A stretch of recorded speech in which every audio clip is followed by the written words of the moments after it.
Now let's see about bubble sort. By using bubble sort, we can sort a list of elements either in ascending or descending order. In this example, we are sorting a list of elements in ascending order with the help of the bubble sort. The logic for the bubble sort is very simple. We have to compare adjacent elements. If they are not in ascending order, then swap them. If they are already in ascending order, then there is no need of any swapping. So after first iteration, the maximum element will be moved to the last position. So in the second iteration, there is no need to compare that last element, okay, because that element is at already the last position. In the second iteration also, we have to compare adjacent elements. So after the second iteration, the second maximum element will be moved to the last but one position. So likewise, the process is continued. If there are n elements, then n minus 1 iterations are needed. Why? Because if there are 5 elements, then if you sort n minus 1, 5 minus 1 elements, then automatically fifth element will be at the proper order only. Okay. So let's see let's sort this example with the help of the bubble sort. So compare 50 and 25. So 50, 25. These two elements are not in ascending order. So we have to perform swapping. So in place of 50, 25, in place of 25, 50, and the remaining elements as it is. So in the first iteration, we compared the first two elements. So next, this is nothing but iteration 1 or pass 1. Okay. Next, we have to compare these two elements. Okay. 55. These two elements are not in ascending order. Okay. These two elements are not in ascending order. So we have to perform swapping. So in place of 55, in place of 550. Next, the remaining elements as it is. 20, 10. Next, in the next one, we have to compare 50 and 20. So 50, 20. These two elements are not in ascending order. So perform swapping. So in place of 50, 20, in place of 20, 50. Next, the remaining elements as it is. 25, 5, 10. Next, to compare 50 and 10. So 50, 10. These two elements are not in ascending order. So swap them. So in place of 50, 10, in place of 10, 50. And the remaining elements as it is. So 25, 5, 20. So the first iteration is over. Why? Because after this element, we don't have any other element. So the first iteration is over. So here, what is the maximum element? 50. So 50 is moved to the last position. Okay. That is bubble sort. Compare adjacent elements. So first 50 with 25. Next 50 with 5. Next 50 with 20. 50 with 10. Compare adjacent elements. If they are not in ascending order, then swap them. If they are already in ascending order, then there is no need of swapping. So after first iteration, the maximum element is moved to the last position. Okay. So in the second iteration, there is no need to compare this element. Okay. In the second iteration also, we have to compare these elements. Okay. If they are not in ascending order, then swap them. If they are in ascending order, then no swapping. So after second iteration, what is the second maximum element here? 25. So 25 will be moved to the last but one position. Okay. So let's see whether it is happening or not. So now let's see iteration 2 or pass 2. So what are the elements here? 25, 5, 20, 10. So 50 is already sorted. So enclose this in within a cycle. So compare adjacent elements. 25, 5. These two are not in ascending order. So perform swapping. So 5, 25. Remaining elements as it is. 20, 10. 50 is already sorted. So there is no need to compare this element. Next, we compare 25 and 20. So 25, 20. These two are not in ascending order. So perform swapping. So in place of 25, 20, in place of 20, 25. So 5 remaining elements as it is. So 50 is already sorted. So enclose within circle. Next, compare 25 and 10. 25 and 10. These two are not in ascending order. So perform swapping. So in place of 25, 10, in place of 10, 25, in place of 10, 25. Next, the remaining elements as it is. So 5, 20, 50. Okay. So next, there is no need to compare 25 with 50 because already 50 is in the sorted order. 50 is at the corresponding position only. So the second iteration is over. Why? Because after 25 we don't have any element to compare. So after second iteration, what was happened? The second maximum element is moved to the last but one position. What is the last but one position? This position. Okay.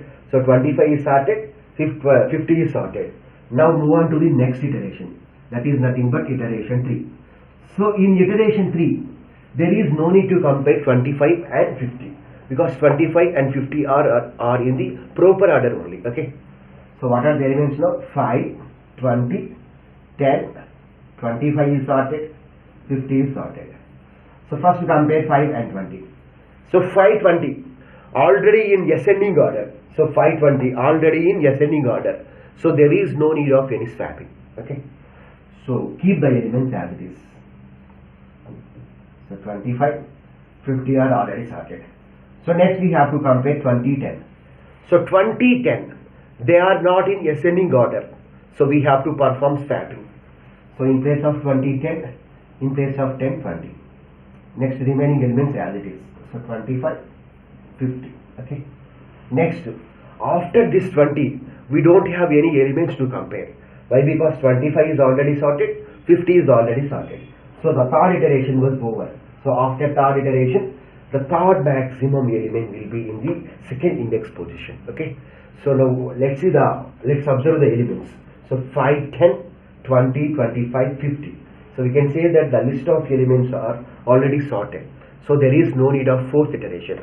Suppose if all the elements are in descending order, then we require fourth iteration also. Okay. But in this example, there is no need of fourth iteration. Okay. This is about bubble sort.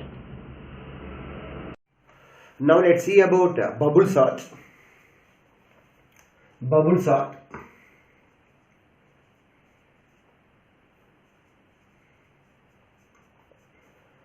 Sorting means arranging the list of elements either in ascending or descending order, but mostly by using sorting we arranges the elements in ascending order.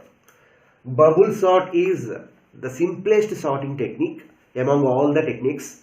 We have various sorting techniques like bubble sort, selection sort, insertion sort, shell sort, radix sort, merge sort, quick sort, heap sort. Among all the techniques, bubble sort is the simplest technique. Now let's see about the logic for bubble sort, the explanation for bubble sort. In bubble sort, we have to compare adjacent elements. If they are not in ascending order, then swap the elements. If they are in ascending order, then there is no need of any swapping. So after first iteration, the maximum element will be moved to the last position. So let's take 5 elements. N is equal to 5.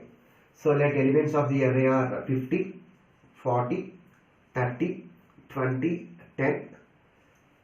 So let the index positions are 0, 1, 2, 3, 4. So these are the index positions. So now our target is with the help of the bubble sort, we have to sort these elements. So here we are sorting the elements in ascending order. So after performing sorting, the output is 10, 20, 30, 40 and 50. So here the logic is very simple. We have to compare adjacent elements. So first we have to compare A of 0 with A of 1. Next to compare A of 1 with A of 2. Next A of 2 with A of 3. Next A of 3 with A of 4. If they are not in ascending order, then perform the swapping. If they are in ascending order, then there is no need to perform swapping. So first to compare A of 0 with A of 1. So 50, 40. 50, 40. They are not in ascending order. So we have to perform swapping. So in place of 50 we will get 40. In place of 40 we will get 50. Next compare A of 1 with A of 2. So 50, 30. They are not in ascending order. So perform the swapping. So here we have 30. Here we have 50. Next compare A of 2 with A of 3. 50, 20. They are not in ascending order. So perform the swapping. So in place of 50, 20. In place of 20, 50. Next A of 3 with A of 4. 50, 10. Not in ascending order. So perform the swapping. So 10, 50. So after 4 we don't have any element. So this is the maximum element. So after first iteration, the maximum element is moved to the last position. So in bubble sort, in the first iteration, what we are doing, we have to compare A of 0 with A of 1. next A of 1 with A of 2, next A of 2 with A of 3, next A of 3 with A of 4. If they are in ascending order, then there is no need to swap the elements. If they are not in ascending order, then swap the corresponding elements. So after first iteration, the maximum element is moved to the last position. So this is nothing but the first iteration. So in the first iteration, how many comparisons are needed? So A of 0, A of 1, first comparison. A of 1, A of 2, second comparison. A of 2, A of 3, third comparison. A of 3 with A of 4, fourth comparison.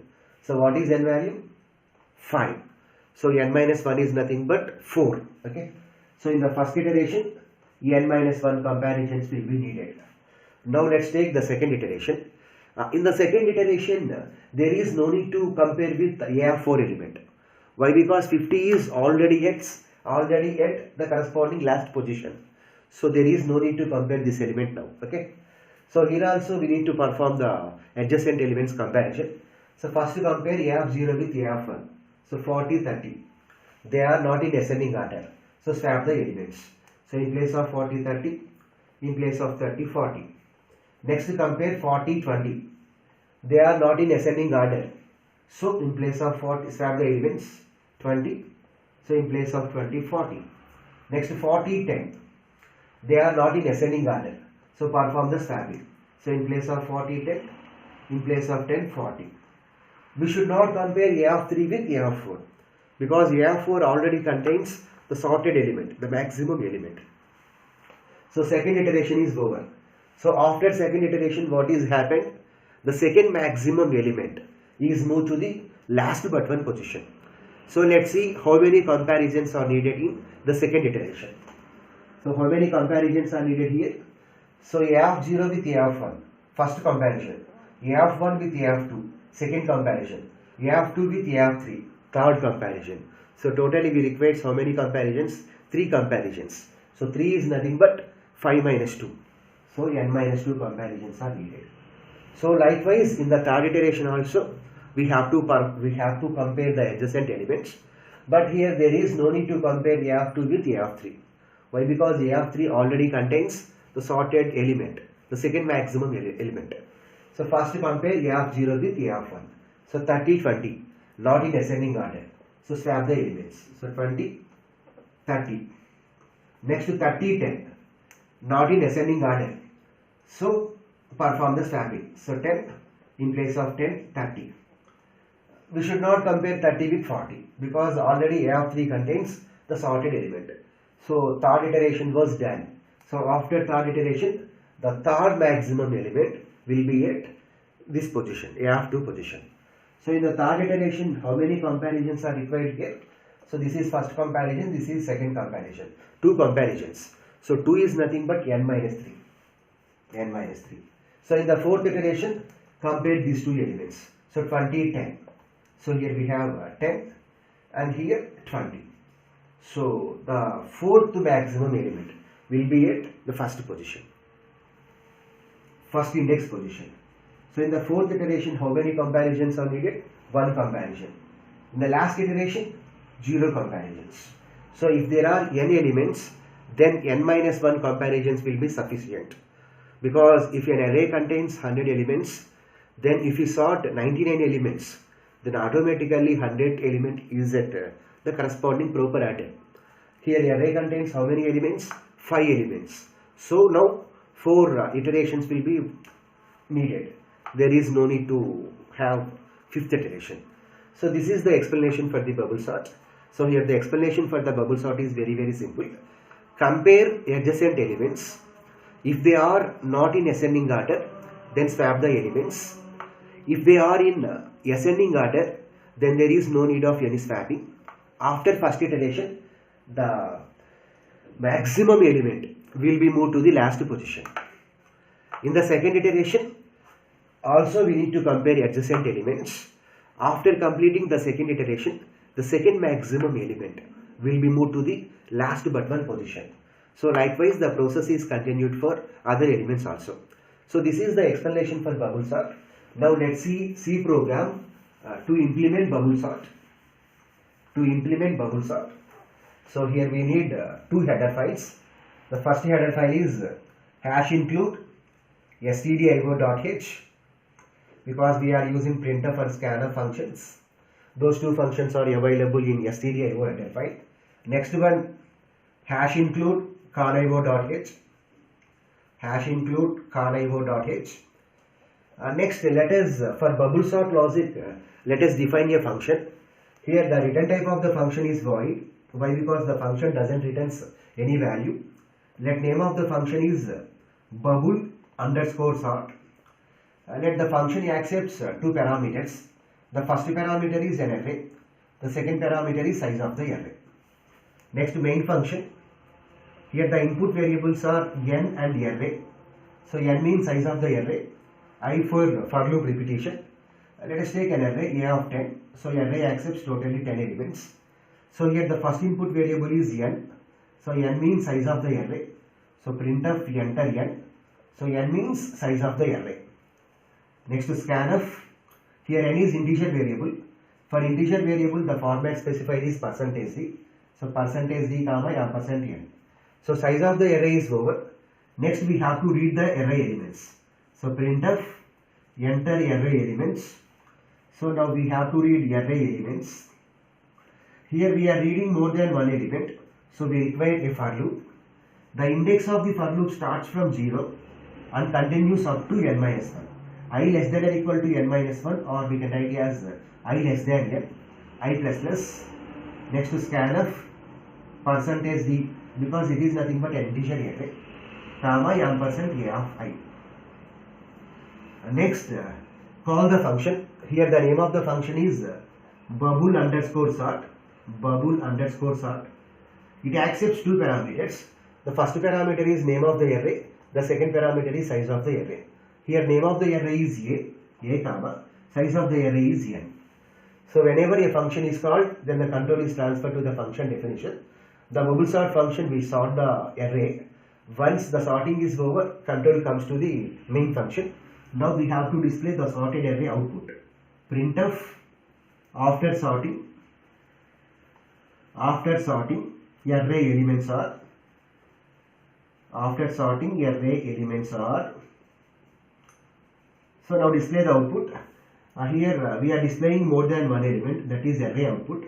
So we have to use a for loop. Index value starts from 0 and continues up to n minus 1 or I less than n. Here we are printing the elements. So we are using printf function. Printf %d comma, use /t symbol. /t will displaces 2 or 3 spaces, comma a of I. Next, close the main function. Okay. And now define the bubble sort function. Here what are the input variables? The first input variable is n, size of the array. Next input variable is enter array elements. So for I is equal to 0, I less than n, I plus plus. Scan of %d comma ampersand a of I. Next, call the function bubble underscore sort of a comma n. So whenever a function is called, then the control is transferred to the function definition. Now let us define bubble sort function. So void name of the function is bubble underscore sort. Bubble underscore sort. Here the function accepts two parameters. The first parameter is an array. The second parameter is size of the array. So void bubble sort of int a of comma int n. So int n. Okay. And now let us declare three variables. Here we require two for loops. To perform operation on the first for loop, use I. To perform operation on the second for loop, use j. Next, for swapping we require some temporary variable. Let us write the first for loop. For I is equal to 0, I less than n minus 1, I plus plus. If there are n elements, then n minus 1 iterations are needed. So if there are 5 elements, then 4 iterations are needed. So for that purpose, here we have written the condition as I less than n minus 1. So if n value is 10, then how many iterations will be needed? Only 9 iterations will be needed. So for the iteration repetition, we use this for loop. Next, j loop. For j is equal to 0, semicolon, j less than n minus I minus 1 semicolon j plus plus. So here what is the j loop? For j is equal to 0, semicolon j less than n minus I minus 1, semicolon j plus plus. Here why we have written this condition is, after the first iteration, there is no need to compare the last element. Why? Because after first iteration, the maximum element is available at the last position. So in the first iteration, if array contains n elements, then in the first iteration, 4 comparisons are needed. Whereas in the second iteration, we require only 3 comparisons. In the third iteration, we require only 2 comparisons. So for that purpose, we have written as minus 1. So first iteration, 4 comparisons. So 4 minus 1 means 3. So in the second iteration, 3 comparisons. In the third iteration, 2 comparisons. So 3 minus 2 means 1. Okay. So for that purpose, we use j less than n minus I minus 1. Why? Because here, in the first iteration, we require only 4 comparisons. In the second iteration, 3 comparisons. In the third iteration, 2 comparisons. In the fourth iteration, 1 comparison. Okay. So that's why we are subtracting from 1 there. So for complete knowledge about this condition, if we trace with an example, then we will get the perfect example. After discussing the program, we will see the tracing. Now let us write the condition. Here we have to compare the adjacent elements. 0 is available in j here. So compare a of 0 with a of 1. So j means 0. So how to get 1? So 1 is nothing but j plus 1. Okay. So compare a of 0 with a of j plus 1. If a of j is greater than a of j plus 1. If a of j is greater than a of j plus 1, then swap these two variables. Let the first number is a, second number is b. Then what is the logic for swapping with the help of temporary variable? Temp is equal to a is equal to b is equal to temp. So here temp is nothing but, here a is nothing but a of j, b is nothing but a of j plus 1. So here the statements are, the first statement is temp is equal to a of j. The next statement is a of j is equal to a of j plus 1. The next statement is a of j plus 1 is equal to 10. So next to close this if loop, next to close innermost for loop, next to close outermost for loop, next to close the function. So this for loop, the outermost for loop for iteration repetition. So if there are n iterations, then n minus 1 comparisons are needed. This innermost for loop for comparing adjacent elements. In the ith iterations, we need n minus I minus 1 comparisons. Next, for the next iteration, we need also n minus I minus 1 comparisons. So why we have taken minus 1 here? Because in the first iteration, we require 4 comparisons. In the second iteration, 3 comparisons. So for decrementation of that value, we use minus 1. So here we have to compare the adjacent elements. So a of j plus 1. If they are not in ascending order, okay, if this condition is true, then we can say that they are not in ascending order. So we have to perform swapping. So swap the elements. So temp is equal to a of j is equal to a of j plus 1, a of j plus 1 is equal to temp. Now with the help of an example, we will trace the bubble sort. Let's see that. Now let's see this example. So we have to sort these elements with the help of the bubble sort. So 72, 85, 24, 32 and 16. So what is n value? So 1, 2, 3, 4, 5. So n is equal to 5. So if n is equal to 5, then the number of iterations needed are n minus 1. That is nothing but 4 iterations. So first let's see iteration 1. Iteration can also be called as pass iteration 1. So here what are the index positions? 0, 1, 2, 3, 4. So what are the elements here? 72, 85, 24, 32, 16. So these are the elements: 72, 85, 24, 32 and 16. So I value is 0. So 0 is less than n minus 1. So n minus 1 means, so what is I value? 0. So 0 is less than n minus 1 means 5 minus 1, 4. So 0 is less than 4. Condition is true. Next, for j is equal to 0, so condition is true. So body will be executed. So j is equal to 0, j less than n minus I minus 1. So what is j value? 0. So 0 is less than, n here is 5. So 5 minus, what is I value? 0. So 5 minus 0 minus 1. So 5 minus 0 means 5. Next 5 minus 1 means 4. So 0 is less than 4. Condition is true. So this body will be executed. So what is the first statement? A of j is greater than a of j plus 1. What is j value now? 0. So we have to compare a of 0 with a of 1.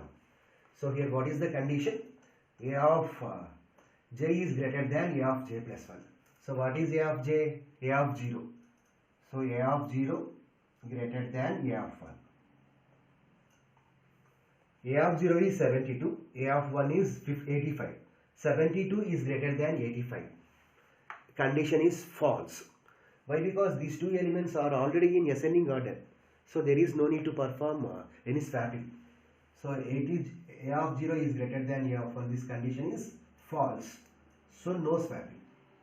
No swapping. So when swapping is needed, if the elements are not in ascending order. So what will happen now? This body is executed. Next j plus plus. Previously j value is 0. Now j becomes 1. Now j becomes 1. So 72, 85, 24, 32, 16. So now what is j value? J will become 1 now. So 1 is less than 4. Condition is true. So now j value is 1. So a of 1, a of 2. So we have to compare a of 1 with a of 2. So what is a of 1 here? 85. A of 2, 24. 85 is greater than 24. Condition is 85 is greater than 22. Condition is true. That means these two elements are not in ascending order. So we have to swap the elements. So here a of 1 is greater than a of 2. So this condition is true. So what we have to do? We have to perform swapping. So swap them. So after swapping, what will happen? In place of 85, 24. In place of 24, we have 85. Next, remaining elements are as it is. 72, 32 and 16. Next j plus plus. Previously j value is 1. Now j becomes 2. 2 is less than 4. Condition is true. So we have to compare a of 2 with a of 3. So what is a of 2? A of 2 is nothing but 85. A of 3 is nothing but 32. So a of 2 is greater than a of 3. A of 2 means 85. A of 3 means 32. 85 is greater than 32. Condition is true. That means these two elements are not in ascending order. So what we have to do? We have to perform swapping. So swap them. So what will happen now? In place of 85, 32. In place of 32, 85. Remaining elements same. 72, 24, 16. Okay. Next j plus plus. Previously j value is 2. So now j becomes, what is the previous value of j? 2. Now j becomes 3. 3 is less than 4. Condition is true. So we have to compare a of 3 with a of 4. So a of 3 means 85. A of 4 means 16. So here we have to compare a of 3 with a of 4. A of 3 is greater than a of 4. So this condition is 85 is greater than 16. This condition is true. So what we have to do? We have to perform swapping. Swap them. So after swapping, what will happen? In place of 85, 16. In place of 16, 85. Remaining elements as it is. So 72, 24, 32. So what is the previous value of j? 3. So now j becomes 4. 4 is less than 4. Condition is false. So the control comes out from the j loop. Next the control will goes to I++. So with this, the first iteration is over. So after first iteration, what was happened? The maximum element was moved to the last position. So after the first iteration, what is the output? 72, 24, 32, 16, 85. So 72, 24, 32, 16, 85 is the output. Now let us write second iteration, iteration 2. Okay. So here what are the elements?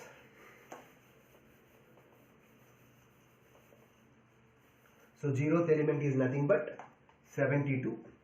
One element is nothing but 24, 2 is nothing but 32, 3 is nothing but 16, 4 is nothing but 85. So there is no need to compare with A of 4. Why? Because already that element is at the proper order. So for that purpose only we have written the condition as n minus I minus 1. Okay. Now let's see how this will be executed. So now I becomes 1. So 1 is less than n minus 1. So 1 is less than n minus 1 means 5 minus 1. So 1 is less than 4. Condition is true. So the body will be executed. So for j is equal to 0, 0.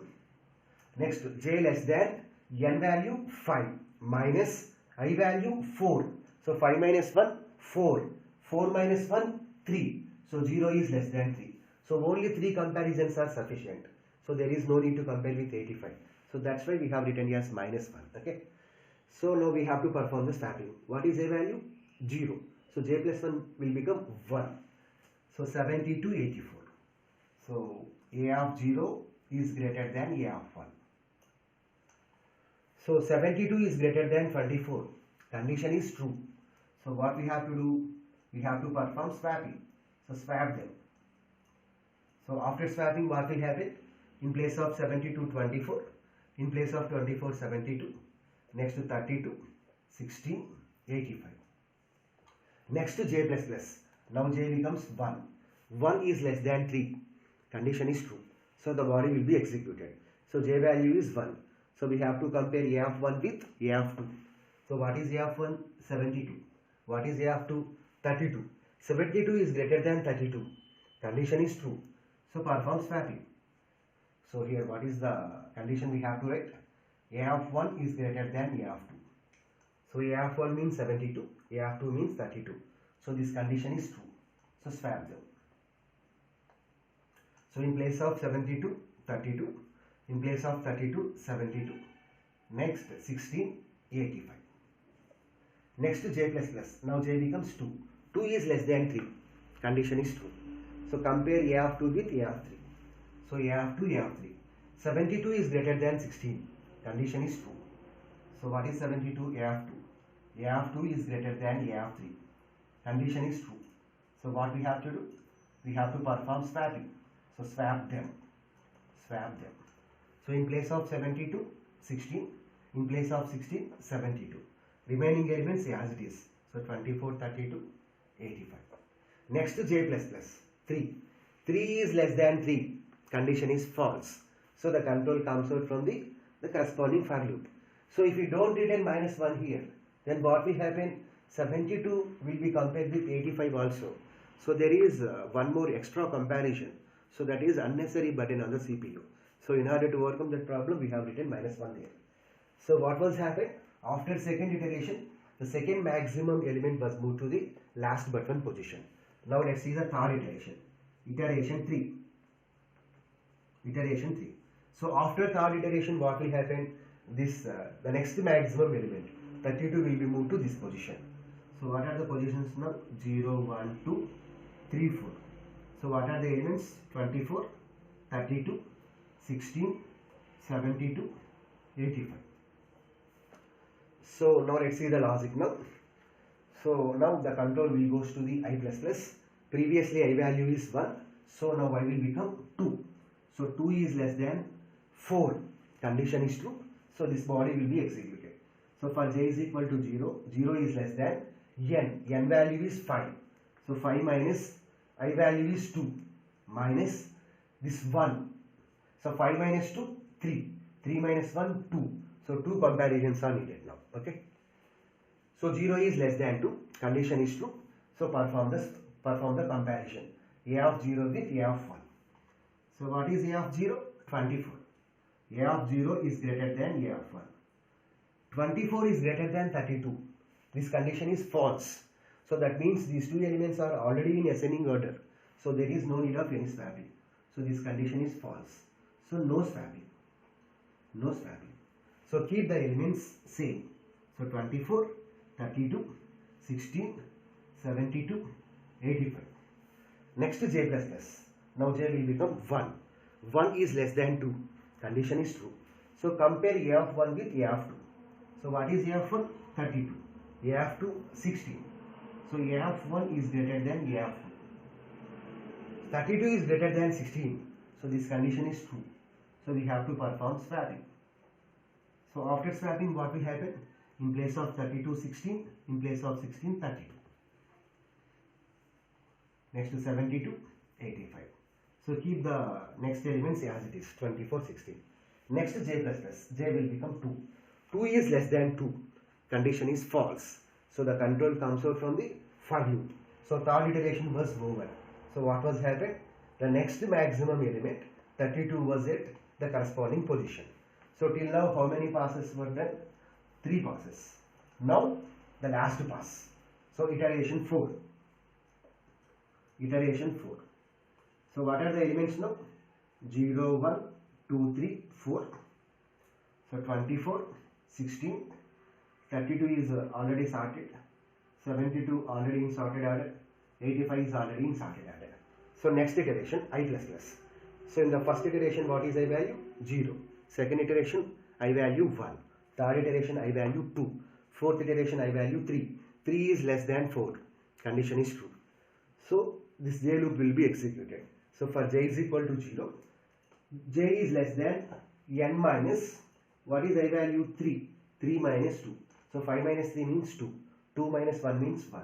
So 0 is less than 1. Condition is true. So what will happen? This condition will be checked. So 24 is greater than 16. Condition is true. So swap the elements.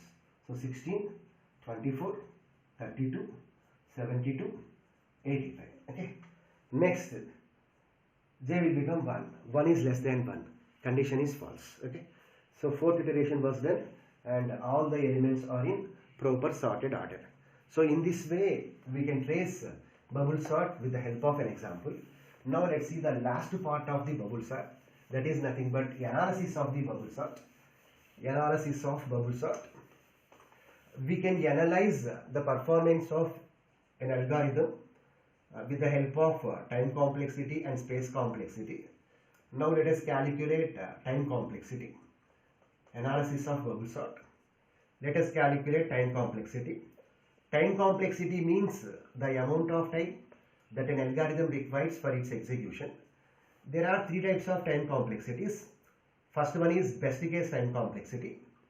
Best case time complexity means if an algorithm requires minimum amount of time for its execution, then it is called as best case time complexity. Whereas worst case means algorithm requires maximum amount of time for its execution. Whereas average case means algorithm requires average amount of time for its execution. So let's see when the best case time complexity will occur in the bubble sort.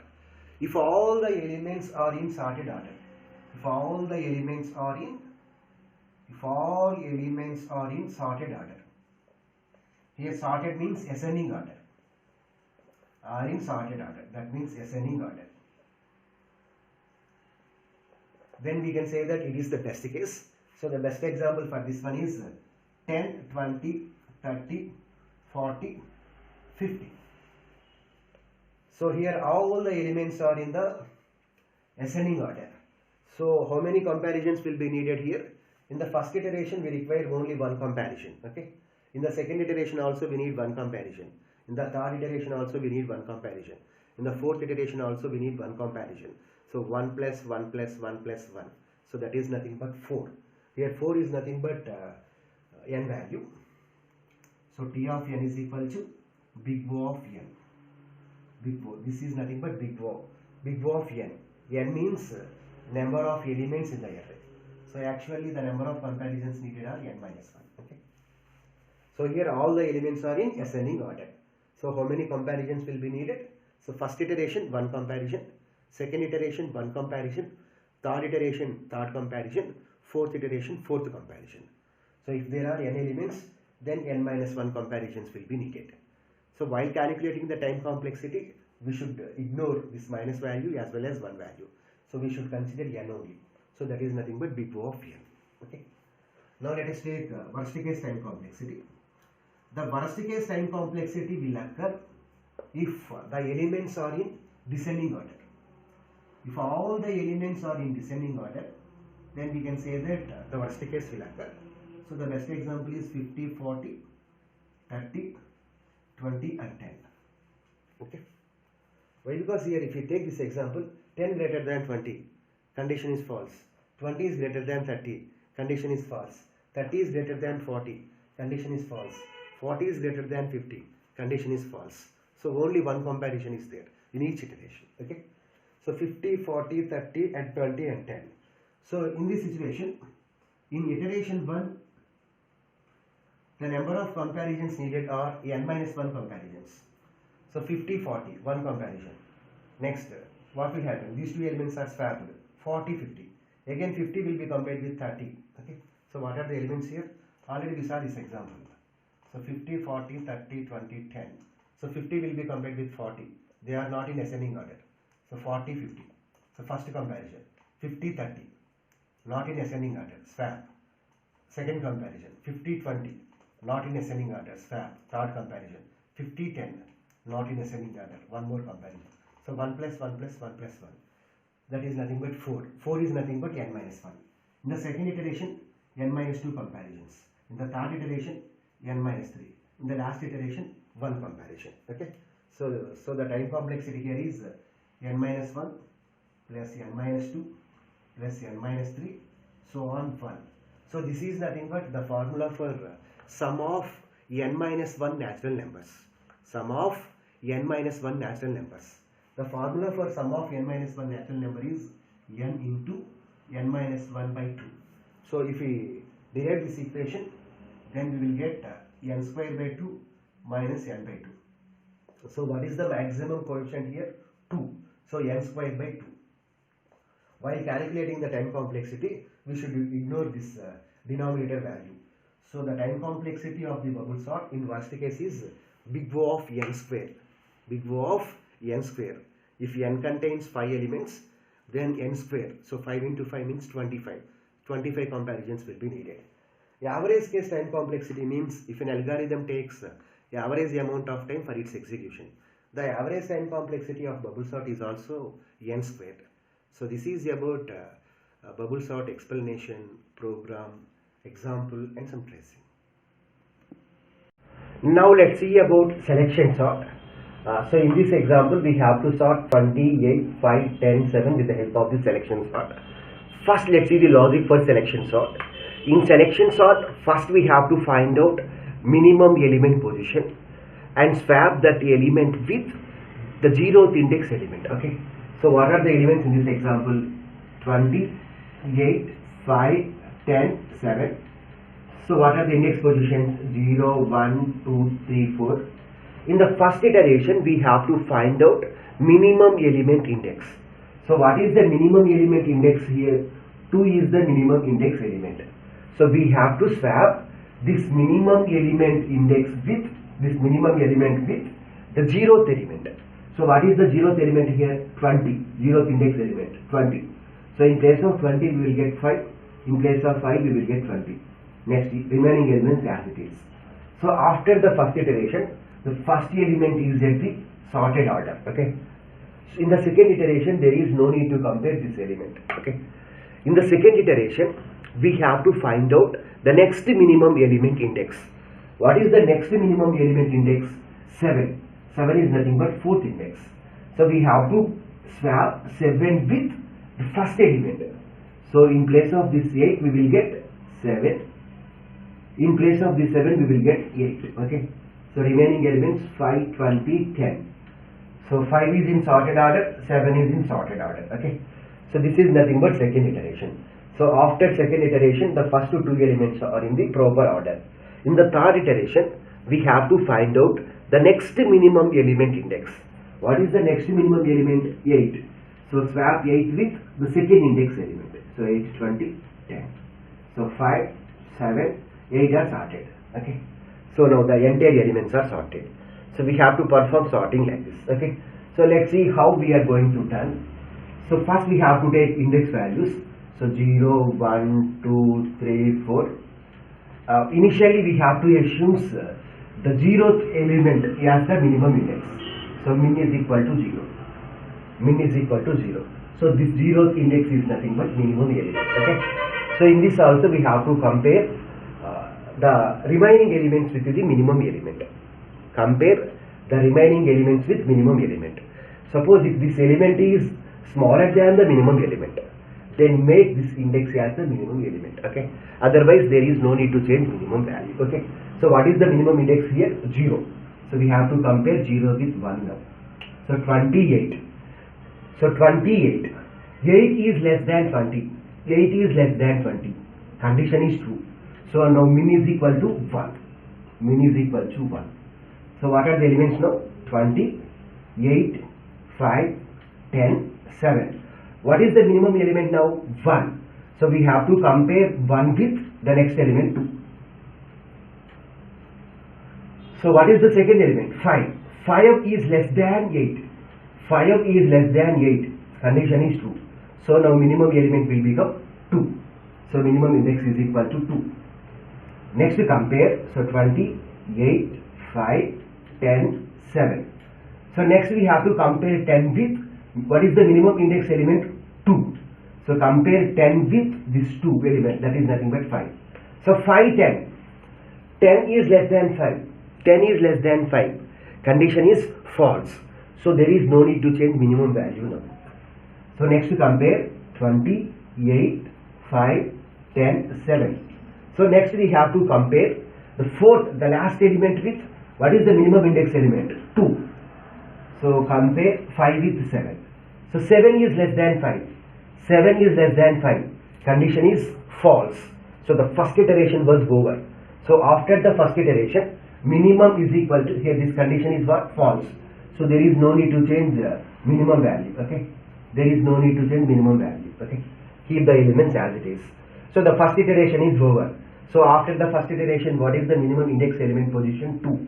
So we have to swap this 2 with 0th element. Okay. So swap them. So in place of 20 we will get 5. In place of 5 we will get 20. So remaining elements as it is. So the first iteration is over. So after first iteration, the minimum element is moved to the 0th position. Okay. So the logic is very simple here. So initially we have to assume this 0 as the minimum element. So next we compare first element, second element, third element and fourth element with minimum element. So in the first iteration what we have done, we compared first element with minimum element. In the second iteration we compared second element with minimum element. Next we compared third element with minimum element. Next we compared fourth element with minimum element, likewise. So this is nothing but iteration 1. Iteration 1 or pass 1. So after first iteration, the minimum element is moved to the first position. Now let's see iteration 2. Let's see iteration 2. What are the elements? 5, 8, 20, 10, 7. Here in the second iteration, there is no need to compare with 5. So we have to assume the first element as the minimum element. What is the first element? 8. This 8 as the minimum element. So now we have to compare from second element onwards.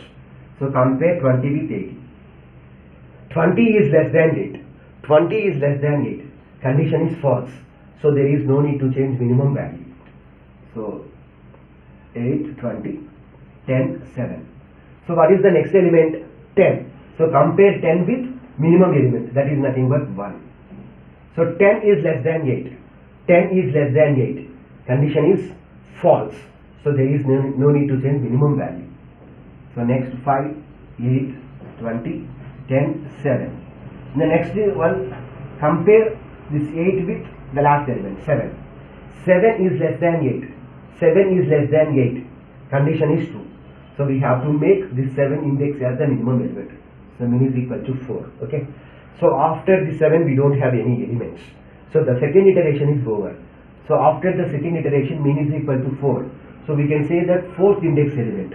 That means 7 is the minimum element. So we have to swap 7 with the first index element. So 5, 7. Next in place of this 7, 8. Next to 20, 10. So second iteration is over. So after second iteration, the second maximum element is at the first index position. Iteration 3. So what are the elements here? 5, 7, 20, 10, 8. This is 0th index, first index, second index, third index, fourth index. In the third iteration, there is no need to compare 5 and 7. Why? Because 5 and 7 are already in the sorted order. So we have to assume the minimum index as min is equal to 2. Okay. So min is equal to 2. So we have to compare the third index element with the second index element, minimum element. 10 is less than 20. Condition is true. So min will become the third index, that is nothing but 3. Next to 5, 7, 20, 10, 80. So next we have to compare 8 with, what is the minimum index element? 3. So compare 8 with 10. 8 is less than 10. Condition is true.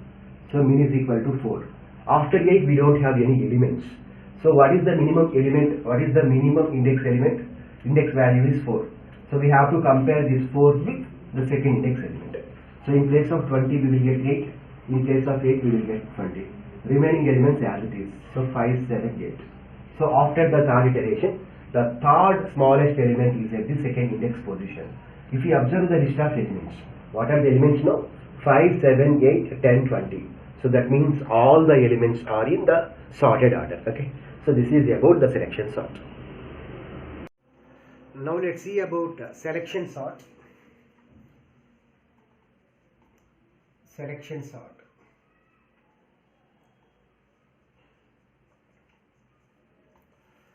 In selection sort, first we have to find out the smallest element position and swap with 0th index element. So after first iteration, the smallest element will be at 0th index. So let elements of the array are 26, 54, 93, 17, 77 and 31. So let there are 6 elements in the array. So in the first iteration, we have to find out the smallest element position. So out of all these elements, the smallest element is 17. So we have to find out this element position. So what is the smallest element index value? 3. So min is equal to 3. So we have to swap this min value with 0th index element. So what is 0th index element? 26. So we have to place 26 here, 17 here. So keep the next elements same. So 17, 54, 93, 77 and 31. So after first iteration, the smallest element will be at 0th index. In the second iteration, we have to find out the next smallest element position and swap with first index. So what is the next smallest element value out of all these elements? 26. So 26 index value is 3. 26 index value is 3. So min is equal to 3. So now we have to swap this 26 with a of 1. So here 26, here 54. So keep the remaining elements same. 93, 77, 33. So after second iteration, the first two elements are in sorted. The first two elements are sorted. So in the third iteration, we have to find out the next smallest element position and swap with position 2, index 2. So what is the next smallest element here? Here the next smallest element is 31. So what is the position value here? 5. So min is equal to 5. So we have to swap a of 5 with a of 2. So 31 is here and 93 is here. Remaining elements as it is. So 70, 26, 31 are sorted. So what are the remaining elements? 54, 77. So in the next iteration we have to find out next smallest element position, 54, and swap with the same position next to 77, 93. So this is the logic for selection sort, or we can do in reverse order also. So what are the elements here? 26, 54, 93, 17, 77 and 31. So 0, 1, 2, 3, 4, 5. Or in the first iteration we have to find out the largest element position. So out of all these elements, what is the largest element position? This 2 is nothing but the largest position. So we have to swap this value with the last element in the array. So what is the last element in the array? 93. So place 31 here. So place the remaining elements as it is. So after first iteration, the largest element is at the last position. In the next iteration, we have to find out the next biggest element in the array and swap with the last but one position. So 77 is the last biggest element. So 4 is the position. So we have to place 4 at A4 position only. So in the third iteration, we have to find out the next biggest element in the array. So 77 is sorted, 93 is sorted. So what is the next biggest element? 54. So 54 is nothing but A of 1 value. So we have to swap 54 with this element A of 3 because this is the third position from the last one. So 54 is here, 17 is here. Next to 26, 31, 77, 93. So after third iteration, the last 3 elements are in sorted order. Next to find out the next biggest element, 31. Next to find out the next biggest element and swap with these 2 elements. So these 2 are the techniques here. So what is the most commonly used technique? Smallest element position. So the logic for the selection sort is in the first iteration, find out the smallest element position and swap with index 0. So after first iteration, the smallest element is at 0th position.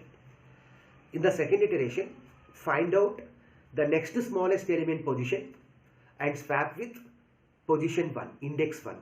So after second iteration, the second element is at the proper order. So after second iteration, the first 2 elements are in the sorted order. So likewise continue the process.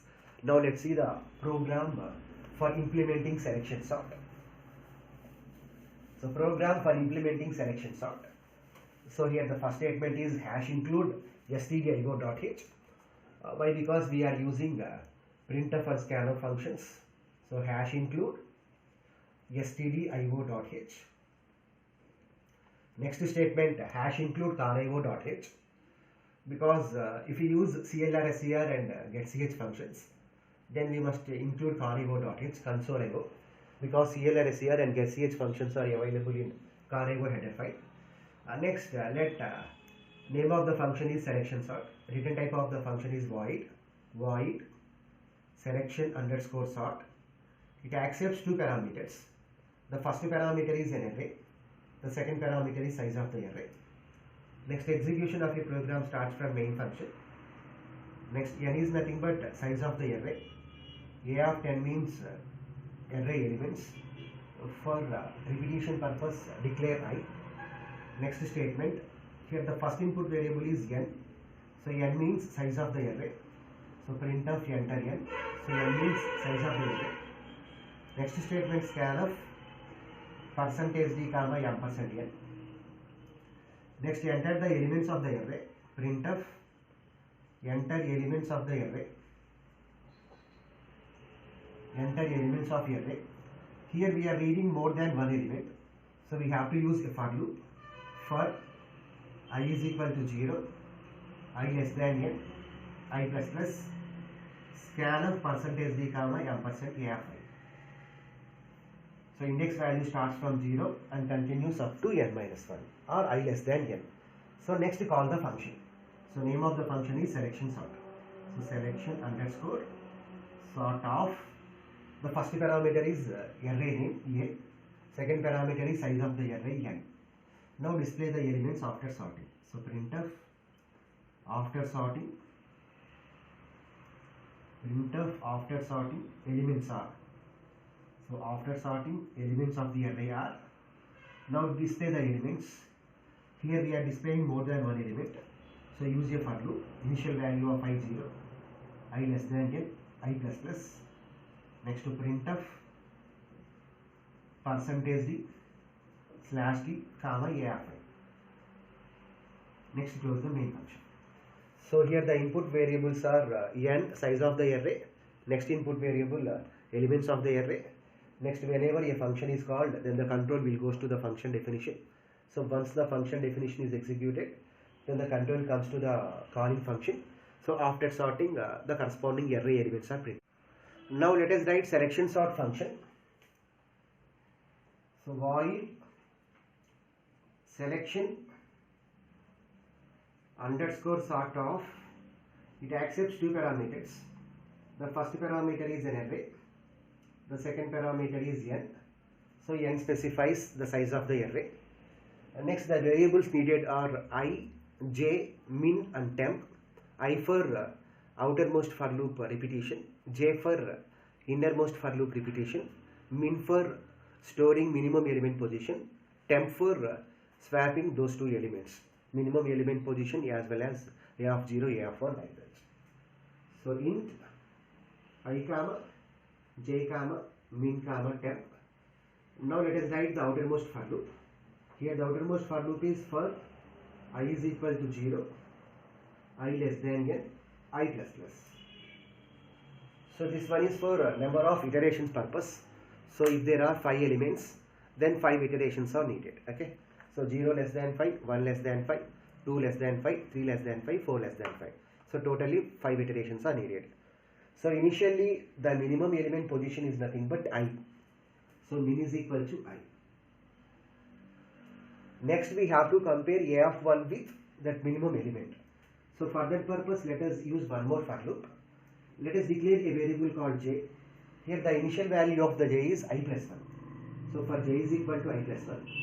So we have to perform the repetition as long as j is less than n. Next to j plus plus. Next, if a of j is less than a of min, if a of j is less than a of min, then we can say that minimum element is nothing but j. If this condition is true, then we can say that the minimum element is j. So min is equal to j. So we have to store j index in min. So once this for loop was successfully executed, then min contains minimum element position. Now we have to swap min value with I value. In the first iteration I is equal to 0, in the second iteration I is equal to 1, like that. So we have to swap a of min with a of I. So write the logic here. Temp is equal to, the first element is a of I. Next a of I is equal to, we are swapping with a of min, not min. Min will gives only index. Okay. Whereas we have to swap with the corresponding minimum element value. Next one, a of min is equal to temp. So here the logic is very simple. If the two numbers are a and b, then the logic is temp is equal to a is equal to b is equal to temp. Here a is nothing but this a of I, b is nothing but a of min. So temp is equal to a of I is equal to a of min is equal to temp. So this is the logic for the selection sort. Now let us trace this program, this algorithm or this program with the help of an example. So let us trace that with the help of an example.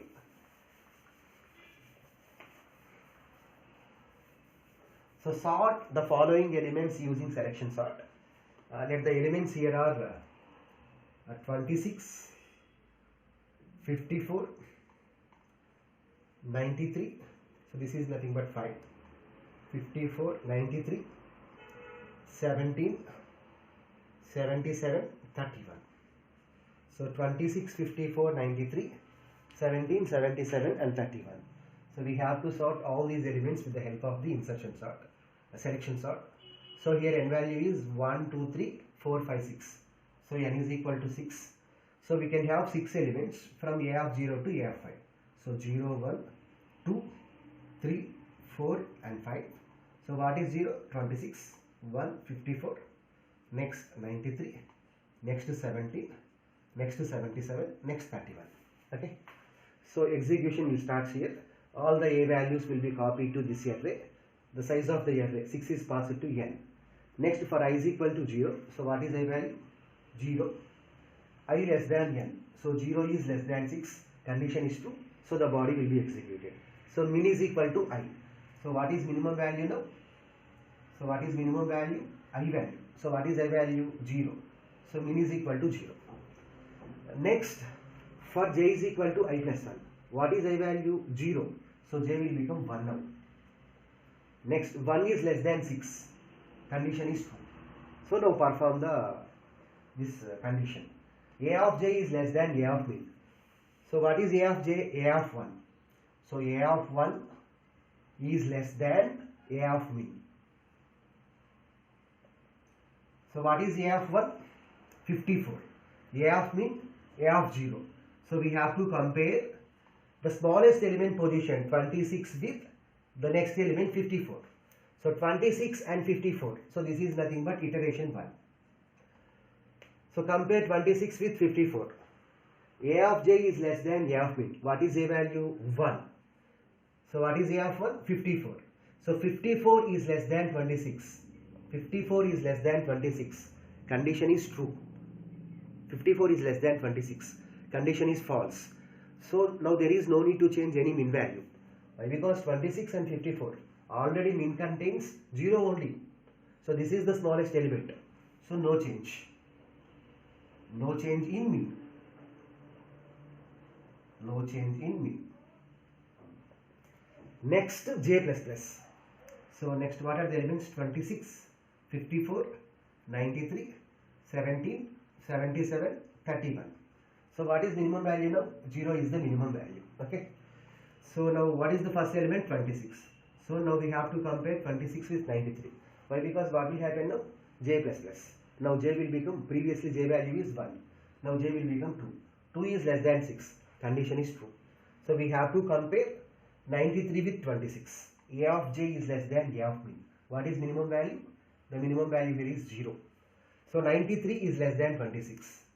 So A of 2 is less than A of min. So this condition is true or false? This one is false. This one, 93 is less than 26. This is also false one. So no change in min. No change in min. So we have to keep min as it is. So what is minimum value? 0 is the minimum value. So next, 26, 54, 93, 17, 77, 31. So initially we compare these two elements. Next these two elements. Now what is minimum value? 0. Next to compare this element with the next element in the array. Why? Because j++. Previously what is j value? 2. Now j will become 3. 3 is less than 6. Condition is true. So A of 3 is less than A of min. A of 3 is less than A of min. So what is A of 3? 17. Whereas what is minimum value? 0. 17 is less than 26. Condition is true. So min is equal to j. What is j? 3. Out of 26 and 17, what is the minimum value? 17 is the minimum value. So this position is 3. So we have to store 3 in minimum. So now min is equal to 3.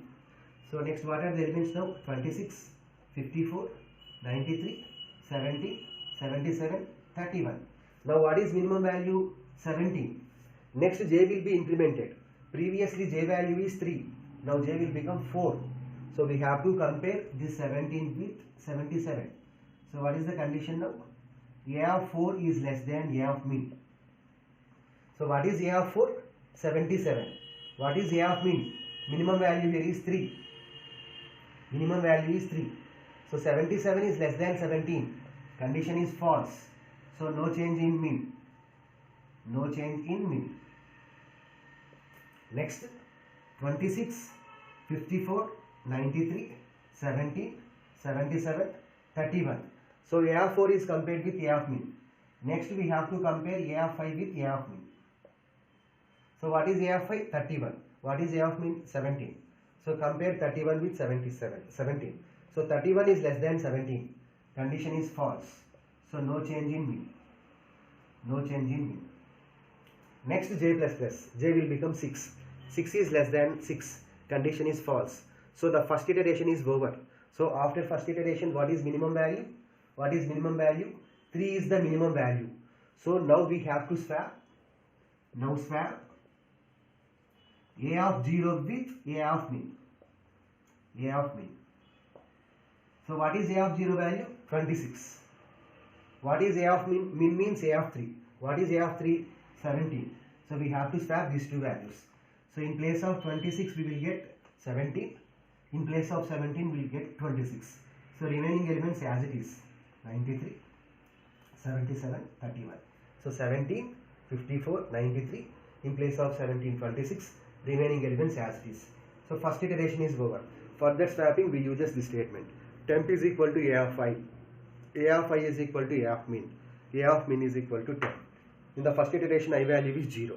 So we have to swap A of 0 with A of min. So what is A of min? Min is equal to 3. So first iteration is over.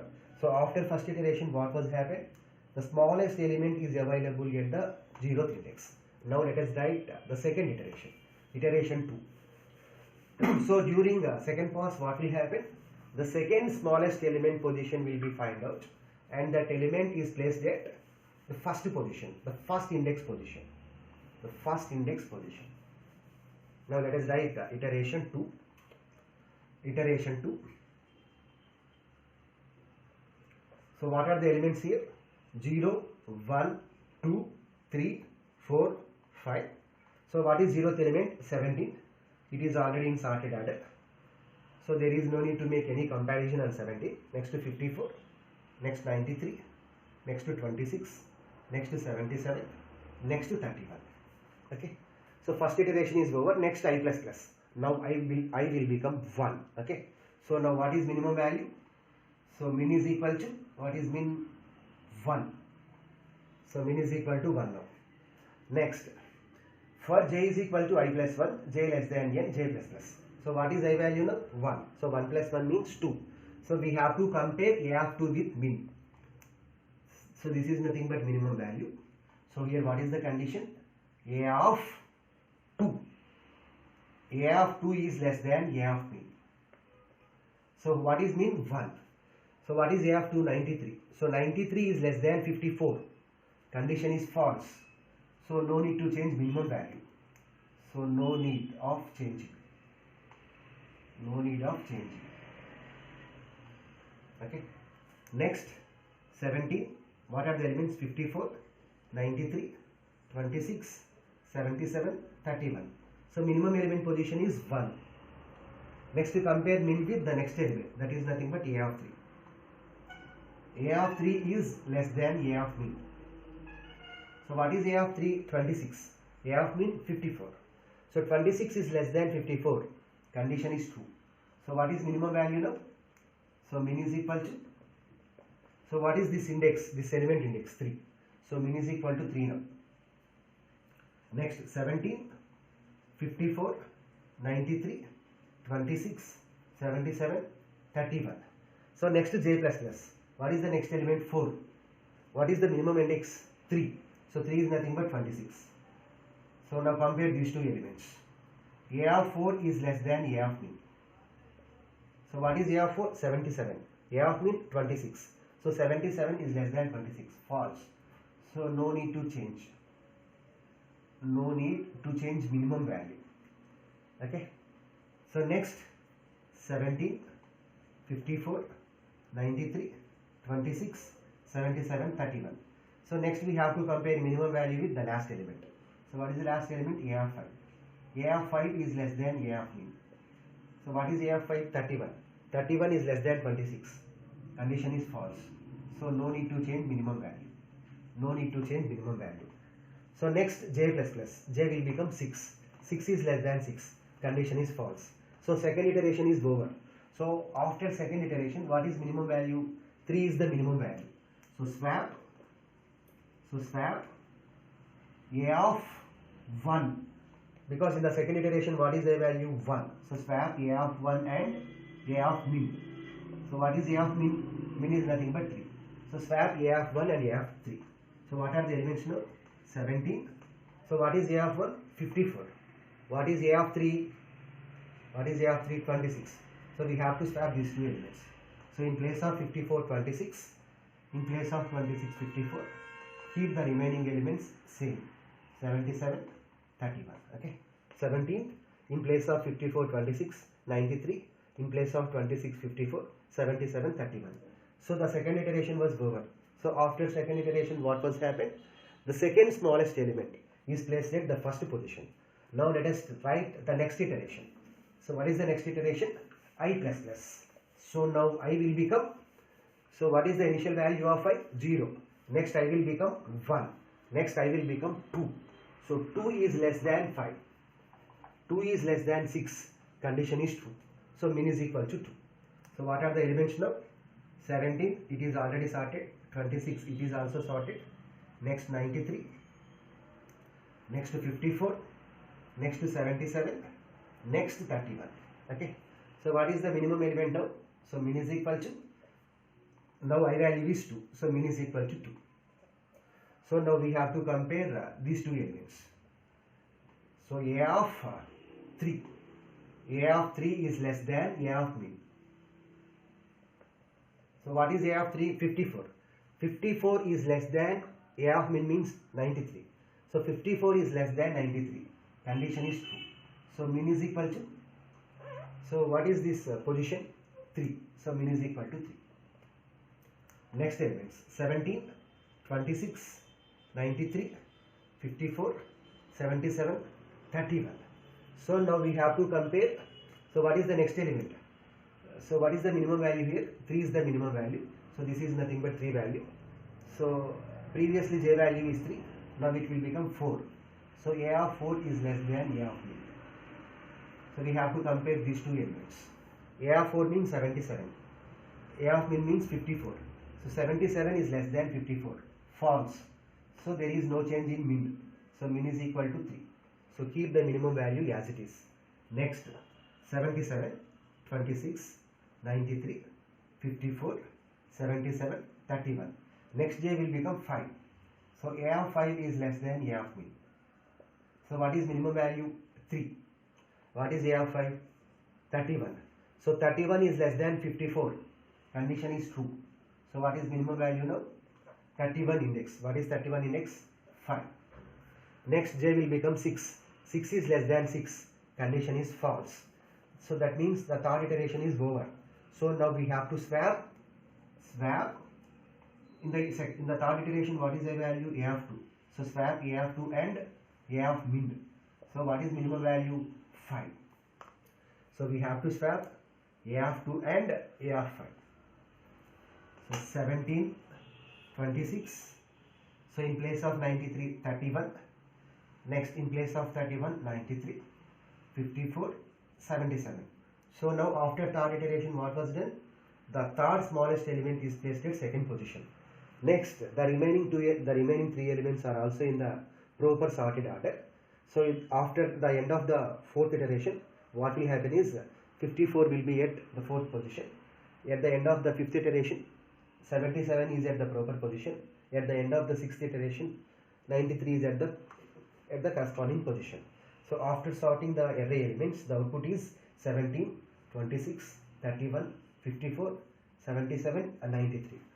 Now let's see the analysis of the selection sort.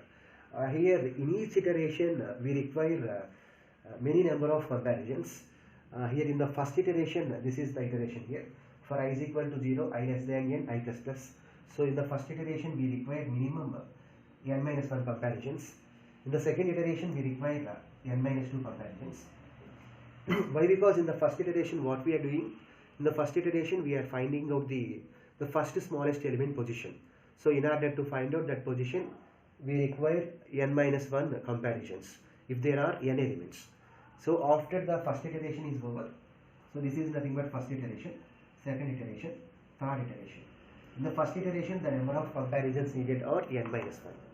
Why? Because if there are n elements, then in order to find out the smallest element, we need to start comparison from first element, 0th element onwards, and we need to compare this element with all the elements. So we require minimum n minus 1 comparisons. And in the second iteration, there is no need to compare with the 0th element position, because already the smallest element will be at 0th position only. So we have to subtract from 1, then it will become n minus 2. In the third iteration, the second element will be at the proper order. So there is no need to compare with 26. So next n minus 3, next n minus 1 comparisons. So if you combine all these terms, then n minus 1 plus n minus 2 plus n minus 3 plus n minus 4, so on. So this is nothing but the formula for sum of the first n minus 1 natural numbers. The sum of first n minus 1 natural numbers. N into n minus 1 by 2 is nothing but n square by 2 minus n by 2. Here what is the highest exponent value? N square is the highest exponent value.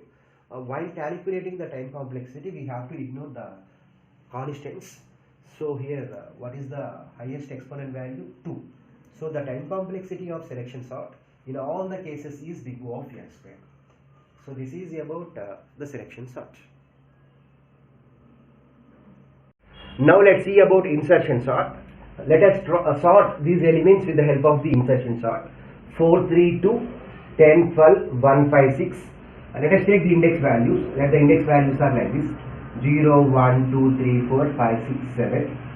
So in the first iteration we have to consider the first index element, that is nothing but 3. So we have to compare 3 with 4. 3 with 4. They are not in ascending order. So we have to perform the swapping. So in place of this 4 we will get 3. In place of 3 we will get 4. Okay.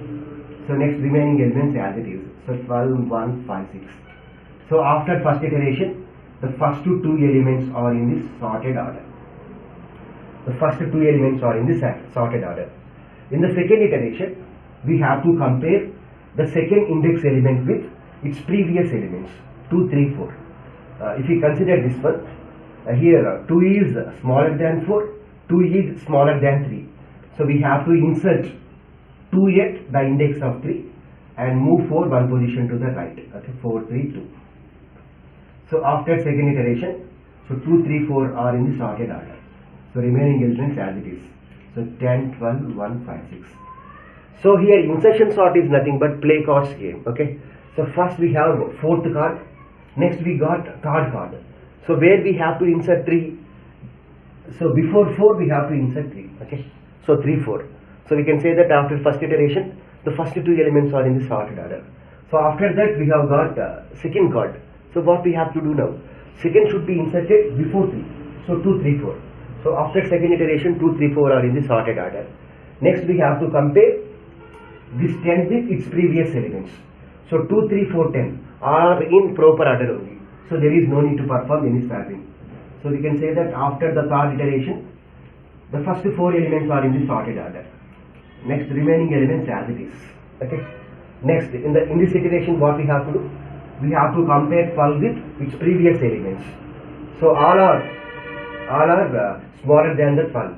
So there is no need of any movement here, exchange here. So keep the elements as it is. Next 1, 5, 6. Next we have to compare 1 with all these elements. Okay. So 1 should be inserted in the place of 0. So we have to move all these elements one position to the right. So 12 should be moved one position to the right. Next 10 should be moved. 4 should be moved. 3 should be moved. 2 should be moved. And 1 should be inserted here. Okay.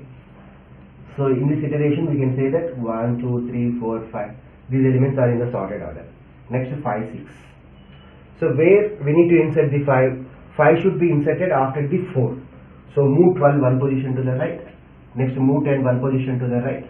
And insert 5 here. Okay. Next these elements are as it is. So 4, 3, 2, 1. So after this iteration, so these elements are sorted order. Okay. Next we have 6. So where we have to insert 6 in the index position of 5. So we have to move 12 one position to the right. Next move 10 one position to the right. So insert 6 here. Next remaining elements are as it is. So this circle denotes that element was already in the sorted order. Okay. So let's see the logic here. So in the first iteration we have to consider index 1 element. So compare index 1 element with 0 element. If they are not in the sorted order, perform the swapping.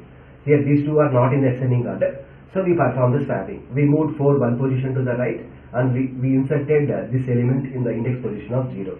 Next in the second iteration, so after first iteration, the first 2 elements are in the sorted order. In the second iteration, we have to consider the second index element and compare this one with the previous elements. So 2 is less than 4, 2 is less than 3. So already in the proper order. So after the second iteration, the first 3 elements are sorted. In the next iteration, we have to consider the third index element and compare with the previous elements. So 10 is 4, 3, 2 are smaller than the 10. So there is no need to perform any swapping here. Okay. After the third iteration, the first 4 elements are in the sorted order. Okay. Next in this iteration, we have to consider the next index, that is nothing but 4th index, 12. So 10, 4, 3, 2 are less than that 12. So there is no need to perform any swapping. So in the next iteration, we have to consider 1 as the element. Okay. So 10, 12, 1 as the element. Okay. But here all these elements are greater than 1. Okay. So we have to insert 1 in the index position of 0. So move all the elements one position to the right. So likewise we have to perform. Okay, so if there are 5 elements, then 4 iterations are needed. Okay, that means if there are n elements, then n minus 1 iterations are needed. Here we have how many elements? 8 elements. So if there are 8 elements, then how many iterations are needed? 7 iterations. So 1 2 3 4 5 6 7 7 iterations are needed. So this is nothing but insertion sort.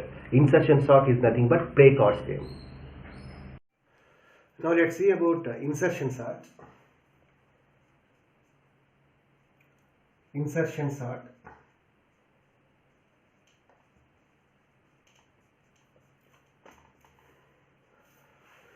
In insertion sort, in the first iteration, we have to compare the second element with its previous element. That is nothing but the first element. If the second element is smaller than the first element, then insert the second element in position of the first element. Let us take some elements here. So 0, 1, 2, 3, 4. Let the elements are 50, 40, 30, 20 and 10. Here sorting means arranging the elements in ascending order. So after performing sorting, the output is 10, 20, 30, 40, 50.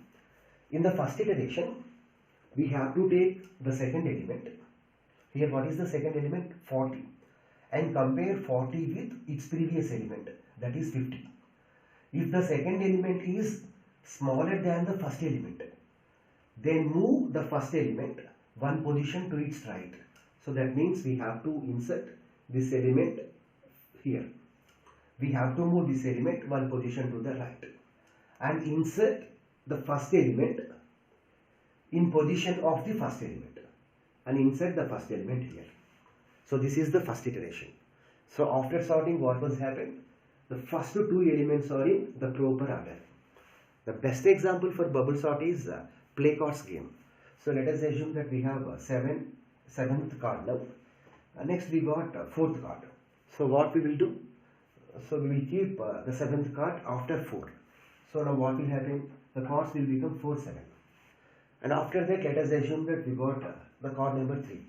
So now what we will do? We will place 3 initial now. So after sorting, what is the output now? 3, 4, 7. So likewise, we have to perform the swapping here. So in the first iteration, we have to compare the second element with its previous element. So compare 40 with 50. If the second element is smaller than the first element, if the second element is smaller than the first element, then move the first element one position to the right and insert the second element in the first position. Suppose if the second element is the larger one, then there is no need to perform swapping. Let the elements are 50, 60. So 50, 60 are already in ascending order. So there is no need to move any element now. So this is nothing but first pass. So what is the first pass here? In pass 1, compare second element with its previous element.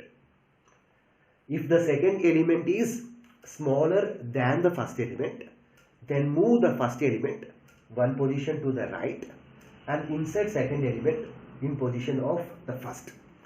Whereas if the second element is larger than the first element, then keep the elements as it is. Okay. Now let's take the second iteration. In the second iteration, we have to consider the third element and compare the third element with its previous 2 elements, first element and second element. If the third element is, so here what is the third element here? 40, 50, 30. If the third element is smaller than the first 2 elements, then we have to move first element and second element one position to the right and insert the third element in position of the first element. So here what is the third element? 30. 30 is smaller than 40 and 50. So we have to move 50 element one position to the right as well as 40 element one position to the right and insert 30 element in position of the first element. So second iteration is over.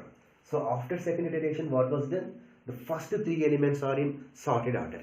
So that is one case here. Now let's take the elements as 40, 50, 45, 40, 50, 60. So this is the third element now. So in the second iteration, we have to compare the third element with its previous two elements. If the third element is larger than the first two elements, then we have to keep the elements as it is, because the third element is larger than the first two elements. Let's take one more scenario. Let the third element is 45. If the third element is larger than the second element and smaller than the first element, third element is smaller than the second element, and larger than the first element, then we have to move the second element one position to the right and insert the third element in position of the second element. So 40, 45, 50. So in the second iteration, totally we have three scenarios. The first scenario is when the third element is smaller than the first two elements, and the second scenario is third element is larger than the first two elements. Third scenario is here after sorting, these two elements are in ascending order. Okay, so the second element should be larger than the first element only. The second element should be larger than the first element only. So what is the last scenario? Third element is smaller than the second element but larger than the first one. Third element is smaller than the second one and larger than the first one. So then what we have to do? We have to move the second element one position to the right and insert the third element in the second position. So that's why this is called as insertion sort. In each iteration, what we are doing, we are inserting the corresponding element at the proper position. So in the first iteration, we are inserting the second element at the proper position, whereas in the second iteration, we are inserting the third element at the proper position. In the third iteration, we will insert the fourth element at the proper position. So likewise, we have to continue the process. So here the logic for the insertion sort is very simple. In iteration 1, compare the second element 50, 40, 30, 20, 10. In the first iteration, compare the second element with its previous element. If the second element is smaller than the first element, then move the second element one position to the right and insert the first element and insert the second element in the position of the first element. So after first iteration, the first two elements are in sorted order. Next, in the second iteration, we have to compare the third element with its previous two elements. If the third element is smaller than the first two elements, then move the first two elements one position to the right. So 50 is moved one position to the right, 40 is moved one position to the right, and insert 30 here. So after second iteration, the first three elements are in proper order. And we have two more scenarios. If the third element is larger than the first two elements, then keep the elements same. And what is the last scenario? If the third element is smaller than the second element and larger than the first element. Here the third element is 45. So 45 is smaller than the second element and larger than the first element. So then what we have to do? We have to move the second element one position to the right and insert 45 here. So 40, 45, 50. So in the fourth iteration, we have to compare 20 with its previous two elements. So where 20 will be inserted? In position 0, in position 1. So 20, 30, 40, 50. So after third iteration, what will happen? The four elements will be in sorted order. So in the last iteration, 10 will be compared with the previous four elements. So 10, 20, 30, 40, 50. So in first iteration, the first two elements will be in sorted order. In second iteration, the second two elements will be in sorted order. In third iteration, the first three elements will be in sorted order. So if there are n elements, then n minus 1 comparisons will be needed. If there are 5 elements, then 5 minus 1. So 5 minus 1 means 4 iterations are needed. If there are n elements, then n minus 1 iterations are needed. So if there are 5 elements, then 4 iterations are needed. So this is the explanation for the insertion. Now let's see a C program to implement insertion sort. So here the first statement is hash include stdio.h, because we are using printf and scanf functions. Those two functions are available in stdio. Next header file is hash include conio.h. Because we are using clr, ser and getch functions, those two functions are available in conio.h. Next, let us declare the function void. Let name of the function is insertion sort, insertion underscore sort. And let it accepts two parameters. The first parameter is an array. The second parameter is size of the array, denoted by int. Next, we know that execution of a program starts from main function. Next, to declare the variables int. For repetition purpose, declare I. N specifies size of the array. A of 10 specifies array elements. Next, to clr ser, it clears the previous output stream. Next, to read size of the array. So before that, enter n value. So here n is nothing but size of the array. Next, to scanf. Here n is integer value. So the format specified is %d, comma %n. Next, enter the elements. Printf. Enter the elements. Enter the array elements. Enter the array elements. Here we are reading more than one element. So we have to use a for loop. So for index value starts from 0 and continues up to n-1. So that can be written as less than or equal to n-1 or less than n. So I less than n. Next I plus plus. Next using scanf function, read the array elements. So scanf %d comma %afi. Now call the function. So the name of the function is insertion underscore sort. Insertion underscore sort of. It accepts two parameters. The first parameter is array name. The second parameter is size of the array. So a comma n. Next, display the output. Printf. After sorting, array elements are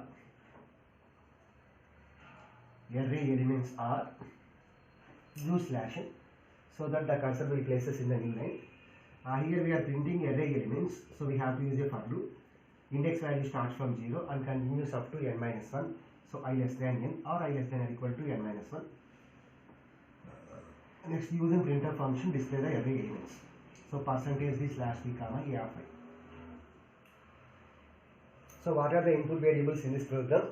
The size of the array is the first input variable. Next, array elements. So let n value is 5. So totally we have 5 array elements. Next, call the function. So whenever a function is called, then the control will be transferred to the function definition. So the given array elements will be sorted. So after sorting the array, the control comes to the calling function. That is nothing but main function. So here the output will be printed. After sorting array elements are with the help of a for loop, we are printing the array elements. Now let us define insertion sort function. So void insertion underscore sort of. We have two arguments. The first argument is an array. The second argument is size of the array, int n. Okay. Next, declare the variables. Here we need two variables, int I comma j comma. We need one more variable, that is temp variable. Now let us write the logic here.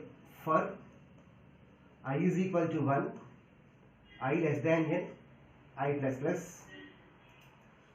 Next statement, temp is equal to a of I. Next, for loop, for j is equal to I, semicolon, j greater than 0, double end, temp less than a of j minus 1, semicolon, j minus minus. If this condition is true, then execute a of j is equal to a of j minus 1. Next, execute a of j is equal to temp. Next, close the for loop. Next, close the function. Okay. Here this for loop contains only one statement. So whenever a for loop contains only one statement, then curly braces are optional. So it is not compulsory. So here what is the body of this for loop?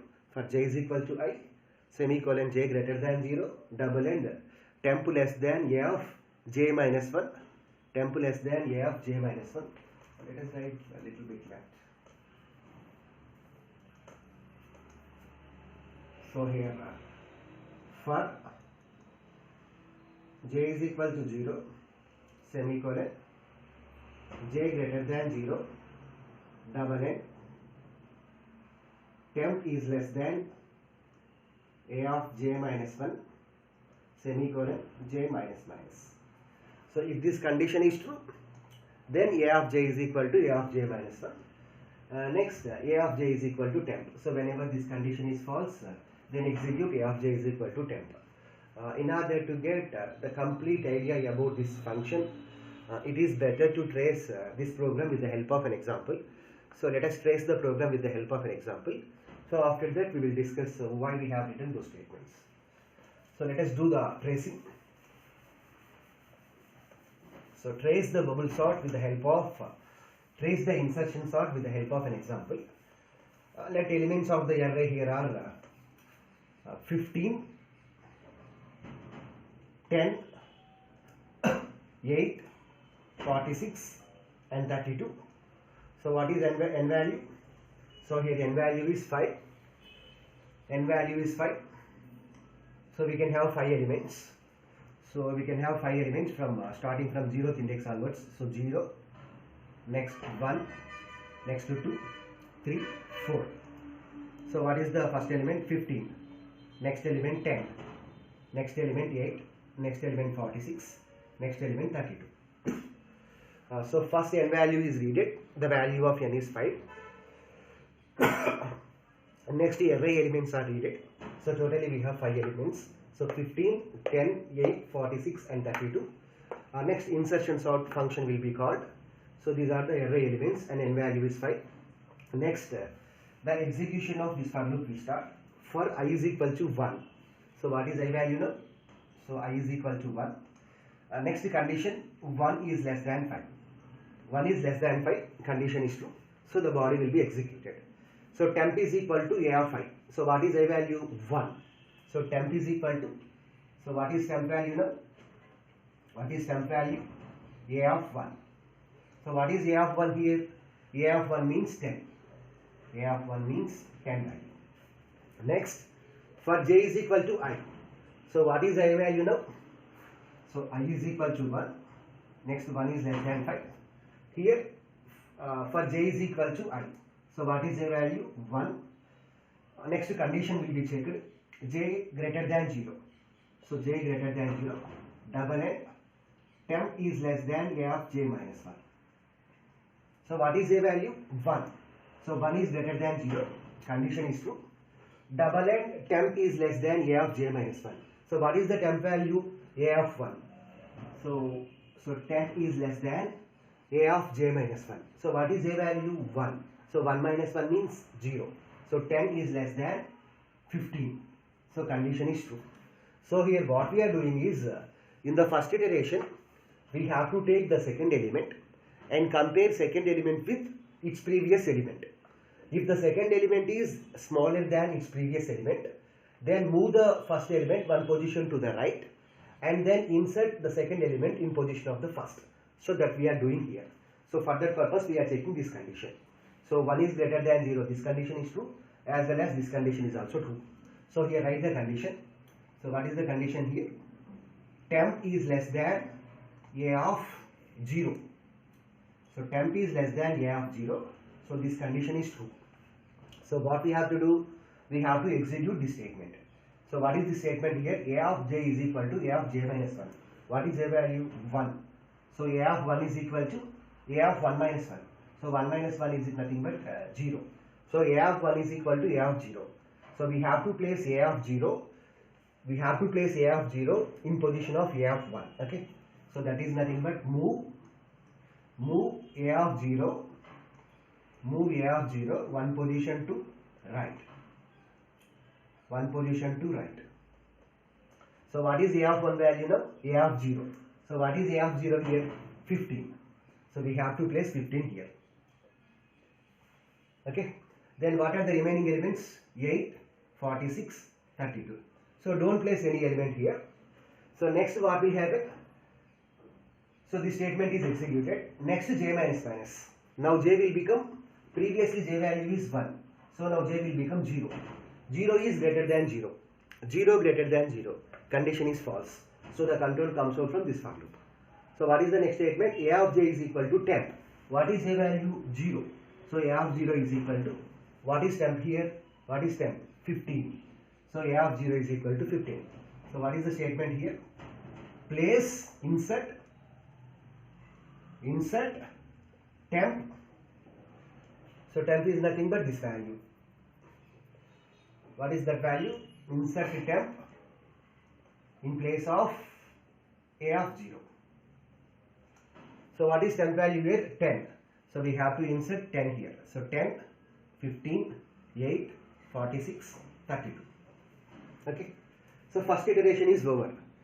So after first iteration, what was happened? The first two elements are in sorted order. So this is nothing but iteration 1. Iteration 1. Now let's see iteration 2.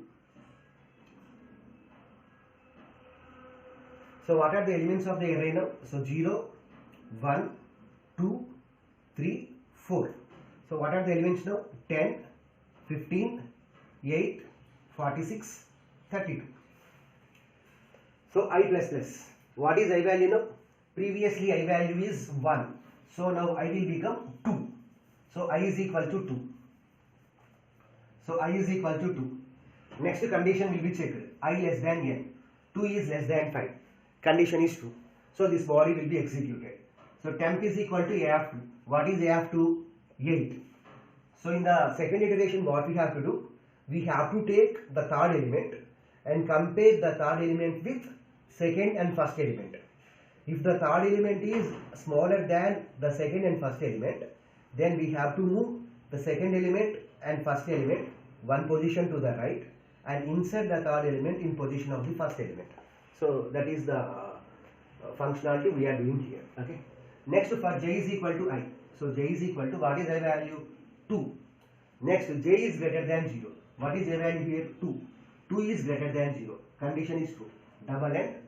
Temp is less than a of j minus 1. We have to compare this value with this value. So what is temp now? 8. 8 is less than a of j minus 1. What is a value? 2. So 2 minus 1 means 1. So what is a of 1? 15. So we are comparing 8 and 11. So 8 is less than 15. Condition is true. So this body will be executed. So what is the body here? A of j is equal to a of j minus 1. What is a value? 2. So a of 2 is equal to a of 2 minus 1. A of 2 minus 1 means a of 1. So what is a of 1? 15. So that means we are moving this element one position to the right. So write that code here. So temp. So what is temp value now? A of 2. What is a of 2? 8. Now let us write the condition here. Temp is less than a of 1. So this condition is true. So what we have to do? So move a of 1 one position to right. So move a of 1 one position to right. So what is the statement here?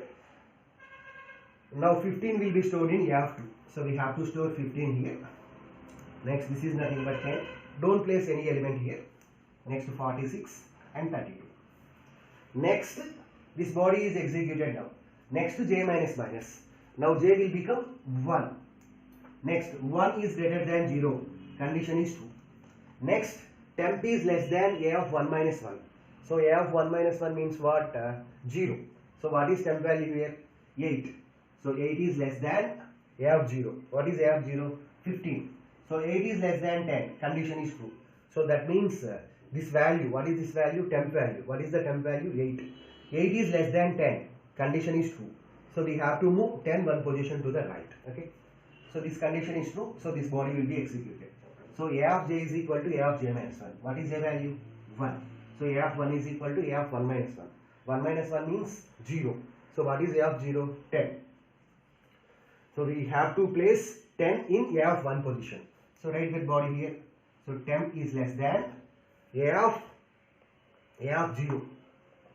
So condition is true. So what we have to do? So move a of 0 one position to right. So move a of 0 one position to right. So what is a of 0? 10. So we have to move 10 one position to the right. So don't place any element here. Next element is 15, 46, 32. Next j minus minus. Next j will become 0. 0 is greater than 0. Condition is false. So whenever the condition is false, then the control comes out from this for loop. So what is the next statement? A of j is equal to 10. What is a value? 0. So a of 0 is equal to what is 10? 8. So that is nothing but we have to insert temp in a of 0 position. So what is temp value now? 8. So insert 8 here. So remaining elements are as it is. So without the program also we can trace this example. Okay. If we trace this example without the program, then it is very easy. Okay. So what we have done here, we have taken third element and compare third element with second element of the array. So here 8 is less than 15. So what we have to do? We have to move the second element one position to the right. So we moved 15 one position to the right. Next, in the next step, compare 8 with a of 0. Okay. 8 is less than 10. So what we have to do? We have to move this 10 one position to the right. So we moved 10 one position to the right. Next, we have to insert 8 in position of a of 0. So second iteration is over. So after second iteration, what was happened? The first 3 elements are in proper order. So here insertion sort is nothing but play cards game. So what are the elements after second iteration? 8, 10, 15, 46 and 32. Now let's see the third iteration. So iteration 3. So I plus plus. Now what will happen? I will become 3. So I will become 3. 3 is less than 5. Condition is true. So what are the elements now? So 0, 1, 2, 3, 4. So 8, 10, 15, 46, 32. So now this is the element we are comparing here. So temp is equal to a of 5. A of 3. What is a of 3? 46. So temp means a of 3. So what is a of 3? 46. So now we have to compare 46 with these elements. Here 46 is greater than this element. So there is no need to perform anything here. Okay. So let us write that condition. So for j is equal to I. So what is the value? 3. Next 3 is greater than 0. Condition is true. Double end. Temp is less than a of j minus 1. What is temp value? 46 is less than a of j minus 1. A of 3 minus 1. 3 minus 1 means 2. A of 2. So temp is less than 15. So 46 is less than 15. Condition is false. So whenever the condition is false, then what will happen? The control comes out from this loop. A of j is equal to temp. So what is a value? 3. A of 3 is equal to temp. What is temp? 46. So there is no need to do anything here. Why? Because this element is greater than these elements. Okay. So write that condition here. Temp is less than a of 3. Temp is less than a of 3 or a of 2? A of 2. Because this is the temp value, we have to compare this value with its previous elements. So this condition is false. So no need of any swappings here. No need of any swappings. So keep the elements as it is. 8, 10, 15, 46, 32. So after third iteration, what was done? The first 4 elements are in the proper order. So now we have to write the last iteration. The last iteration, iteration 4. So what are the elements here? The first element is 8, second element is 10, next element is 15, next element is 46, next element is 32. Next to I plus plus. Now what will happen? I will become 4. 4 is less than 5. Condition is true. So body will be executed. Temp is equal to a of 4. What is a of 4? 32. So now we have to compare 32 with its previous element. So 32 is less than 46. So what we have to do? We have to move 46 one position to the right. So that is the code we are writing here. Directly write the code. So what is temp value? What is temp value? 32. A of 4, 32. So temp is less than a of 3. So this condition is true. So what we have to do? Move A of 3, one position to right. One position to right. So move this element one position to the right. Now 46 will be at A of 4, next to 15, next to 10, next to 8. Don't place any element here. Next to compare temp with A of 2. Temp is less than A of 2. So temp is less than A of 2.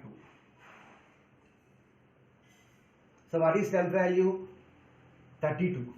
What is A of 2 value? 15. 32 is less than 15. Condition is false. So no need to perform anything here. Okay. So now we have to insert temp in position of A of 3. So 8, 10, 15. Insert temp value. What is temp value? 32. Insert 32 in position of A of 3. 46. So the last iteration is over.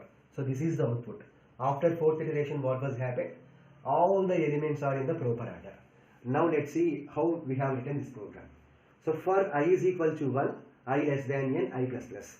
So in insertion sort, first we have to take the second element. Second element is nothing but first index element. So first we have to take this element, first index element, and then compare this element with its previous element. So that's why we have taken I value as 1. Okay. So I is equal to 1, 1 is less than n. If there are n elements, then the number of iterations needed are n minus 1. So I 1 less than 5, 1 iteration, 2 less than 5, 2 iterations, 3 less than 5, 3 iterations, 4 less than 5, 4 iterations. So if there are 100 elements, then the number of iterations needed are 99.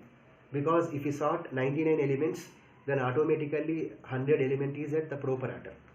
Next to temp is equal to A of 5. Let us assume that we have taken the last iteration. So temp is equal to A of 4. So we have to take this element and we need to compare this element with its previous elements. So that's why store that element. So temp is equal to A of 5. Initially temp contains A of 1. In the next iteration temp contains A of 2. Next iteration A of 3, like that. Next to for loop. For j is equal to I. So j contains the starting value here. In this iteration j contains 4. J contains 4. Next, what is the condition here? J greater than 0. So we have to perform the repetition as long as j is greater than 0. So 4 greater than 0, condition is true. Next to 3 greater than 0, condition is true. 2 greater than 0, 1 greater than 0, condition is true. So as long as j is greater than 0, perform the repetition. Double end, that means these two conditions must be true. So whenever these two conditions are true, then only we have to perform this operation. So what is the logic here? We have to compare this element with its previous elements. If this element, if the temp value is smaller than the previous element, then we have to move this element one position to the right. So that's why we have written this condition. Temp is nothing but this value. Temp is less than A of j minus 1. J value is 4. Because already we have written j is equal to I. Here what is j value? 4.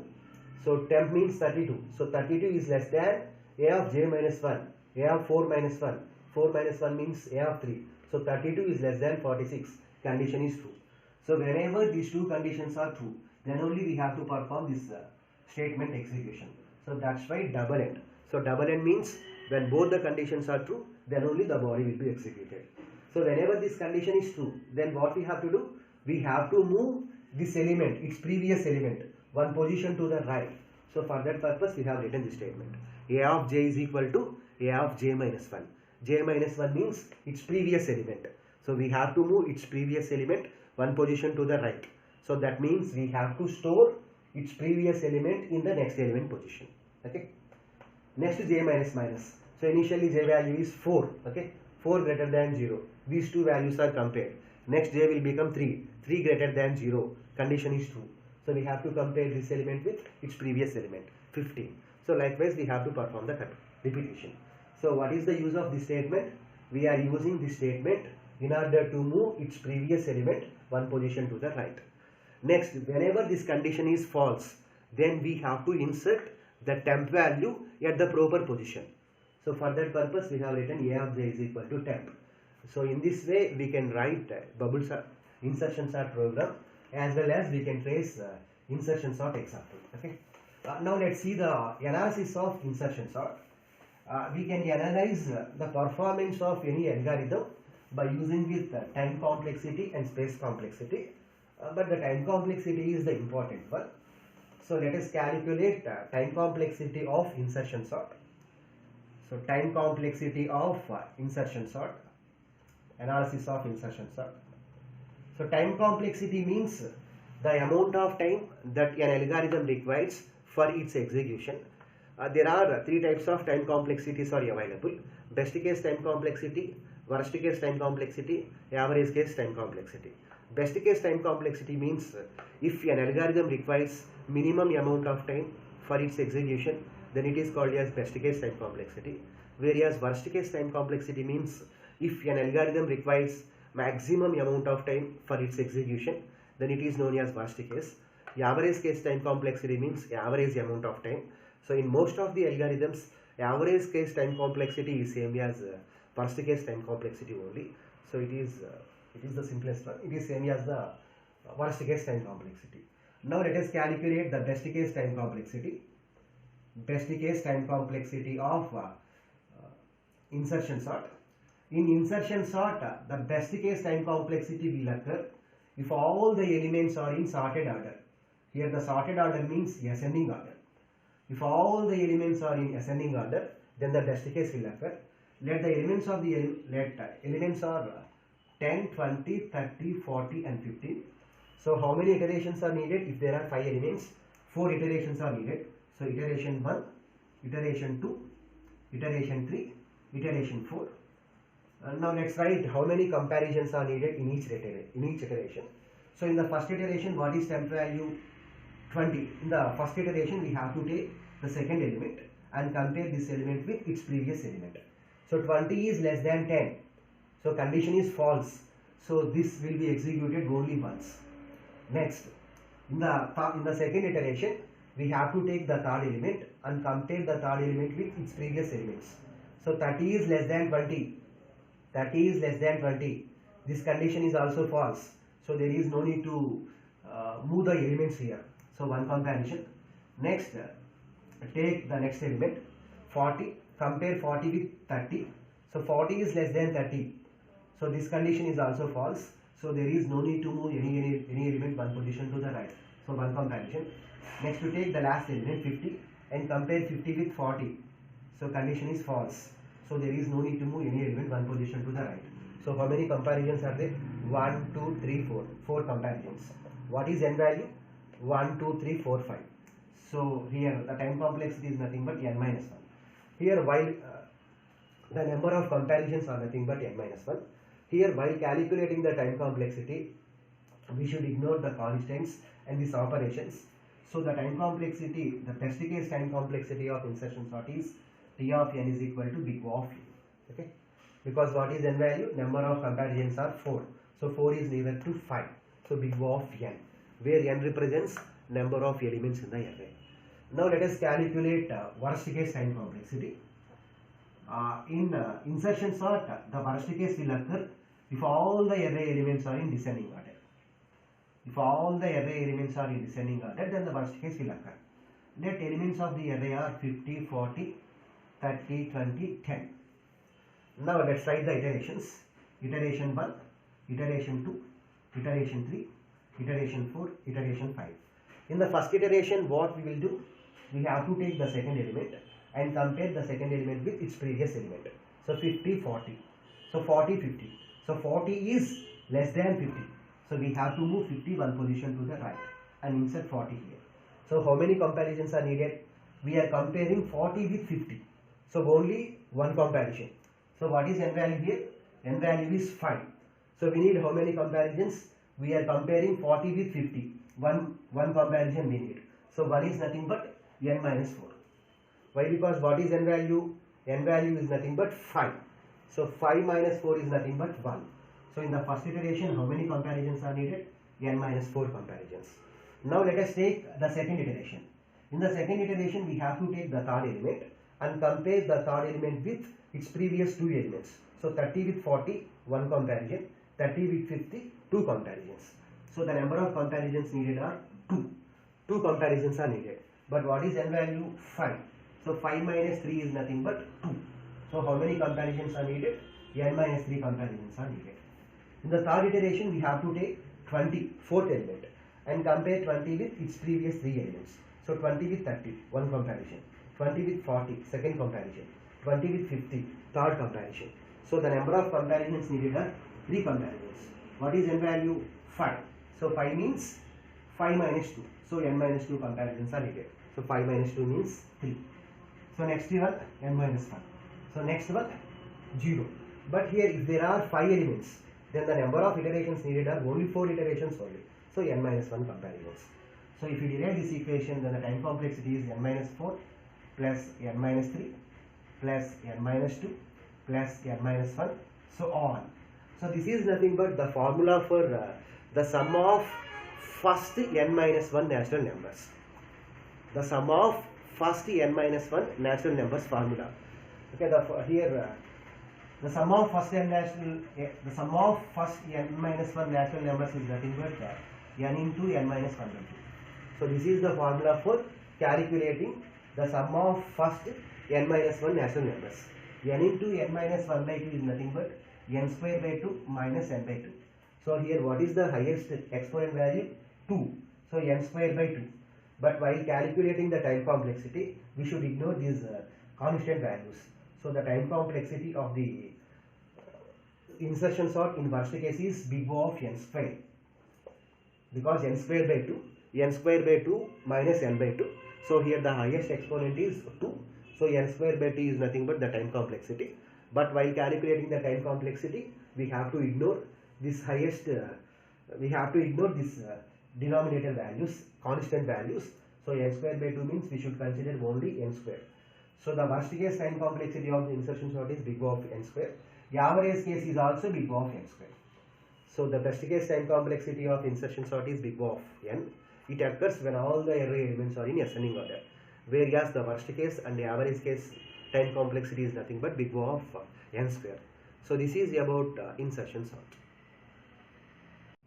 Now let's see about merge sort.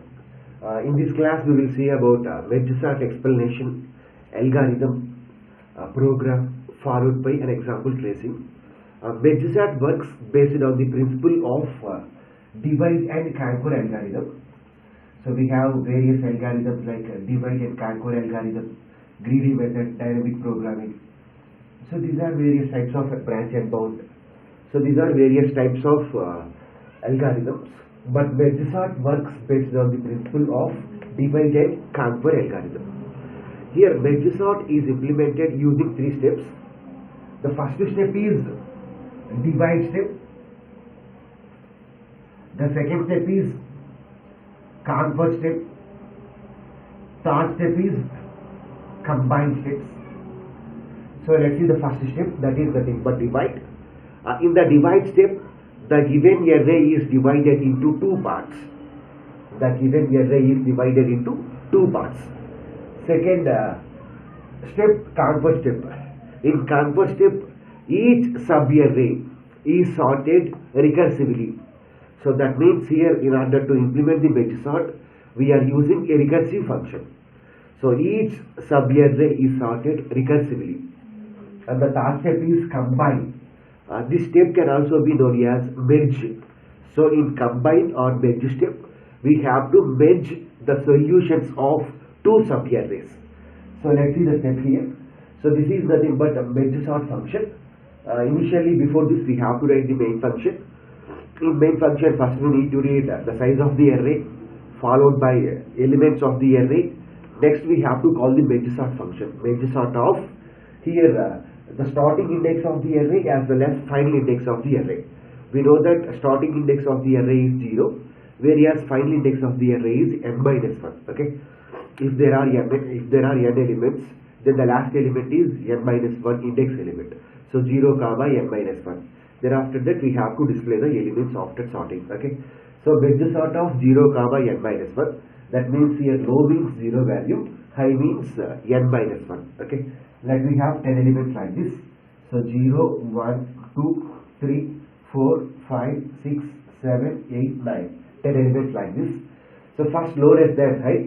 So 0 is less than 9. Condition is true. So mid is equal to low plus high by 2. So low means 0, high means 9. So 0 plus 9 means 9. 9 by 2 means 4. So what is mid value now? 4. So this is the first step. What is the first step? Divide step. In the divide step, what will happen? The given array is divided into two parts. So the given array is divided into two parts with the help of this step. Mid is equal to low plus high by 2. We have to enclose low plus high within the parenthesis. Why? Because first we have to evaluate low plus high. Thereafter that perform division operation is 2. So now we have two parts. So this will become the first part. This is nothing but some 351. This will become the first sub-array, whereas this will become the second sub-array. Now let's see the second step. What is the second step? Conquer step. In conquer step, each sub-array is sorted recursively.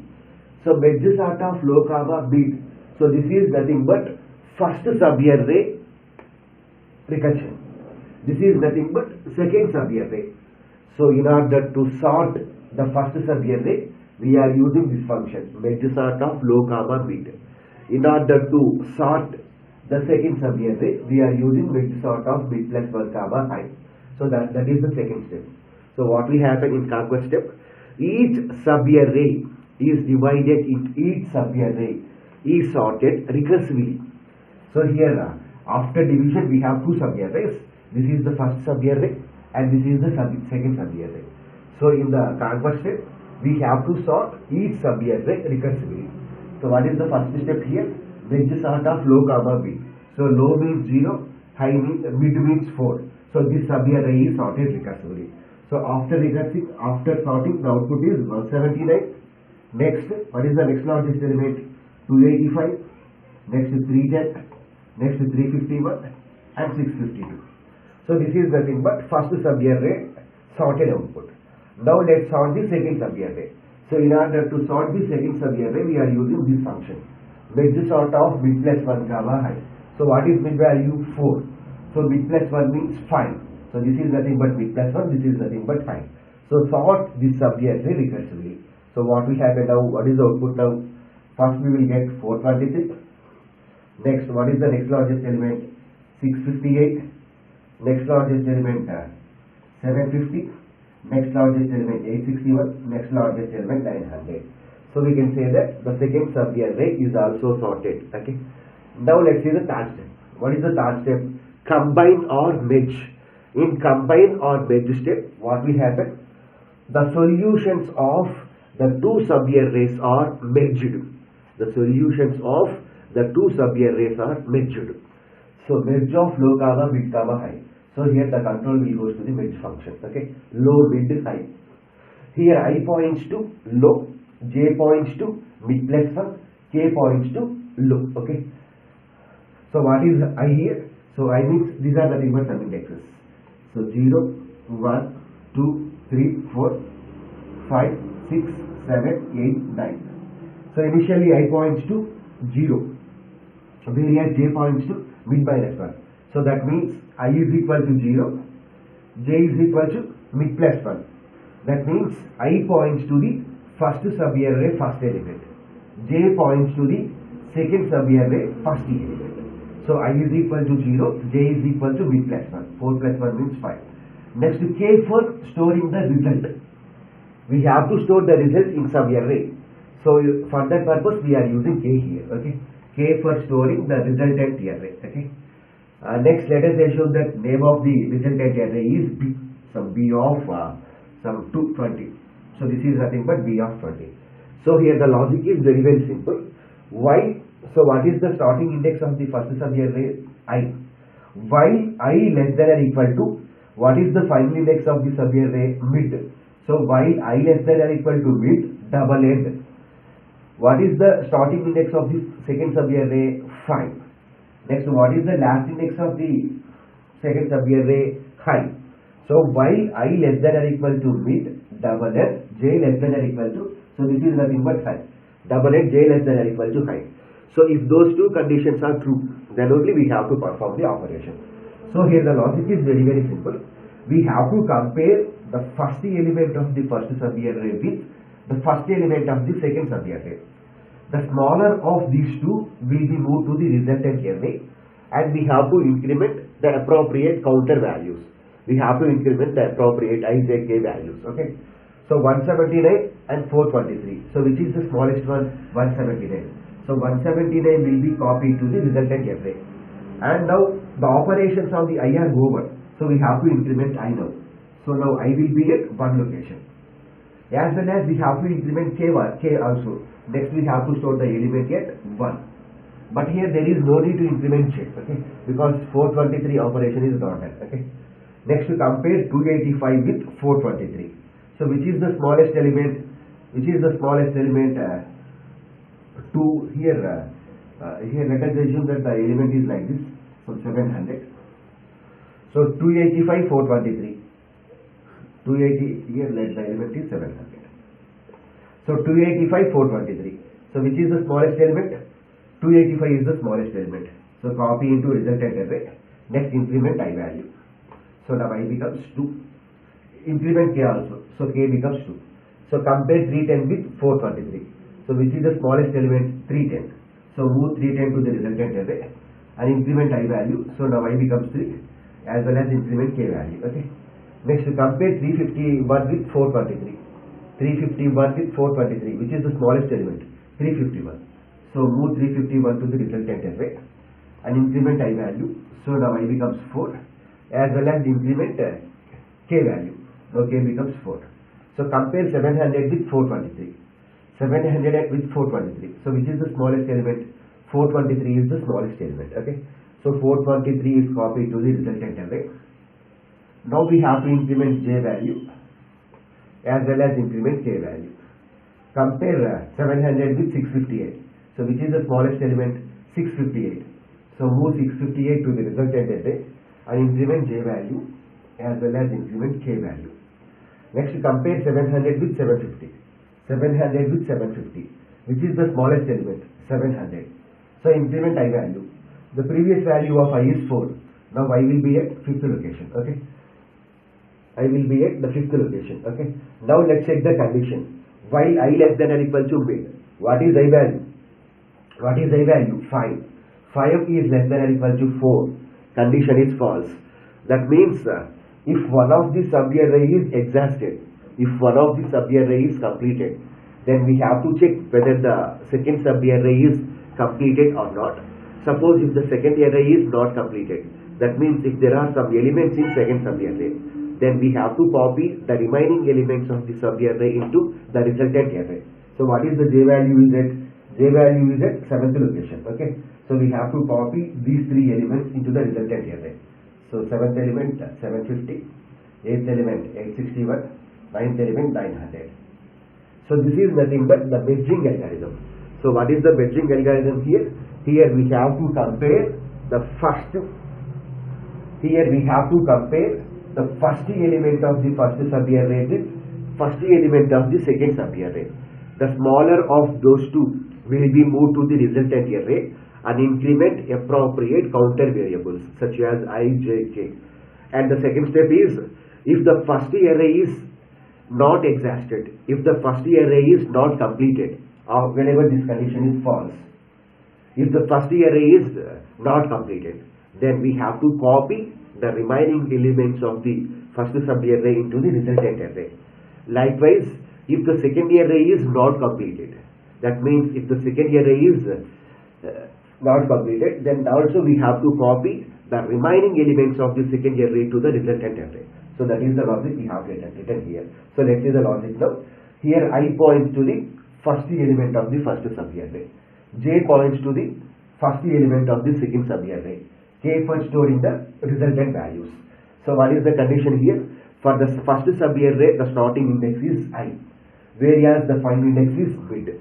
Whereas for the second sub-array, the starting index is mid plus 1, whereas the final index is high.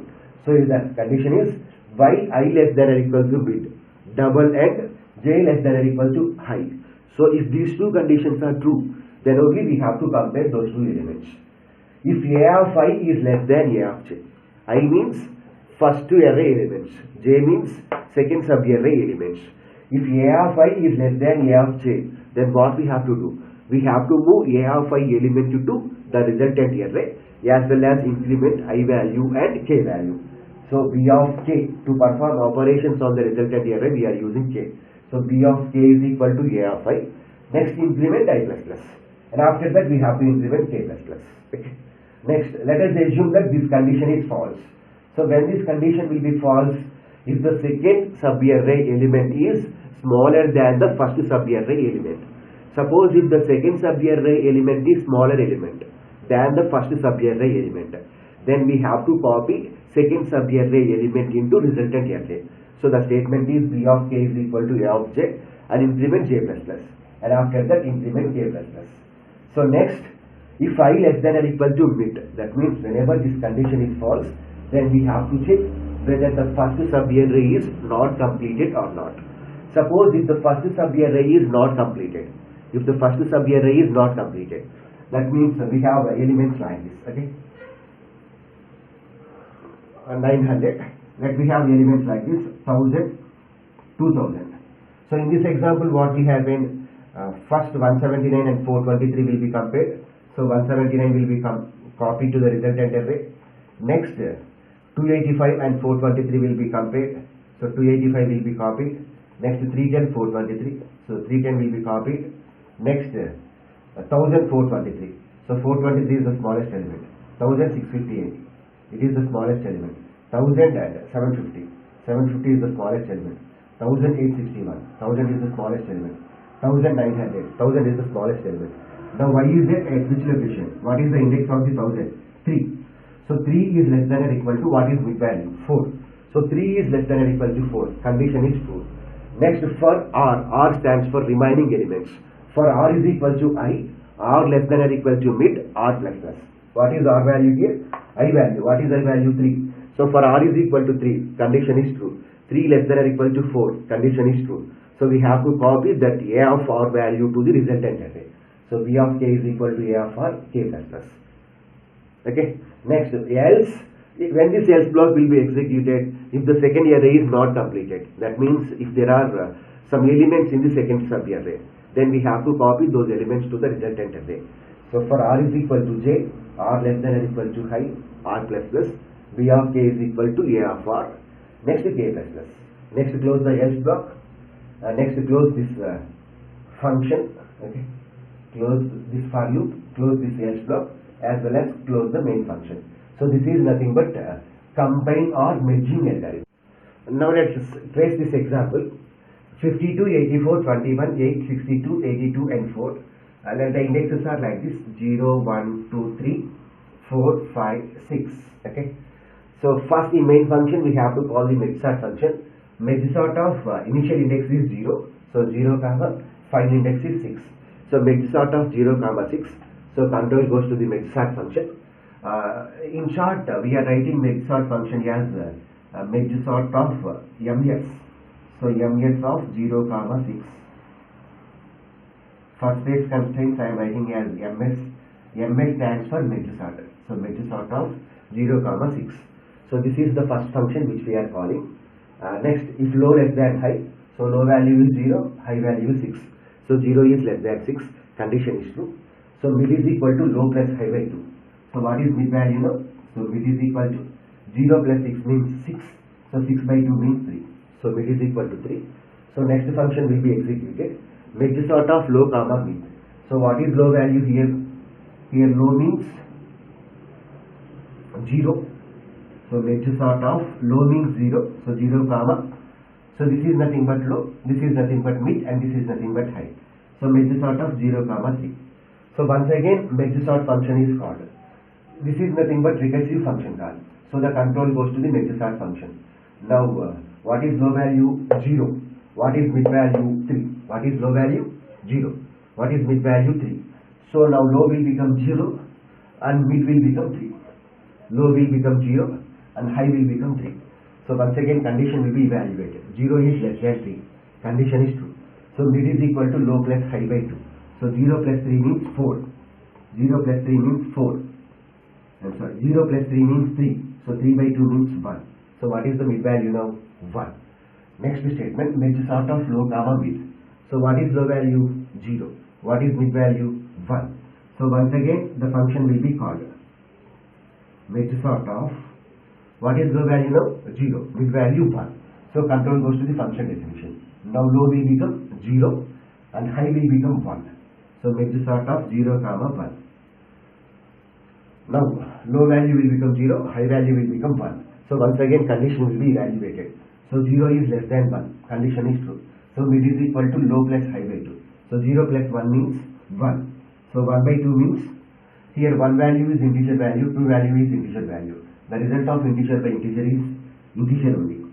So 1 by 2 means 0 only, not 0.5. Okay. So once again, so what is mid value now? 0. So once again function will be called mid sort of low comma mid. So mid sort of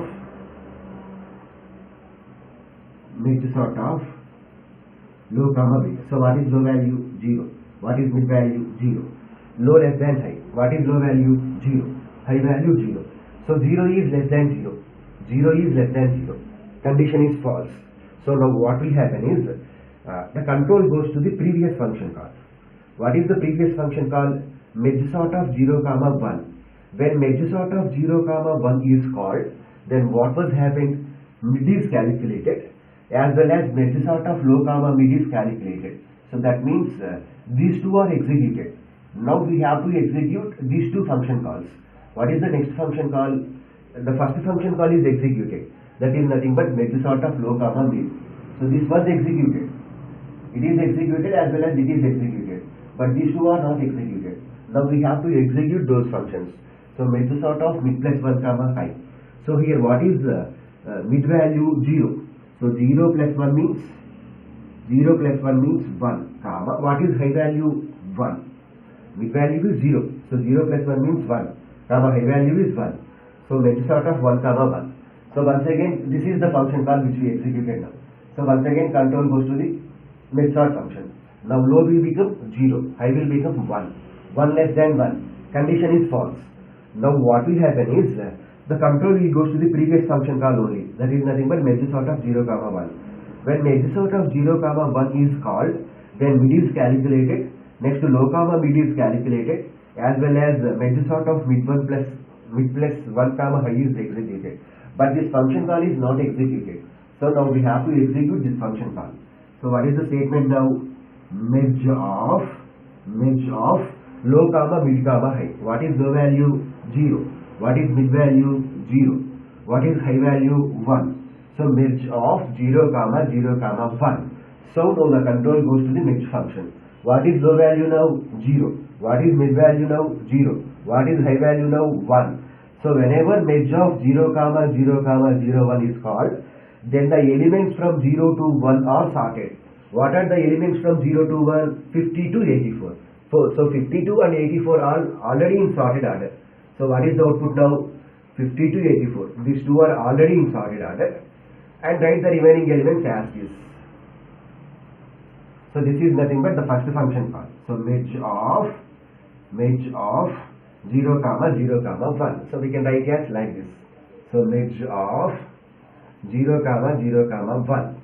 So what will happen now? 0th element and first element are to be sorted whenever this function is called. So after sorting, what is the output? 0, 1, 2, 3, 4, 5, 6. What is the output? 52, 84. There is no change here because these two are already in sorted order. So 21, 8, 62, 82, 4. 52, 84, 21, 8, 62, 82, 4. Okay. Next, what will happen now?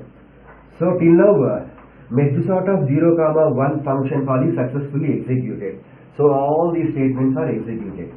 Now the control goes to its previous function call. That is nothing but mid sort of 0 comma 3. So when mid sort of 0 comma 3 is executed, then mid is calculated as well as mid sort of low comma mid is calculated. This function call was also executed. So that means these two are executed. Mid is calculated as well as mid sort of low comma mid is also called. Now we have to execute these two function calls. So what is the next function call now? Mid sort of mid plus 1 comma high. Mid sort of, what is mid here? 1. So 1 plus 1 means 2. So mid sort of 2 comma 3. merge sort of mid plus 1 comma high. So merge sort of 2 comma 3. So once again control goes to the merge sort function. Okay. So what is low value now? 2. What is high value now? 3. So 2 plus 3 means 5. So 5 by 2 means what? 5 by 2 means 2. Because 5 by 2, 2.5. But we have to take only integer value because these two are nothing but integer values. So what will happen now? Merge sort of low comma mid is calculated. What is low comma mid? 2 comma 2. So control goes to the merge sort of 2 comma 2. So 2 less than 2, merge sort of low comma high. 2 less than 2, 2 less than 2. Condition is false. So what will happen now? So control goes to previous function call, merge sort of 2 comma 3. So merge sort of what is the next function call? Mid plus 1 comma high. Because during this function call mid is calculated as well as low comma mid is calculated. Next mid plus 1 comma high. What is mid value? 2. So 2 plus 1 means 3. So merge sort of 3 comma 3. So control goes to the merge sort function. Low value 3, mid value 3. So 3 less than 3. Condition is false. So the control comes out from the loop. Okay. Next, during merge sort of 2 comma 3 function call, low comma mid is over, mid plus 1 comma high is over.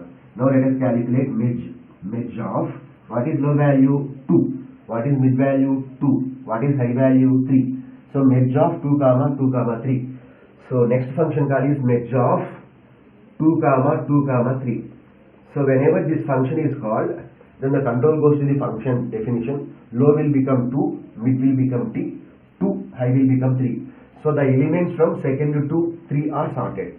Second to 3 are sorted. This is nothing but second index element. This is nothing but third index element. So these two will be sorted now. So what will happen now? What is the output now? 50 to 84. 21 and 8 are sorted. So in place of 21 we will get 8. In place of 8 we will get 21. Okay. Next remaining elements are as it is. That is nothing but merge of 2 comma 2 comma 3. Okay. Merge of 2 comma 2 comma 3. So now what will happen now? So during this function is executed successfully. So the control goes to the previous function call, merge sort of 0 comma 3. So during this function call, mid is calculated, merge sort of low comma mid is over, merge sort of mid plus 1 comma high is over. Next we have to call the next one, merge of low comma mid comma high. What is low value? 0. What is mid value? 1. What is high value? 3. So merge of 0 comma 1 comma 3. So control will goes to the merge function. So now low will become 0, mid will become 1, high will become 3. So the elements from 0 to 3 are sorted. The elements from 0 to 3 are sorted. Okay. So this is nothing but 0th element index. This is nothing but third index element. So merge of 2 comma 2, merge of 0 comma 1 comma 3 means the elements from 0 to 3 are sorted. Okay. So what will happen now? So this array is sorted now. So the first element will become 8. Next element will become 21. Next element will become 52. Next element will become 84. This is nothing but the first function call. So this function call is also successfully executed. Now the control goes to the previous function call. So till now what was done is the first step is over. Mid is equal to low plus high by 2. This is nothing but the divide step. So what is mid value? 3. Next what is the first function call? Merge sort of low comma mid. What is low value? 0. What is mid value? 3. So merge sort of 0 comma 3 is called. So this is nothing but conquer first step. What is conquer step? Each sub-array is sorted recursively. So till now the first sub-array is sorted recursively. Till now the first sub-array is sorted recursively. So 8, 21, 52, 6, 84. Next we have to sort the second sub-array recursively, and after that we need to implement the merge function. Okay. Now let's see those two. So during this function called merge sort of 0 comma 6, mid is calculated as well as low comma mid is over. Now what we have to do? We have to call the second one. What is the second one? Now we have to call the second one. What is the second function called? Merge sort of mid plus 1 comma high. Merge sort of mid plus 1 comma high. Merge sort of, what is mid value? 3. So 3 plus 1 means 4. High value is 6. So merge sort of 4 comma 6. So this function is called now. Why? Because these two are already executed. This is called now. So control goes to the merge sort function. Now low will become 4, high will become 6. So 4 less than 6, condition is true. So mid is equal to 4 plus 6. 4 plus 6 means 10. So 10 by 2 means 5. Okay.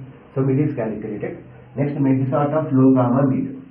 Merge sort of low comma mid. Merge sort of low means 4, mid means 5. So merge sort of 4 comma 5. So control goes to the function definition. Low will become 4, high will become 5. So mid is equal to 4 plus 5 means 9. 9 by 2 means 4. So merge sort of low comma mid will be executed. So 4 comma 4.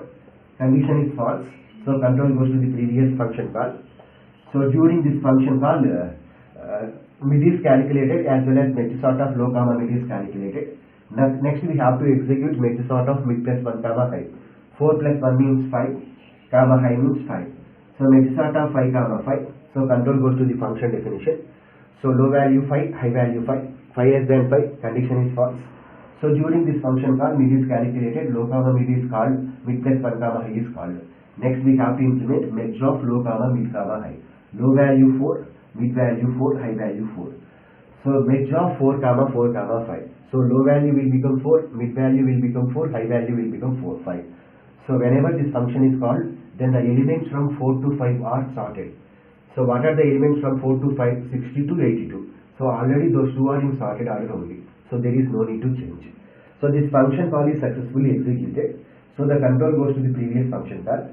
So during this function call, mid is calculated as well as low comma mid is calculated. Now we have to call merge sort of mid plus 1 comma high. What is mid value? 5. So 5 plus 1 means 6. 6 comma, what is high value? 6. Merge sort of 6 comma 6. So 6 comma 6. So low will become 6, high will become 6. 6 less than 6. Condition is false. So control goes to the previous function call. So during this function call, mid is calculated, low comma mid is called, mid plus 1 comma high is called. Next we have to call merge of low comma mid comma high. Low value 4, mid value 5. What is the high value? What is the high value? 6. So 4 comma 5 comma 6. So whenever this function is called, then the elements from 4 to 6 are sorted. 4 to 6. That means 62, 82, 4 will become 4, 62, 82. So this function call is successfully executed. So the control goes to its previous function call. So during this function call, so till now merge sort of low comma mid is executed. So this array is in sorted order, as well as mid plus 1 comma high is executed. That means this array is in sorted order. Now we have to execute the last one, merge of low comma mid comma high. Merge of low comma mid comma high. What is low value here? 0. What is mid value here? 3. What is high value here? What is high value? 6. So merge of 0 comma 3 comma, what is the high value? 6. 0 comma 3 comma 6. So whenever this function is called, then merging will be done. So we know what is merging. So what is merging? The first element of this array is compared with the first element of the second sub-array. So which is the smallest element? 4 is the smallest element. So 4 is moved here, okay, as well as it is implemented now, okay.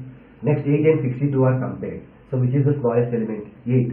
So 8 is copied to the resultant array, as well as this index is implemented. 21 and 62 are compared. Which is the smallest? 22. So 21 will be copied to the resultant array. Next 52, 62. Which is the smallest element? 52. So 52 will be copied into the resultant array. Next 84, 62. Which is the smallest? 62. So 62 will be copied here. Next 82, 84. Which is the smallest element? 82 will be copied into the resultant array. Next, this value will be implemented. So j less than or equal to high. But what is j now? J will become 7 now. So the condition is false now. Why? Because I is 6 only. Okay. So the control comes out from the loop. But here the first array is not exhaustive. There are some elements in the first array. So what is that element? 84. So 84 will be copied to the resultant array. So in this way we can trace merge sort by taking some elements.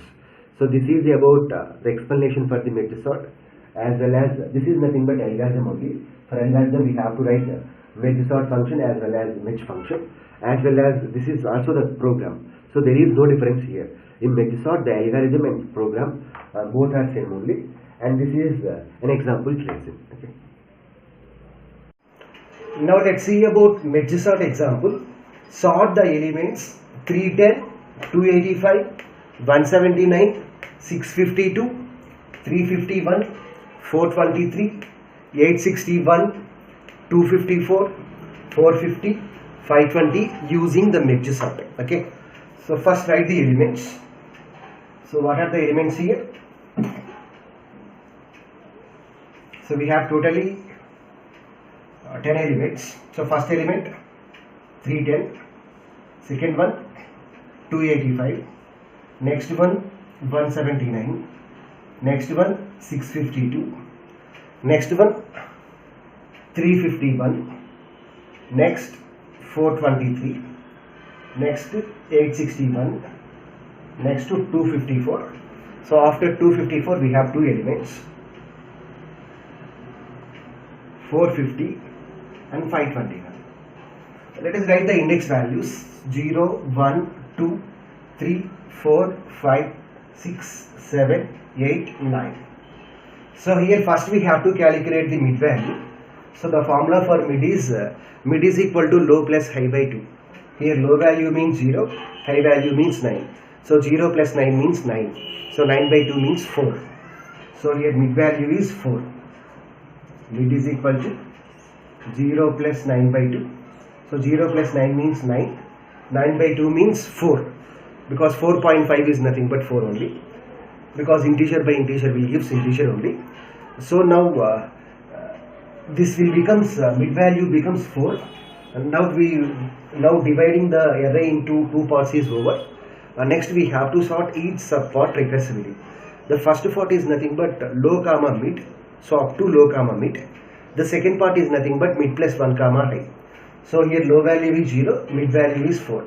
So the first part contains the elements from 0 to 4, whereas the second part contains the elements from mid plus 1 to high. That is nothing but 5 to 9. So 0 plus 4 means, so what are the elements? So first element is 310, second element is 285, next one 179, next one 652, next one 351. So these are nothing but elements from 0 to 4. Next, the second part contains the elements from mid plus 1 to high. Here what is mid value? 4. So 4 plus 1 means 5. So 5 to 9. High value is 9. So what is the fifth index element? 423. Next one 861. Next one 254. 254 and the next one is 450. Last one is 520. So index values 5, 6, 7, 8, 9. Now for this part, low becomes 0, high becomes 4. So now we have to calculate the mid. So what is the formula for mid? Mid is equal to low plus high by 2. So 0 plus high means 4. So 0 plus 4 by 2. That is nothing but 4 by 2. 4 by 2 means 2. So now the first part contains the elements from low to mid. Low means 0, mid means 2. Whereas the second part contains the elements from mid plus 1 to high. Mid means 2. So 2 plus 1 means 3. So 3 to 4. So first part contains the elements from 0 to 2. That means 310, 285, 179. So 0, 1, 2. Whereas second part contains the elements from mid plus 1 to high. Mid value is 2. So 2 plus 1 means 3. So 3 to 4. 3 to 4. What is third index element? 652.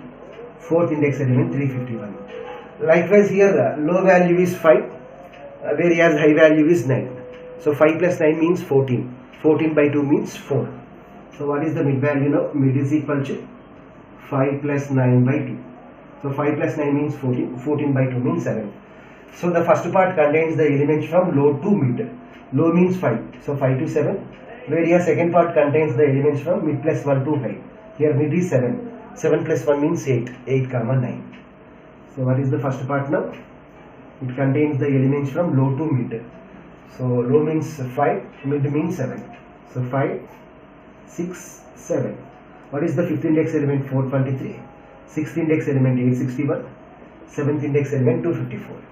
Whereas the second part contains the elements from mid plus 1 to high. Here mid is 7. 7 plus 1 means 8. So 8 to what is high value? 9. So 8th index element is 450. 9th index element is 520. Okay. Now for this subarray, low value is 0, high value is 2. So what is mid now? 0 plus 2 by 2. 0 plus 2 means 2.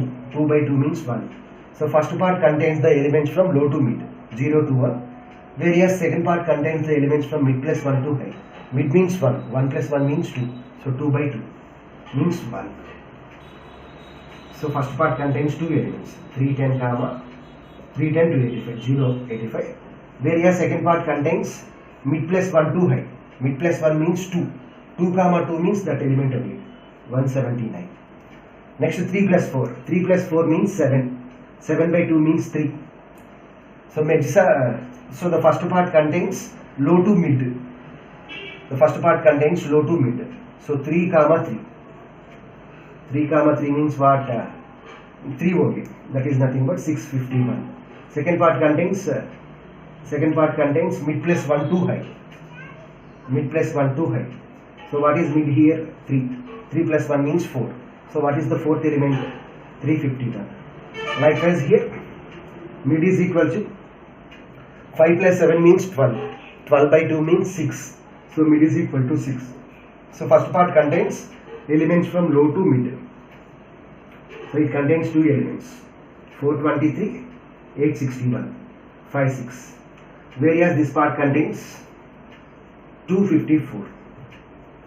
Next here, mid becomes 8 plus 9. 8 plus 9 means 17. 17 by 2 means 8. So first part contains low to mid. That means 8th element, 450. Whereas second part contains mid plus 1 means 9. 9 to 9 means 520. So this is nothing but 9 index elements. So we can also write some arrows like this.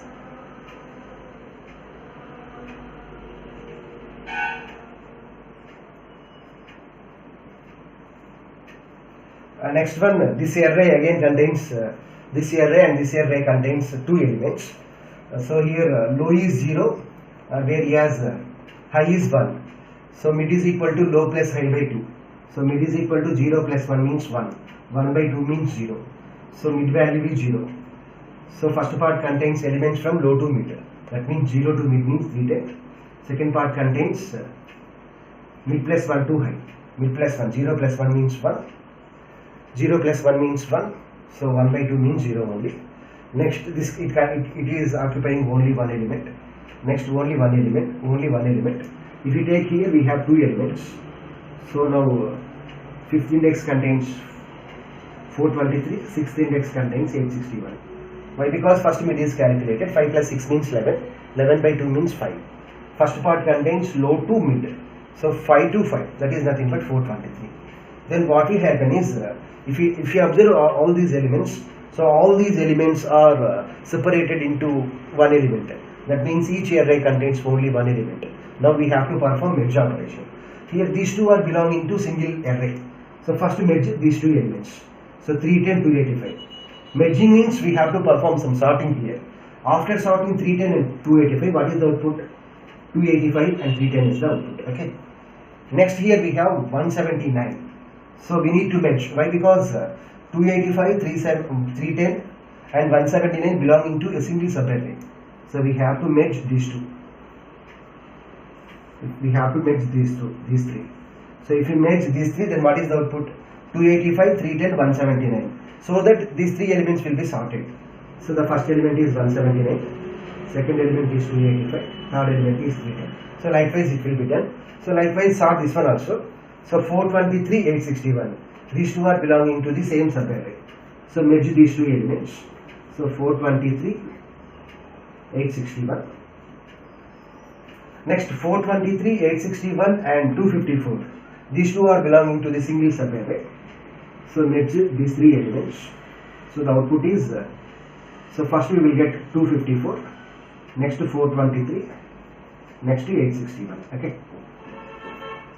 Next, these 2 are belonging to the same subarray. So merge these 2 elements. So 651, 351. So after merging, what is the output? 351 and 651 is the output. Likewise 450, 520. These 2 are belonging to the same subarray. So after merging, the output is 450 and 520 is the output. Okay. Next we have to merge these 2 subarrays because these 2 are belonging to this array. So after merging these 2, what is the output? What is the output? 179. Next to 285. After that 310. Next to 351. Next to 651. Okay. Next merge these 2. So here the output is 254, 423, 450. Next after that 520. Next 861. Next we have to merge this one and this one. So if we merge those two, then output is, what is the first element? 179. Now after that, this is the smallest element, 254. After that 285. Next, what is the next smallest element? 310. Next 351. Next after 351 423. Next after 423, what is the next element? 450. Next one 520. Next one 651. And the last one is what is the last element? 861. So 1 2 3 4 5 6 7 8 9 10. So in this way we can perform sorting the elements with the help of the merge sort. Now let's see about analysis of merge sort.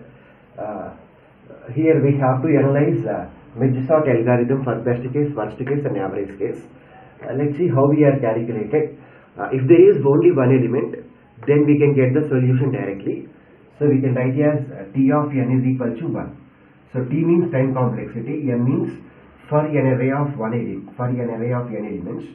If n value is 1, then there is no need to sort. We can get the solution directly. So we need only 1 unit of time. Suppose if there are more than one element, then here the step is we have to divide the given array into two parts where each array contains n elements. So 2t of n by 2 plus n. Here these two for let the elements are like this: 40, 30, 60, 10, 40, 45. If the elements are like this, then the logic for the merge sort is we have to divide the given array into two parts. So here we are dividing the array into two parts. So that's why we have written 2 here. Next, where each part contains how many elements? N by 2 elements. So this is nothing but 3 elements. This is nothing but 3 elements. So that is for that situation. So 2t of n by 2. We are dividing the array into two parts where each part contains n by 2 elements plus we require minimum n comparisons for matching. So after sorting the first sub-array as well as second sub-array, we have to perform the merging. So we need to require minimum n comparisons for the matching. Okay. So what is this 2? Dividing the array into two parts. What is this n by 2? Where each sub-array contains n by 2 elements. What is this n? We require minimum n comparisons for matching. Okay. So this is the best case here. In merge sort, the best case will occur if we divide the given array into exactly two parts. If we divide the given array into exactly two parts. Suppose if there are 10 elements, then if we divide the given array into two parts where each part contains 5 elements, then we can say that it is the best case. Okay. Now let us derive this equation. 2 into, so T of n means this one. So what is T of n by 2? In place of n we have to write n by 2. So 2T of, in place of n we have to write n by 2. N by 2 by 2 plus, in place of n we have to write n by 2 plus n. Simply here we are writing the equation for T of n by 2. So 2 into, we are deriving T of n by 2. So how to derive n by 2? In place of n we have to write n by 2. So 2t, in place of n write n by 2 by 2 plus, in place of n we have to write n by 2 plus, this is the extra term here. Okay.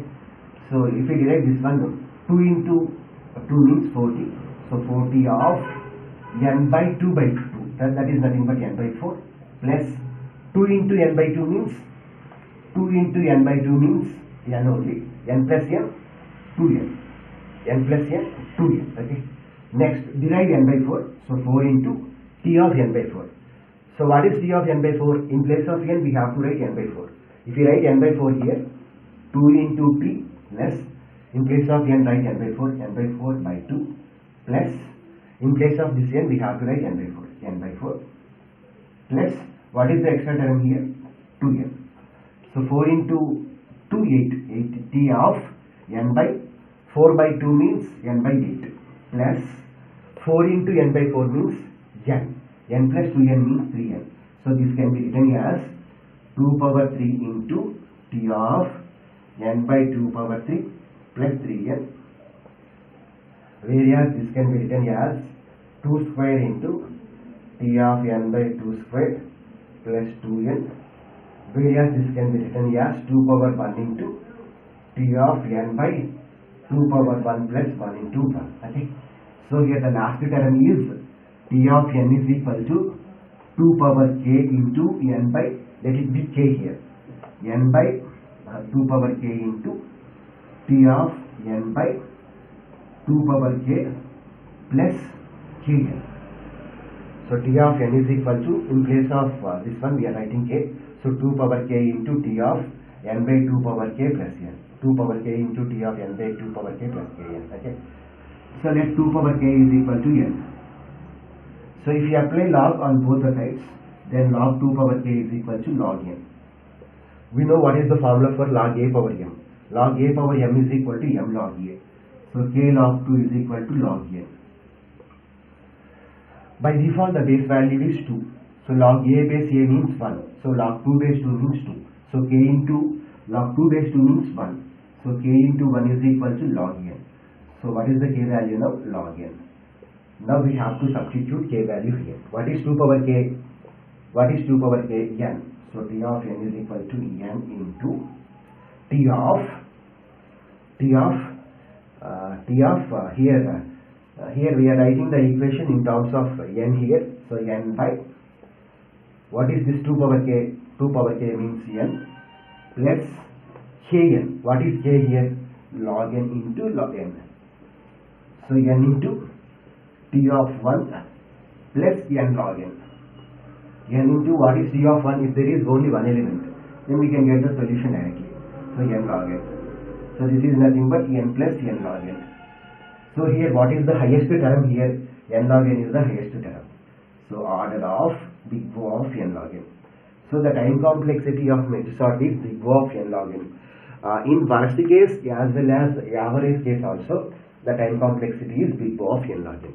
So we can say that the time complexity of merge sort in all the cases is big O of n log n. Now let's see about quicksort. Quicksort works based on the principle of divide and conquer algorithm.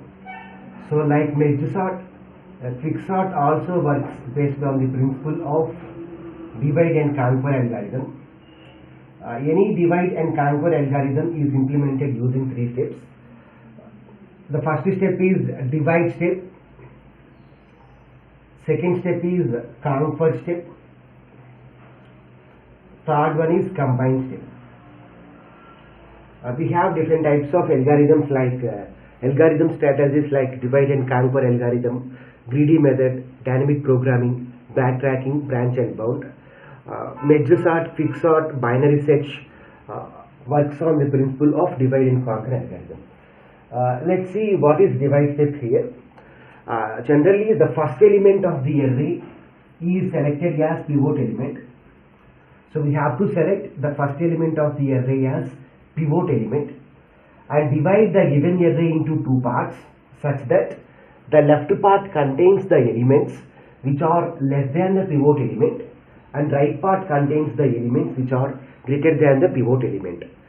In order to select the pivot element, we have various strategies like the first strategy is we always select the first element as the pivot element, and the second strategy is select the last element as the pivot element. Third strategy is select a random element. It is we use a random function. That random function selects one of these elements as the pivot element, and the last strategy is just take 3 elements and calculate median of the 3 elements. So calculate median of 3 elements. Okay. So by using these 4 strategies we can select a pivot element. So what is the first strategy? Select first element as the pivot element. Second strategy, select last element as the pivot element. Third strategy, select a random element as the pivot element, and the last one is select median of 3 elements as the pivot element. Okay. Now here in our example we are selecting the first element as the pivot element. Divide the given array into 2 parts such that the left part contains the elements which are less than the pivot element, and the right part contains the elements which are greater than the pivot element. So that is the first step here. That is nothing but divide step. This process is also called as partitioning. Dividing process is also known as partitioning process. Now let's see the second step, convert step. Okay, in convert step we have to sort the first part as well as the second part recursively, so that we will get the entire array as a sorted output. And the next one is combine. There is no need of combine step in quicksort. Combine step is needed only in merge sort. Okay. Now let's see the logic here. Initially we have to define the main function. So in main function, first we have to read the elements of the array, and first read size of the array, next read elements of the array, next call this function quicksort of starting index as well as final index. Here the starting index is nothing but 0, whereas the final index is nothing but n minus 1, where n represents the size of the array. Okay. So in main function we have to call the quicksort function, quicksort of 0 comma n minus 1. So whenever that function was called, so control comes to the quicksort function definition. Then after that it sorts the corresponding array elements, and after that we have to display the sorted output in the main function. Printf after sorting elements are print the sorted output using a for loop. Okay. Now let's see the logic for the quicksort. So void quicksort of, it accepts two arguments. First one is low, second one is high. P stands for pivot element. If low less than high, so if low less than high, then we have three steps here. The first step is P is equal to partition of low comma high. Here P is nothing but pivot element. So in order to calculate the pivot element, we are using a function called partition function. So what is the use of a partition function? The partition function divides the given array into two parts, such that the left part contains the elements which are less than the pivot element, and the right part contains the elements which are greater than the pivot element. Okay. So P is equal to partition of low comma high. So this is nothing but function call. So whenever a function is called, then the control goes to the function definition. Okay. Now let's see the logic here. Here before seeing the logic, let's see how we can solve this problem mathematically. After that we will discuss the logic. First let us take the index values 0, 1, 2, 3, 4, 5, 6, 7, 8. Initially we have to take a variable called I, place I at 0th location, and take a variable called j, place j at n minus 1 location. That is nothing but here n is 9, so 9 minus 1 means 8. Okay, and here select the first element as the pivot element. Okay, so here the condition is the left part contains the elements which are less than the pivot element. Okay, so here I for left part, whereas j for the right part. So here the condition is if a of I is less than the pivot element, if a of I is less than the pivot element, then increment the I value, because for what purpose we are using I for the left part. Left part contains the elements which are less than the pivot element only. So here what is the pivot element? 60. Here the condition is a of I is less than or equal to pivot element. So 60 is less than or equal to 60. So condition is true. There is no need to move 60 to the right part. So increment I value. So what is the next element? 39. So 39 is less than or equal to 60. 39 is less than or equal to 60. Condition is true. So that means there is no need to change 39. So increment I value. Next to 46. 46 is less than or equal to 60. Condition is true. So there is no need to change I value. Next one 50. So increment I value. Next one 56. 56 is less than or equal to 60. Condition is true. That means there is no need to change I value. So increment I value. Next one 84 is less than or equal to 60. 84 less than 60. Condition is false. Why? Because here 84 should be in the right part only. It should not be in the left part. Okay. So condition is false. So check for the right part. So what is the right part here? Right part always contains the elements which are greater than the pivot element. Which are greater than the pivot element. So here the condition is while a of j greater than pivot element. What is a of j? 19. 19 is greater than 60. 19 is greater than 60. Condition is false. So that means this element should be in the left part. It should not be in the right part. So next we have to check if I is less than j or not. What is I value? 4. What is a value? 8. So 4 is less than 8. Condition is true. So we have to swap the elements. So we have to swap 4 and 8. So in place of 4 we will get 19.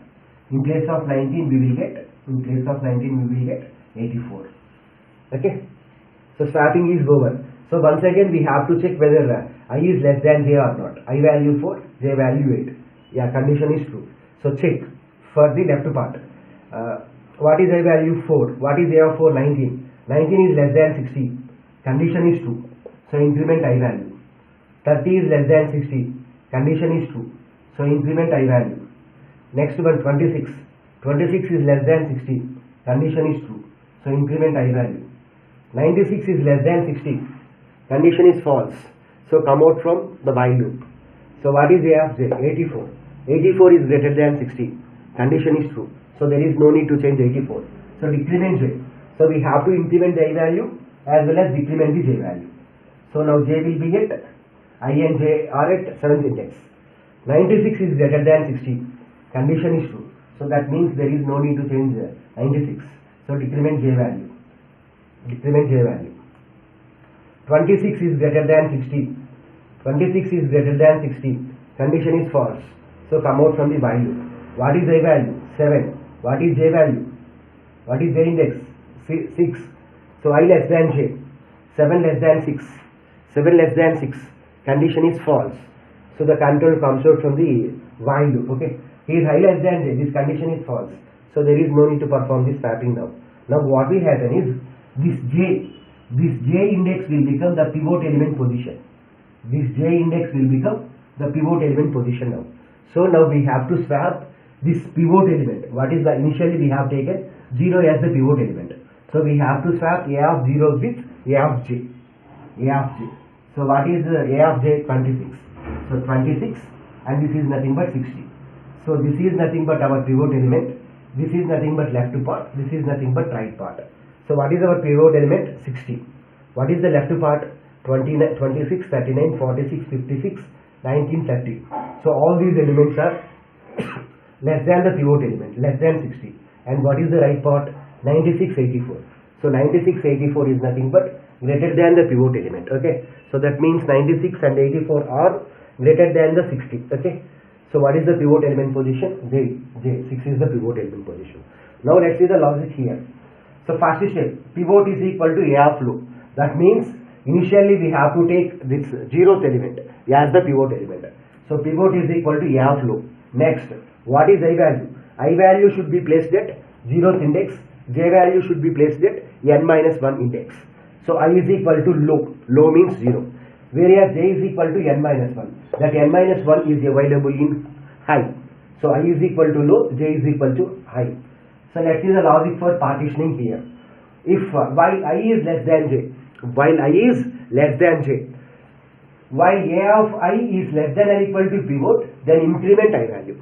While a of I is less than or equal to pivot, increment I value. So 60 is less than 60. 60 is less than or equal to 60. So increment I value. 29 is less than or equal to 12. 39 is less than 60. So increment I value. 46 is less than 60. Increment I value. 56 is less than 60. Increment I value. So here for what purpose we are using I for left part. So left part contains the elements which are less than the pivot element. Okay. Next, if it is less than the pivot element, then there is no need to change that element. So check for the next element. If it is also less than the pivot element, then increment I value. So whenever the condition is false, then that element should be greater than the pivot element. So we have to swap with A of j now. So for that purpose, let us check this condition. While A of j greater than pivot, here there is no need to write greater than or equal to. Why? Because equal to is already written in this less than condition. While A of j is greater than pivot, what is j value? High. So here we have to perform decrementation operation. 9, 8, 7, 6. Okay. So it goes from left to right, whereas it goes from right to left. So while A of j is greater than pivot, j minus minus. J minus minus. For what purpose we are using j here? J means right part. So the right part contains the elements which are greater than the pivot element. Right part contains the elements which are greater than the pivot element. So if it is greater than the pivot element, then there is no need to change that element. So decrement J value. Okay. Suppose if that element is also greater than the pivot element, then there is no need to change that element. So whenever the condition is false, then it specifies that that element is less than the pivot element. Okay. Now we have to check whether I is less than J or not. If I is less than J, then swap A of I and A of J. So the code is swapping of two numbers using temporary variable. So temp is equal to A of I is equal to A of J is equal to temp. Next, so once again we have to check whether I is less than J or not. If I is less than J, then once again perform the repetition. Otherwise, comes out from the value. Okay. Then what will happen is this J will gives whenever this while I less than J condition is false, then this J will gives pivot element position. J will gives pivot element position. Now we have to swap A of low and A of J. Why? Because initially we have taken pivot as A of low. Pivot is equal to A of low. Pivot is equal to A of low. So now we have to swap that pivot element with A of J. Okay. So here the statements are temp is equal to what is the pivot element index? A of low. So temp is equal to A of low. A of low is equal to A of J. A of J is equal to temp. So swap A of low and A of J. Why? Because J is the pivot element position, and initially pivot element is stored at A of low. Then after that return J. So it will goes to this function, partition function. Okay. So this is the logic for quicksort function. Now let's take an example. With the help of an example, we will try to discuss quicksort in detail. Now let's trace these elements with the help of quicksort functions. Initially, let n value is 1, 2, 3, 4, 5, 6, 7, 8, 9. So 9 elements are readed in the main function. So from the main function, we have to call quicksort function. So quicksort of 0, n minus 1. So quicksort of 0, 8. So control will goes to the quicksort function. So for space constraints, I am writing quicksort as QS. So 0, 8. So this is nothing but 0th index, 1 index, 2 index, 3 index, 4 index, 5 index, 6 index, 7 index and 8 index. So now low value is 0, high value is 8. If low less than high, 0 less than 8, condition is true. So this P stands for pivot element. P is equal to partition of low, high. So control goes to the partition function. So during partition function, what will happen? The first element of the array is selected as the pivot element, and the given array is divided into two parts, such that left part contains the elements which are less than the pivot element, and the right part contains the elements which are greater than the pivot element. Okay. So let's see the logic here. Pivot is equal to A of low. So what is the pivot element now? Pivot element is nothing but A of low. So what is A of low here? Low stands for 0 here. So what is the pivot element here? So initially the first element, that is nothing but 34 is taken as the pivot element. So pivot is equal to 34. So this element is taken as the pivot element. Next, I is equal to low, J is equal to high. So here I means, what is I value? I means 0, whereas J means, what is J value? J means high. What is high? 8. So I is equal to 0, J is equal to 8. So I is at 0th index, whereas J is at 8th index. Let's check the condition. While I less than J. So 0 is less than 8. Condition is true. Next, while A of I is less than or equal to pivot. What is I value? 0. So while A of J is greater than or equal to pivot. What is the pivot? 34. So 34 is less than or equal to 34. Condition is true. So I plus plus. So I will become 1. So now I will be at index 1. Next, once again condition will be evaluated. A of I is less than pivot. What is A of 1 now? 26. 26 is less than 34. Condition is true. So I plus plus. Now I will be at the second index. Next, what is A of 2? 1. 1 is less than 34. Condition is true. So increment I value. Next, 45. 45 is less than 34. Condition is false. That means 45 should be in the right part. So we have to swap with some a of j. Okay. So condition is false. So the control comes out from the while loop. Next, while a of j is greater than pivot. What is a of j? A of 8. What is a of 8? 27. 27 is greater than 34. 27 is greater than 34. Condition is false. So the control comes out from the j loop. Okay. If I is less than j, I value 3, j value 8. So 3 less than 8. Condition is true. So we have to swap a of I and a of j. So what is a of I? 45. What is a of j? 27. So now in place of 45 we will get 27.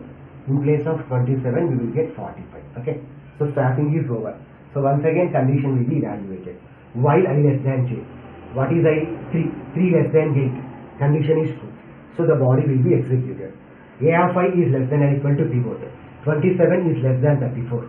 Condition is true. So I plus plus. 18 is less than 34. Condition is true. So I plus plus. 78 is less than 34. Condition is false.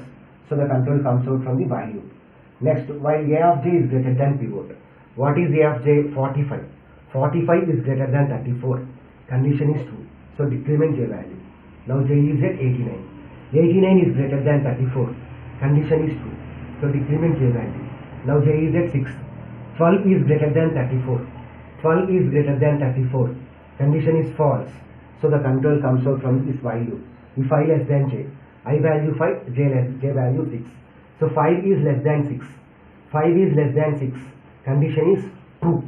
So swap a of I and a of j. So we have to swap 78 and 12. So in place of 78, 12. In place of 12, 78. Okay. Next, once again control goes to the while loop. While I less than j. 5 less than 6. Condition is true. 12 is less than 34. Condition is true. So I plus plus. So I and j are at 6 now. 78 is less than 34. Condition is false. So control comes out from this while loop. Next, what is j loop? What is j here? 6. What is a of 6? 78. 78 is greater than 34. Condition is true. So decrement j value. So now j is at 5th index. 12 is greater than 34. 12 is greater than 34. Condition is false. So the control comes out from this while loop. If I less than j, I value 6, j value 5. 6 is less than 5. 6 is less than 5. Condition is false. So the control comes out from this while loop. Now what will happen is, this j will become pivot element position. This j will become pivot element position. So we have to swap a of low with the pivot element. What is a of low? 34. So in place of 34 we have to place 12. Next, in place of 12 we have to place 34, because j is the pivot element position. So partitioning is over. So after partitioning, what was done? Let's check. 34 is the pivot element and the left part contains 12, 26, 1, 27, 18. So these are nothing but less than the pivot element, and the right part contains 78, 89 and 45. So these are nothing but greater than the pivot element. Okay. These are nothing but greater than the pivot element. So function execution was over. Return j. So what is j value here? 5. So 5 will be returned and it will be assigned to P. So now what is the pivot element position? P is equal to 5. So till now this function was executed. Now we have to sort this sub-array as well as this sub-array. So till now divide step was over. Partition step was over. So what is partitioning here? Divide the given array into two parts, such that left part contains the elements which are less than the pivot element and right part contains the elements which are greater than the pivot element. Now we have to sort this left sub-array as well as this right sub-array. Okay. So next statement. So during quicksort of 0, 8 function is called. So in this first partition function was executed. So what is p value? P is equal to 5. Now let us execute the second statement here. What is the second statement? This function was executed and it returns j. That value j value 5 is returned to p. So what is the next statement? Quicksort of low comma p minus 1. That means we have to sort this position. So quicksort of low comma p minus 1. What is p value? 5. So 5 minus 1 means 4. So quicksort of 0 comma 4. So a function was called. So once again control goes to the function definition. This is a recursive function. This is a recursive function. So once again control goes to the function definition. Now low value will become 0 and high value will become 4. P is equal to partition of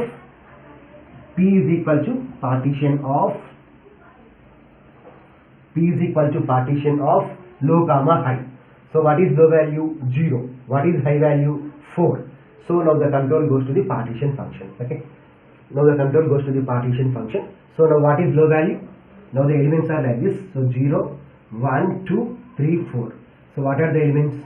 12, 26, 1, 27, 18. So there is no need to sort this element. We have to sort this left part as well as this right part. So P is equal to partition of low comma high. So P is equal to partition of low means P is equal to partition of low means 0, whereas high means 4. So 0 comma 4. Now what is pivot element? This element 12 is nothing but the pivot element A of low. What is A of low? A of 0. What is I value? I is equal to low. So this is nothing but low, 0 index. Next what is J? J is nothing but 4 index. Now let's check here. 12 is less than or equal to 12. Condition is true. So increment I value. 26 is less than or equal to 12. 26 is less than 12. Condition is false. So check J value. 18 is greater than 12. Condition is true. So decrement J value. 27 is greater than 12. Condition is true. So decrement J value. 1 is greater than 12.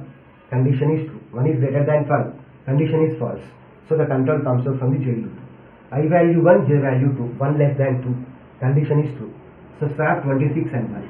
So in place of 26, 1. In place of 1, 26. Okay. Next once again check whether I is less than J or not. 1 is less than 2. Condition is true. Next A of I is less than pivot. 1 is less than 12. Condition is true. So increment I value.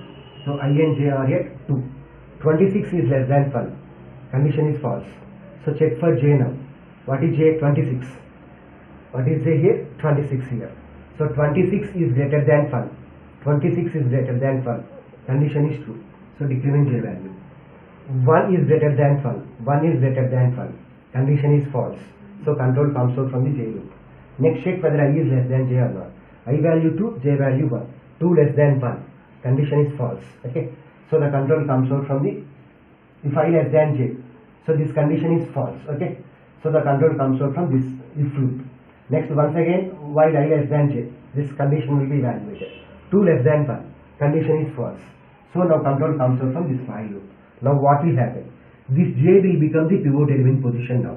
What is J here? 1. So this 1 will become the pivot element position now. We have to swap this 1 with A of low. Now what will happen?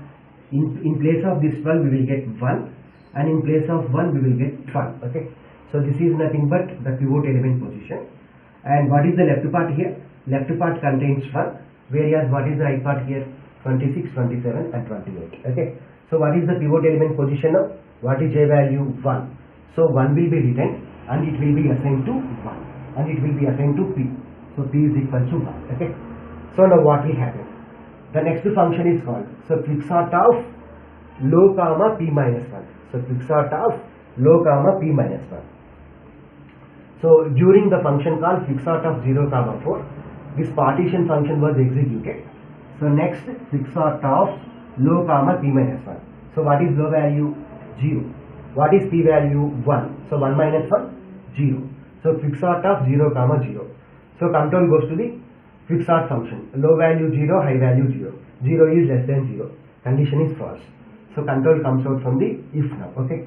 Now what will happen is during the function call quicksort of 0 comma 4, partition function call was executed. Next quicksort of low comma P minus 1 is executed. So these two are executed.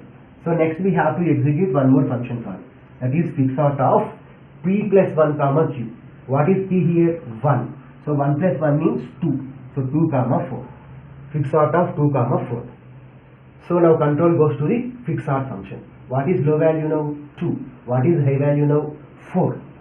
So once again this was executed. So first P is equal to partition of low comma high. Partition of low comma high. So now from 2 to 4 we need to sort. because already 0 and 1 are already in sorted order. So now we have to sort the elements from 2 to 4.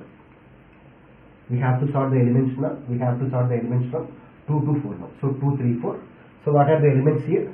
26, 27, 18. What is I value? 2. What is j value? 4. Pivot element 26. So 26 is less than or equal to 26. Condition is true. So I plus plus. 27 is less than 26. Condition is false. Next, 18 is greater than 26. Condition is false. I less than j. I less than j. Condition is true. So swap I and j. So in place of 27 we will get 18. In place of 18 we will get 27. Next, if while I less than j, condition is true. 18 is less than 26. Condition is true. So I plus plus. 27 is greater than 26. 27 is less than 26. Condition is false. So the control comes out from the while loop. Next, what is j value? 27. 27 is greater than 26. Condition is true. So decrement j value. 18 is greater than 26. Condition is false. Next, I less than j.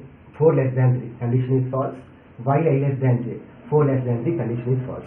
Now this j will become the pivot element position. So what is the pivot element now? 26.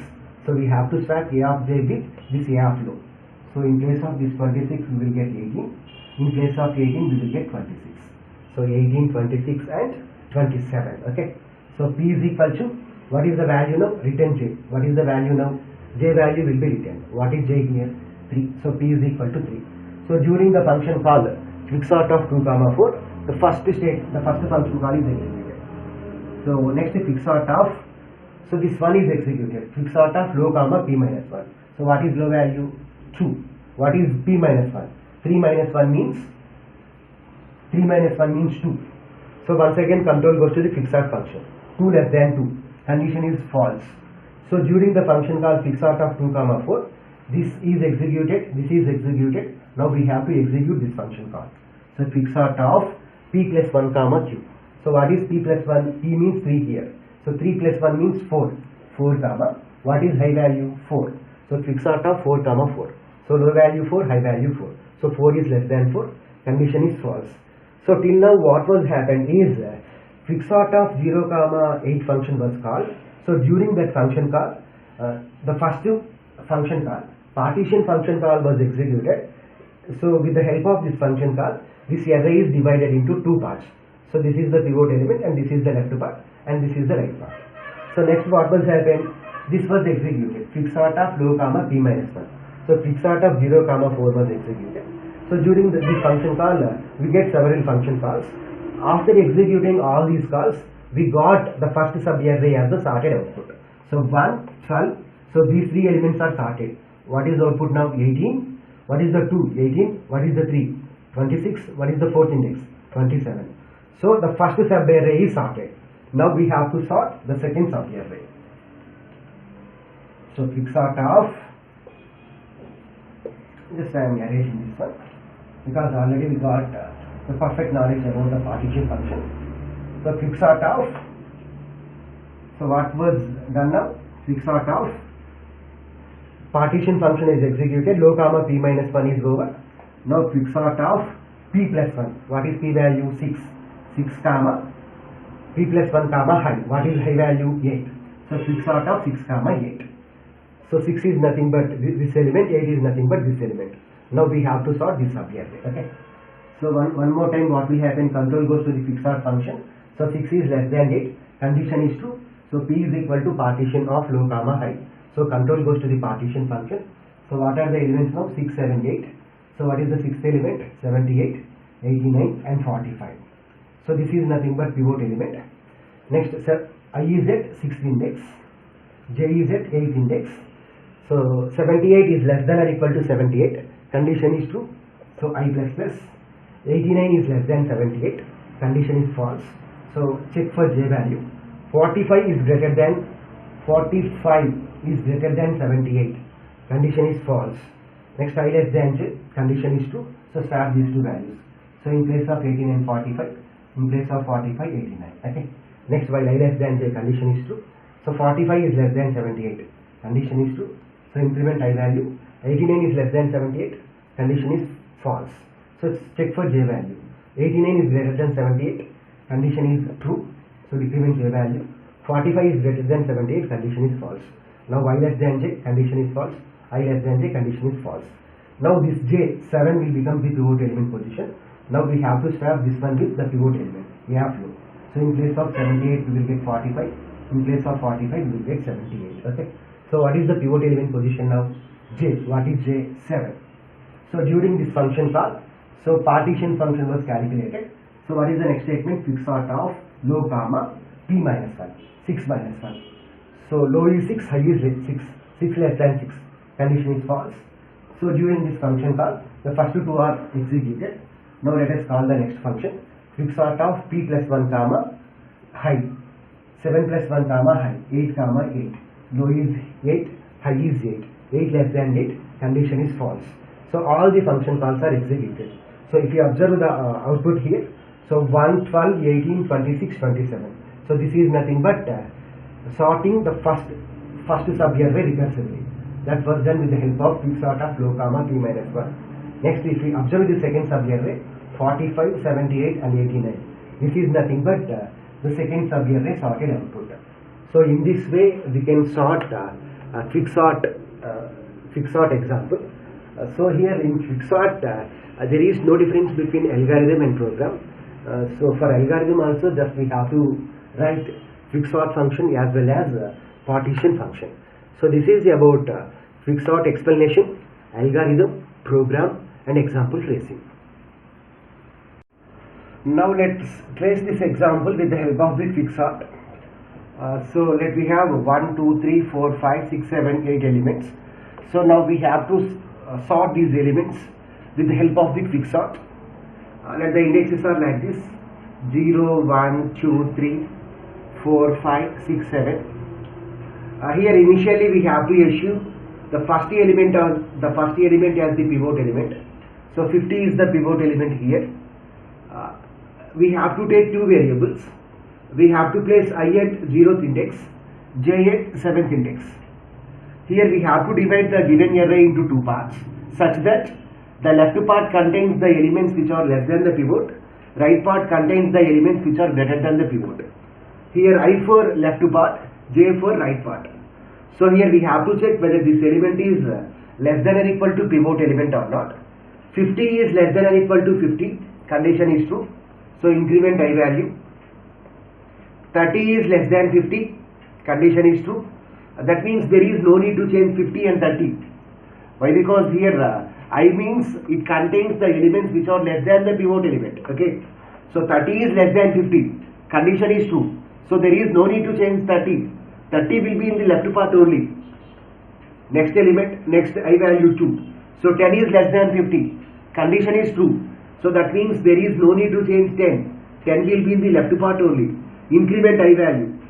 So 90 less than 50. 90 less than 50. Condition is false. Okay. So now j is at 70.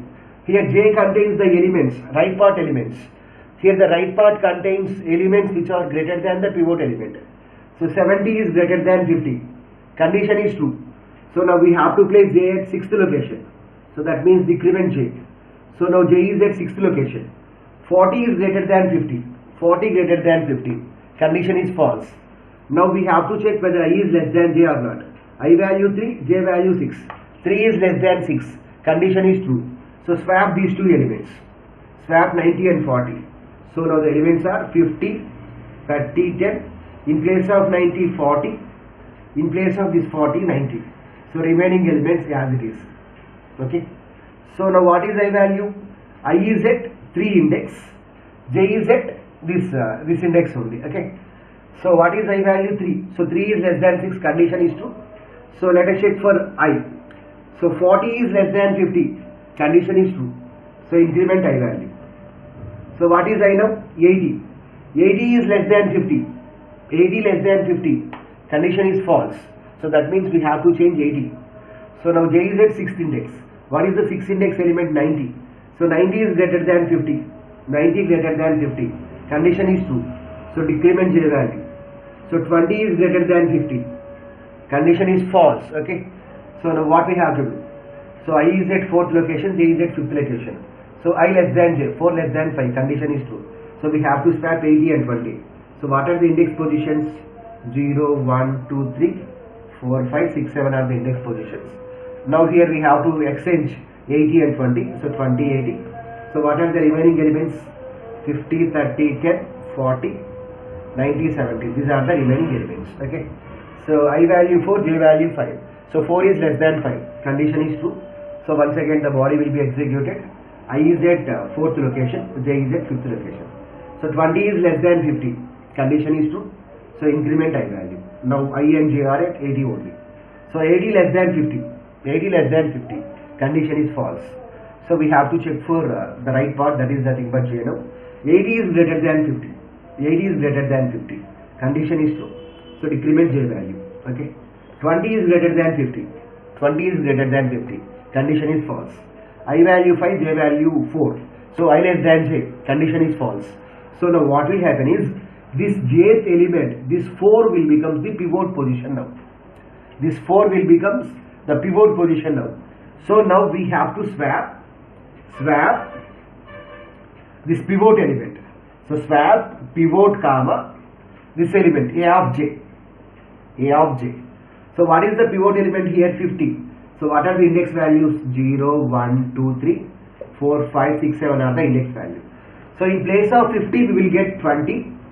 We have to swap this pivot element as well as this a of j. In place of 20 we will get 50. Remaining elements as it is. So 30, 10, 40, 80, 90, 70. So this is the pivot element. This is nothing but the left part. The left part elements are 20, 30, 10, 40. So these elements are less than the pivot element. Whereas the right part elements are 80, 90, 70. So 80, 90, 70 are greater than the pivot element. So now we have to sort this left part as well as this right part. So if we sort left part as well as the right part, then we will get the sorted output. So this is nothing but pivot element. There is no need to change the pivot element. Okay. Because this is already at the proper order only. Okay. So let us sort these elements. So what are the elements? 0, 0, 1, 2, 3, 4. So 20, 30, 10, 40 and 50. So we have to assume the first element as the pivot element. So pivot element means 20 now. So I will be at 0th index, j will be at 4th index. So what is the condition here? 20 is less than or equal to 20. This is nothing but left part. This is nothing but right part. Left part contains less than pivot elements. Right part contains greater than pivot elements. So 20 is less than or equal to 20. Condition is true. So increment I value. 30 less than 20. Condition is false. So we have to move 30 to the right side. Next 50 is greater than 20. 50 is greater than 20. Condition is true. So decrement j value. 40 is greater than 20. Condition is true. So decrement j value. Next 10 is greater than 20. 10 is greater than 20. Condition is false. So I less than j, 1 less than 2. Condition is true. So we have to swap the elements. So 0, 1, 2, 3, 4. These are the indexes. 20. So we have to swap these two values. So in place of 30, 10. In place of 10, 30. Next to 40 and 50. Now what is I? I is at 1 index. J is at 2 index. So 10 is less than 20. Condition is true. So increment I value. Next 30 is less than 20. 30 is less than 20. Condition is false. So check for J now. 30 is greater than 20. Condition is true. So decrement J value. 10 is greater than 20. 10 is greater than 20. Condition is false. I less than j, 2 less than 1. 2 less than 1. Condition is false. So what will happen now? This jth element will become the pivot element position now. So we have to swap pivot and this a of j. So j will become the pivot element position now. So we have to swap those two elements. So what are the elements indexes now? So 0, 1, 2, 3. So now we have to swap pivot at a of j. So what is a of j? A of 1. So we have to swap 20 and 10. So 10, 20, 30, 40 and what is the fourth element? 50. Okay. So what is the pivot element position now? This one is the pivot element position. Okay. So left part contains less than the pivot, whereas the right part contains greater than the pivot. So here we can say that the left part is at the proper order, 10, 20, 30, 40, okay, 30, 40 and 50, okay. Here there is no need to take the 50. Why? Because 50 is already at the proper order only, okay. So 10, 20, 30, 40. So we can say that the left part is at the proper order. That means the left part is properly sorted. Now we have to sort the right part. So right part means 5, 6, 7 index values. Elements are 80, 90 and 70, okay. So we have to assume the first element as the pivot element 80. So I is at 5th index, J is at the last index, that is nothing but 7. So 80 is less than or equal to 80, condition is true. So increment I value. Next 90 is less than 80, 90 is less than 80, condition is false. Next 70 is greater than 80, 70 is greater than 80, condition is false. I less than J, condition is true. So we have to swap 90 and 70. So 70, 90. So this is nothing but 80. Okay. So I is at 6th location, J is at 7th location. I less than J, condition is true. So perform the operations now. 70 is less than 80, condition is true. Next to 90 is less than 80, condition is false. 90 greater than 80, condition is true. So decrement J value. 70 greater than 80, condition is false. I less than J, condition is false. So what will happen now? This Jth index, it will become the pivot element position. Now we have to swap this pivot element with A flow. Then what will happen? 70, 80 and 90. So we can say that the second subarray, that is nothing but the right subarray is also sorted. So what are the first 4 elements now?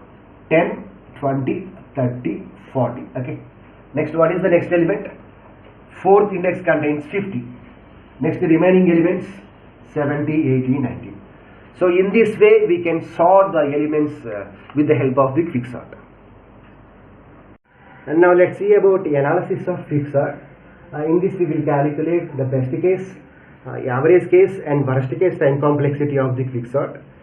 First let us calculate the best case time complexity of the quicksort. We know the logic for quicksort. In quicksort, first we have to select the pivot element as the next we have to divide the given array into 2 parts such that the left part contains less than the pivot element values and the right part contains greater than the pivot element value. The best case will occur if we divide the given array into exactly 2 halves. So here if there is only one element, T of n means the time complexity for an array of n elements. If there is only one element, then we can get the solution directly because there is no need to sort that element. So T of n is equal to 1. We require 1 unit of time. Whereas if n is greater than 1, then T of n is equal to 2T of n by 2 plus n. This 2 specifies that we are dividing the array into 2 parts. T of n by 2 specifies that where each subarray contains n by 2 elements. So when the best case will occur in the quicksort, if we divide the given array into exactly 2 halves. So if there are 10 elements, then we have to divide the array into 2 parts such that where each subarray contains n by 2, 5 elements. And this n for we need minimum n comparisons. Okay, that is equal to 2 into, now derive T of n by 2 from T of n. So that means simply in place of n we have to write n by 2. So 2T of, in place of n we have to write n by 2. So n by 2 plus in place of n we have to write n by 2. So this is nothing but the formula for T of n by 2. Next write n as it is. That is equal to, so 2 into 2, 4T of n by 2 means n by 4 plus 2 into n by 2 means n plus n, 2n. Let us derive this one also, 4 into T of n by 4. Derive T of n by 4 from T of n. So in place of n we have to write n by 4. So 2T of, in place of n we have to write n by 4. So n by 4 by 2 plus, in place of n we have to write n by 4 plus, so 4T of n by 4 is over, plus what is the extra term here? 2n here. Okay. So 4 into 2, 82 of n by 4 by 2 means n by 8 plus 4 into n by 4 means n plus 2n means 3n. So this can be written as 2 power 3 into T of n by 2 power 3 plus 3n. 2 power 3 into t of n by 2 power 3 plus 3n. This can be written as 2 square into t of n by 2 square plus 2n. This can be written as 2 power 1 into t of n by 2 power 1 plus 1 into n. So here the last term is t of n is equal to 2 power k into t of n by 2 power k plus kn. Let us assume that this is nothing but k. So 2 power k into t of n by 2 power k plus kn. So let 2 power k is equal to n. Then apply log on both the sides. Log 2 power k is equal to log n. We know the formula for log a power m. Log a power m is equal to m log a.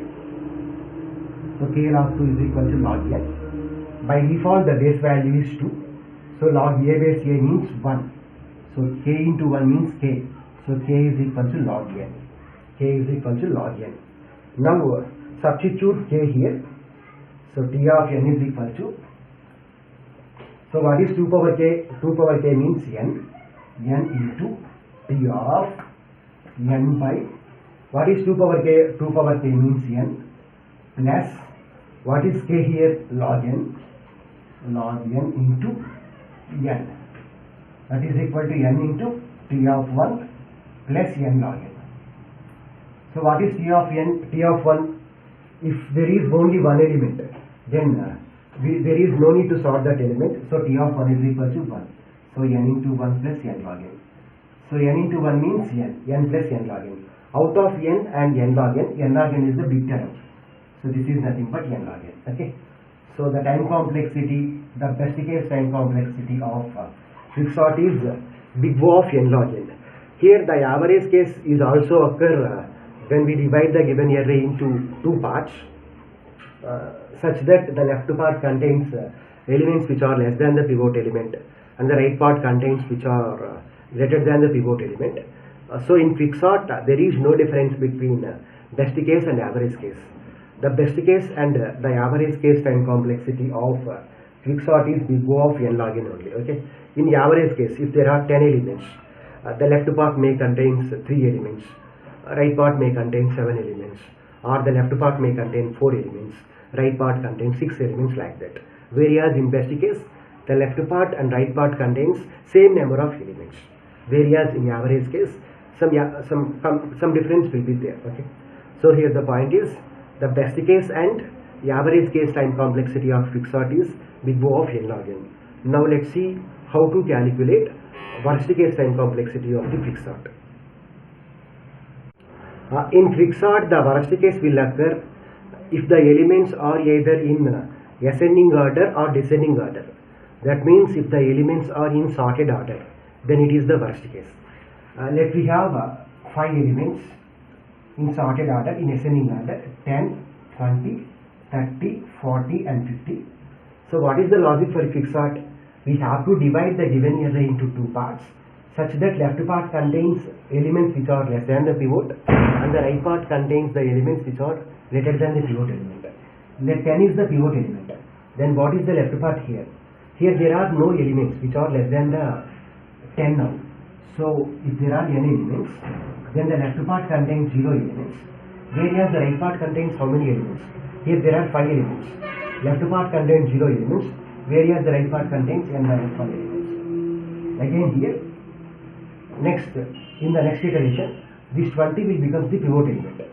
Now this element is already in sorted order. Okay. Now the left part contains 0 element, whereas the right part contains n minus 2 elements. So left part contains 0 elements. Here how many elements are there? 4 elements. So the right part contains how many elements? 4 minus 1 means 3 elements. Okay. So here how many comparisons will be required? N comparisons. Here n minus 1. Here n minus 2. Likewise 0 here, n minus 3 here. Okay. So this is nothing but n minus 3. So this is nothing but 1 plus 2 plus 3 plus 4, 5. Some sum of n natural numbers. So n into n plus 1 by 2. So n squared by 2 plus n by 2. So while calculating the time complexity, we have to take the highest term. So here what is the highest exponent? N squared. And we have to ignore the coefficient values. So n squared. So big O of n squared.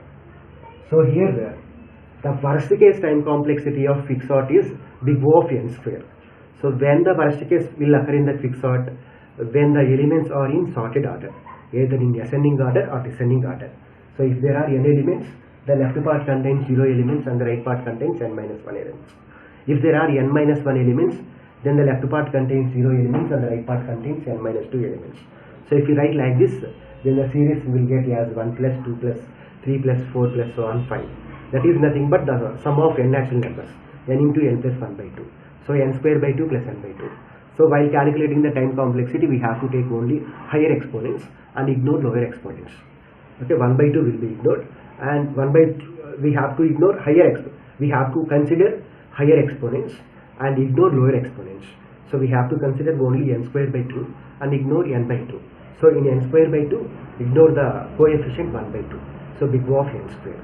So this is about the analysis of the quicksort. Okay, the best case and average case time complexity is big O of n log n, whereas the worst case is big O of n square.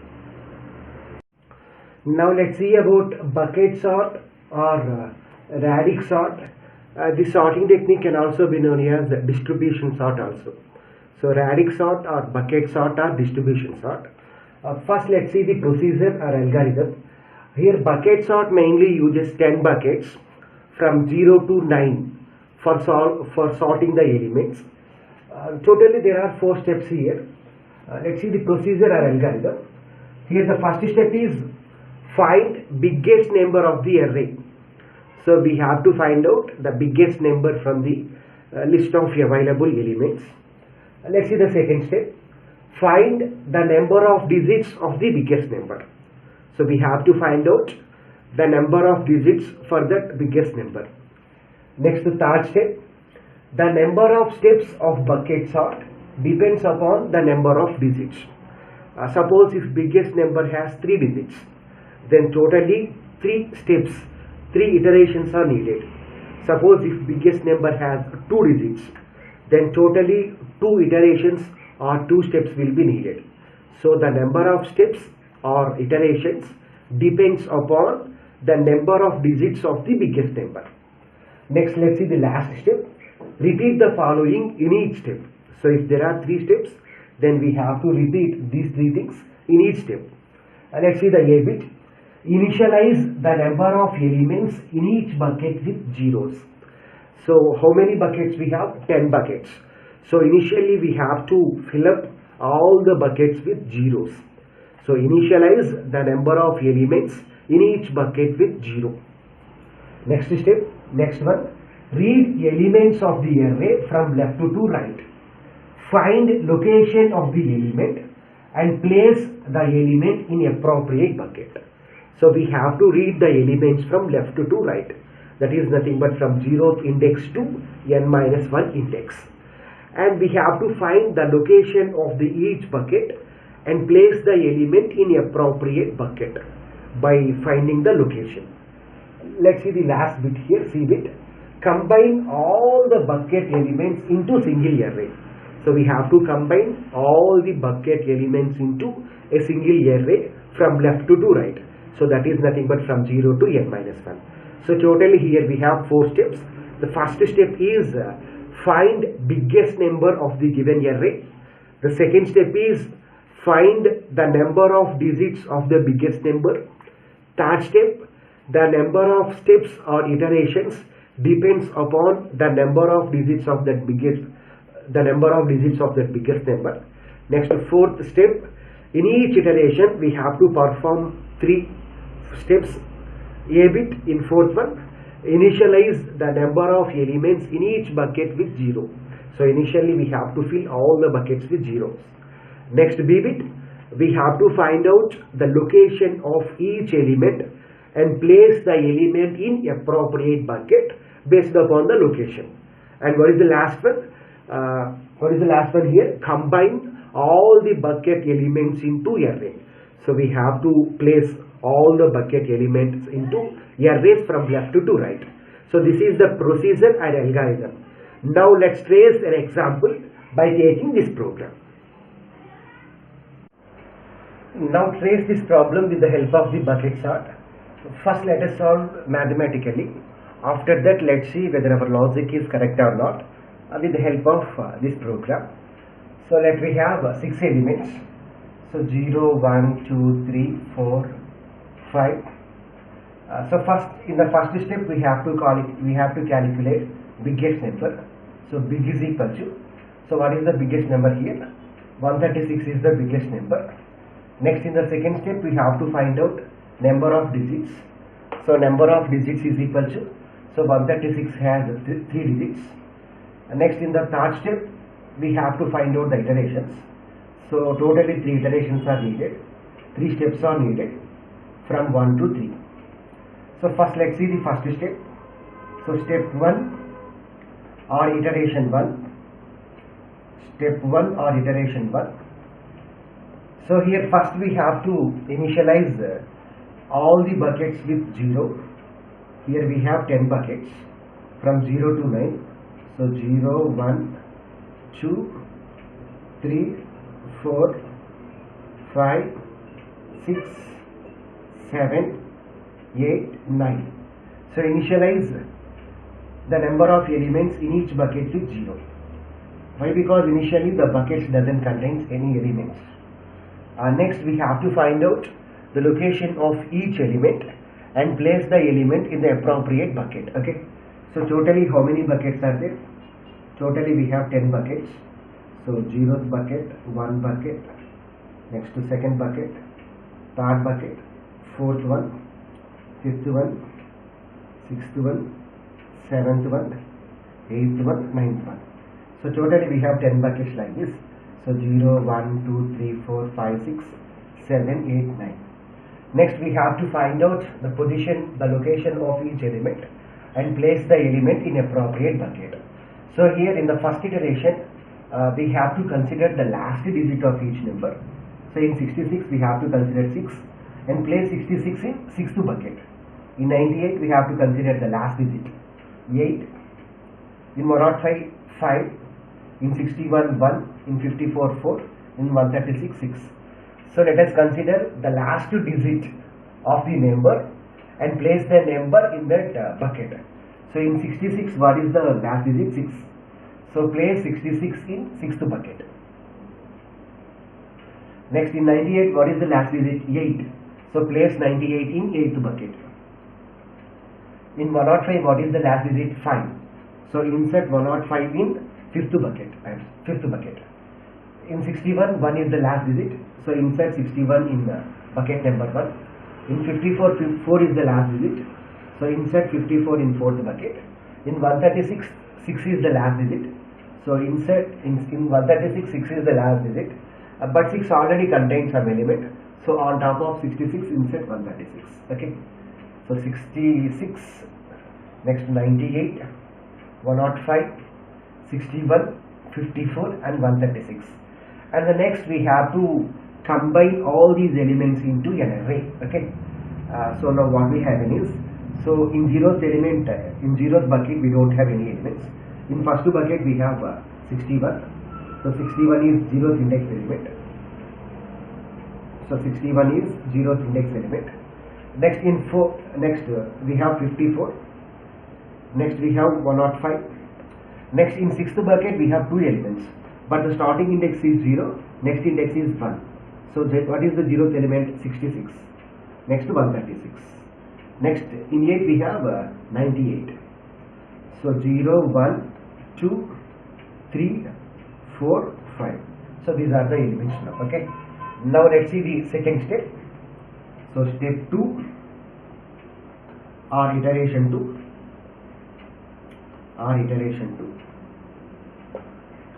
Now we can update this one also. Now first bucket contains how many elements? 0th bucket doesn't contain any element.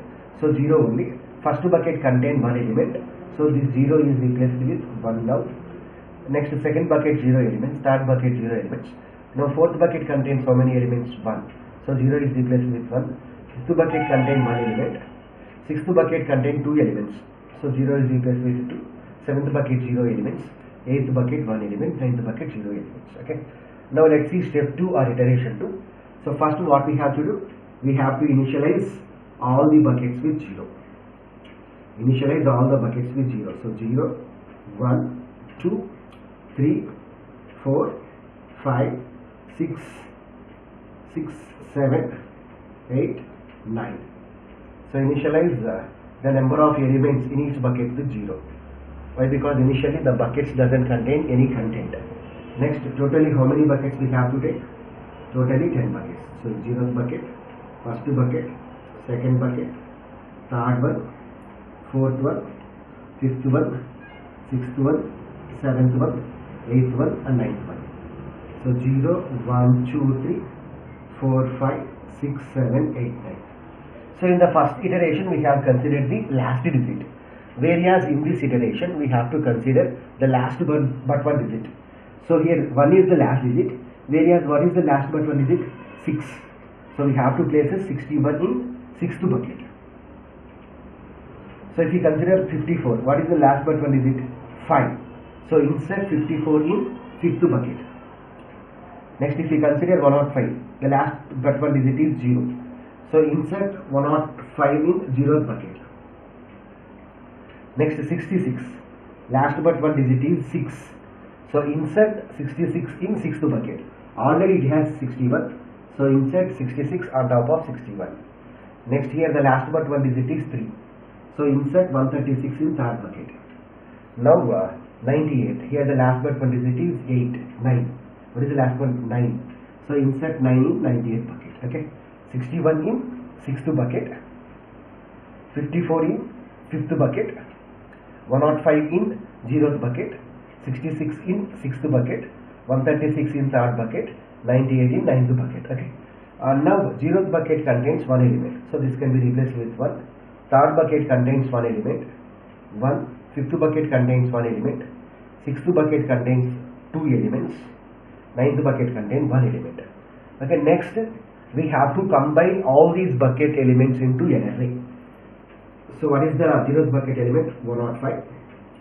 Next, 3rd bucket element 136. 5th bucket element 54. 6th bucket we have two elements, but 0th index is 61. 61, 66. Next, 7 doesn't contain any element, 8 doesn't contain any element, 9 contain 98. Okay. So these are the index values now. 0, 1, 2, 3, 4, 5. Now let's see the third step. That is nothing but step 3 or iteration 3. Step 3 or iteration 3. So first what we have to do? We have to initialize the elements with 0. So 0th bucket, first bucket, second 3, 4, 5, 6, 7, 8, 9. So initialize the number of elements in each bucket with 0. So next, totally we have 10 buckets. So this is 0th bucket. Next, first bucket, second bucket, third bucket, next to 4th bucket. So next one, 5th bucket, 6th bucket, 7th one, 8th one, 9th one. So now we have to consider. So previously we have considered the last but one digit. Now consider its previous digit. So in 105, what is the third digit from the right hand? 1. In 136, 1. In 54 has only two digits. So here the digit will become 0 only. Here also the digit will become 0. Here also the digit will become 0. Here also the digit will become 0. So we have to place this 105 in first bucket. So first bucket contains 105. And 136 is also in first bucket but on top of 105. So 136. Next, 54 in 0th bucket. Why? Because this is the first digit here. 61 in 0th bucket. 66 in 0th bucket. 98 in 0th bucket. So everything is over now. Okay. Now 0th bucket contains how many elements? 4 elements. First bucket contains 2 elements. Now we have to combine all these elements into an array. So we have to start from 0 value. So the first element is 54. Next 61, 66, 98, 105, 136. So this is nothing but our sorted output. So in this way we can solve Radix sort problem mathematically. Now let's check whether our logic is correct or not. Okay. Let's see the function here. So this is bucket sort function which is called from main function. Here we are using big variable in order to calculate biggest of the given number. NOD stands for number of digits In order to find out the number of digits, we are using this variable. The initial value of the NOD is 0. So NOD stands for number of digits. Next steps for repetition purpose. Okay. NOEB stands for number of elements in each bucket. NOEB stands for number of elements in each bucket of 10. So that means totally how many buckets we have? 10 buckets. Okay. Next, I for repetition purpose. Next one, bucket of 10 4. This is a two-dimensional array which contains two dimensions. The first dimension specifies row size, whereas the second dimension specifies the maximum size of the bucket. So how many buckets we can declare now? We can use now 10 buckets, where in each bucket we can use totally 4 elements only.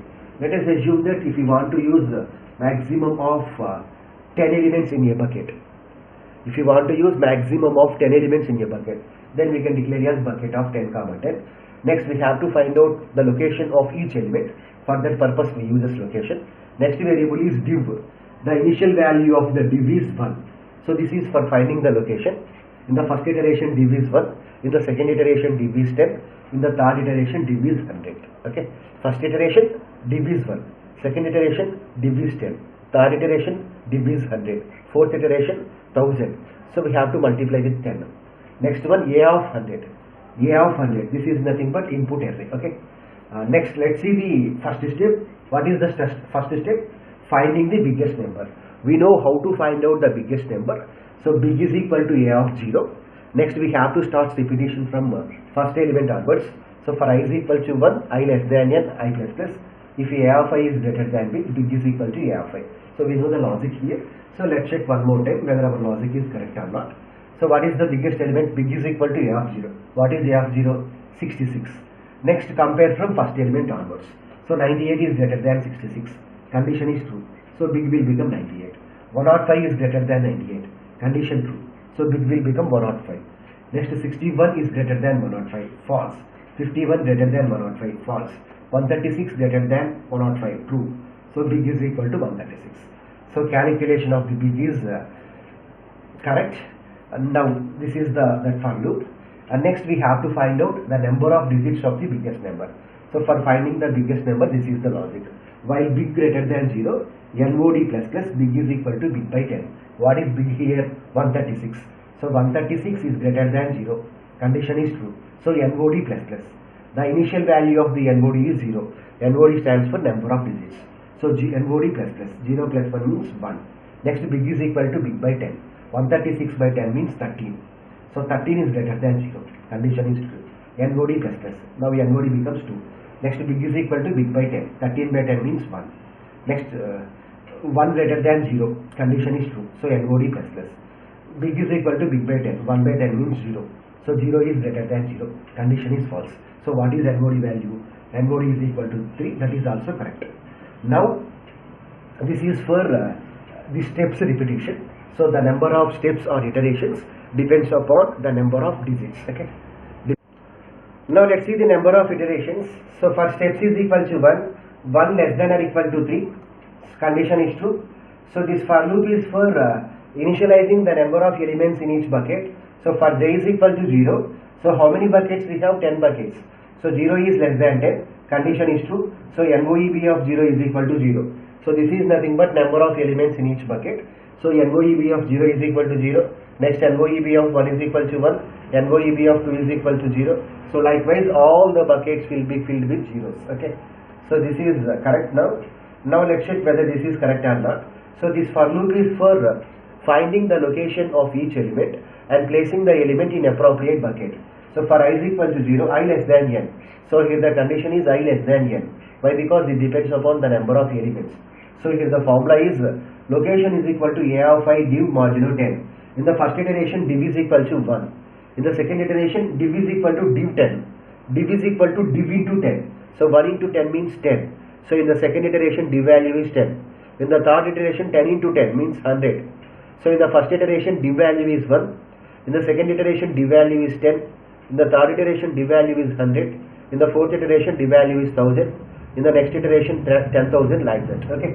So location is equal to a of I div a of I by div. So what is the first element? 66. So 66 by div means 66 by 1 modulo 10.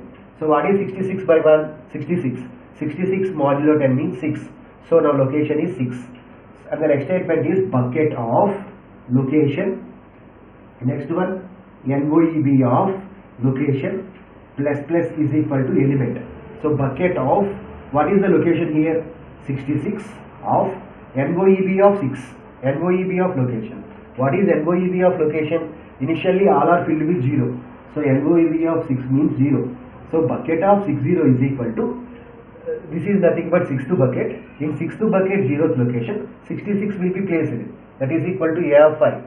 Next, this is nothing but post implementation operation. After that, NOEB of 6 value will be incremented. The initial value of the NOEB of 6 is 0. Now it will becomes 1. Okay. Next, let us consider 98. So 98 by 1 means 98. 98 modulo 10 means 8. So 98 should be placed in 8th bucket. So how it will be placed? Bucket of, what is the location here? 8 is the location. What is NOEB of 8? 0 is equal to that element. So in bucket of 80, 98 will be inserted. And after that, NOEB of 8 will be incremented. The initial value of NOEB of 0 is 1. Okay, 0. Now it will become 1. Let us consider like that. Let us consider 136. So 136 by 1 means 136. 136 modulo 6 means 6. So the element will be inserted in bucket of 6 of NOEB of location plus plus. What is NOEB of location? Actually it contains 0, but whenever we inserted 66, it will becomes 1. So now in 61, the corresponding element will be inserted. So in bucket of 61, 136 will be incremented. And after that, this is post implementation operator. NOEB of 6 will be incremented, it will becomes 2. So this for loop is also correct one. Now what is the next for loop? The next for loop is for placing the bucket elements into the resultant array. Now let's check whether that is correct or not. So how many buckets we have? For j is equal to 0, j less than 10, j plus plus. So j is equal to 0, 0 is less than 10, condition is true, so body will be executed. Next, I is equal to 0, I less than NOEB of 0. What is NOEB of 0? NOEB of 0 means 0 only. Okay. What is NOEB of 0? 0 only. So it is not possible to place any element here. Next to I plus plus. Now I becomes 1. So next I plus plus. So what is j value? J value is 0. So this condition is false. Next j will become 1. So 1 is less than 10. Condition is true. Next 0 is less than I is equal to 0. 0 is less than NOEB of 1. So what is NOEB of 1? NOEB of 1 means 1. So 0 is less than 1. So this is nothing but which value? J value. This is nothing but I value. So this body will be executed. A of k plus plus is equal to. This is post implementation operator. And the initial value of the k is 0. The initial value of the k is 0. So initially here we have to declare a variable called k. And the initial value of the k is 0 only. So in 0th location. So which value will be inserted? Which value will be placed? Bucket of ji. So what is j? J means 1. I means 0. So what is bucket of 10? 61. So 61 will be placed. Next, this is post implementation operation. K plus plus. Next, 2 bucket doesn't contain any element. 3 bucket doesn't contain any element. Next, I becomes 4. J becomes 4. 4 is less than 10. Condition is true. Next, 0 is less than NOEB of j. What is NOEB of 4? What is NOEB of 4? 1. So 0 is less than 1. Condition is true. So in first location, what will happen? Bucket of what is j value? J means 1, 4, I means 0. Bucket of 40 means 54 will be inserted. So this is also correct one. Next to div is equal to div into 10. Div into 10. The initial value of the div is 1. Now div will becomes 1 into 10. 1 into 10 means 10. Now let's check whether it is correct or not. So what is formula is location is equal to a of 5 by div modulo 10. So in the second iteration, what is div value? 1 into 10 means 10. So 61 by 10 modulo 10. So 61 by 10 means 6. 6 modulo 10 means 6. So 61 should be inserted at which location? 6. So this logic is also correct. So next what will happen? It will be done. Okay. Second iteration was over. Next in the third iteration what will happen? So div is equal to div into 10. So the previous value of div is 10. So 10 into 10 means 100. Okay. Now div value is 100. So we have to place, if we consider 61, we have to place 61 at which bucket? 0th bucket. So check whether it is correct or not. So 61 by 100. Now the value is 100, modulo 10. So what is 61 by 100? 0. So 0 modulo 10 means 0. So 65 should be inserted at 61. What is the element here? What is the element? What is the first element here? If you take 61, so 61 should be inserted at 0th location. Let us consider 105. We have to insert 105 at which bucket? First bucket. So check whether it is correct or not. So 105 by 100. So 105 by 100 means what? 1. So 1 modulo 10 means what? 1. So 105 is inserted at 1st location. So we can say that our logic is correct. So this is about bucket sort explanation algorithm. So for algorithm we can write procedure, or we can write this function also, as well as an example tracing. For bucket sort it is better to trace without the program, so that it will become very easier. Here we trace it this one only in order to understand the program in detail. So now let's see about Radix sort or bucket sort. So sort 123, 4, 5, 6, 7, 17, 45, 389, 9523, 99, 36, 36 and 2345 using Radix sort or bucket sort. In this first we have to find out the biggest number. So here the first step is finding the biggest number. So out of all these numbers the biggest number is 9523. And the second step is we have to find out number of digits of the biggest number. So 9523 contains how many digits? 4 digits. So 9523, 4 digits. So here totally 4 iterations are needed. 4 iterations or 4 steps are needed from 1 to 4. Suppose if the biggest number has 2 digits, then 2 iterations are needed. Here the biggest number has 4 digits, so 4 iterations are needed. So now let's see the step 1. Step 1 or iteration 1. Step 1 or iteration 1. So what are the elements here? 1, 2, 3 is the first element. Next one 4, 5, 6, 7. Next one 17. Next 45, 389, 9523, 99, 36, 2345. So these are the elements here. So let it be 0th index element 1, 2, 3, 4, 5, 6, 7, 8 like that. So here the first step is here in order to sort the elements we have to take 10 buckets from 0 to 9. So we have to take 10 buckets from 0 to 9. So 0th bucket, first bucket, second bucket, third one, fourth one, fifth one, sixth one, seventh one, eighth one and ninth one. Okay. Initially we have to initialize all the buckets with zeros. Why? Because initially the buckets doesn't contain any elements. So how many buckets we have here? 10 buckets from 0 to 9. So initialize all the buckets with zeros. So initially the bucket doesn't contain any element. Next we have to find out the location of each element. Here in 123 in the first iteration, the last digit of the number will become the location of the bucket. So in 123, 3 is the last digit.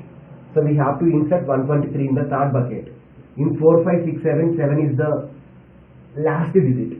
So insert 4, 5, 6, 7 in 7th bucket. In 17, 7 is the last digit. So insert 7 in last bucket like that. So 7, 5, 389, 9, 3, 9, 6, 2, 3, 4, 5 like that. So what is the location of the first element? What is the location of 123? Is 3. Why? Because here what is the last digit? 3. So we have to insert 123 in 3. So likewise, what is the location of 4, 5, 6, 7? In 4, 5, 6, 7 the last digit is 7. So we have to insert 4, 5, 6, 7 in 7th bucket. So now let's draw the 10 buckets. So 0, 1, 2, 3, 4, 5, 6, 7, 8, 9.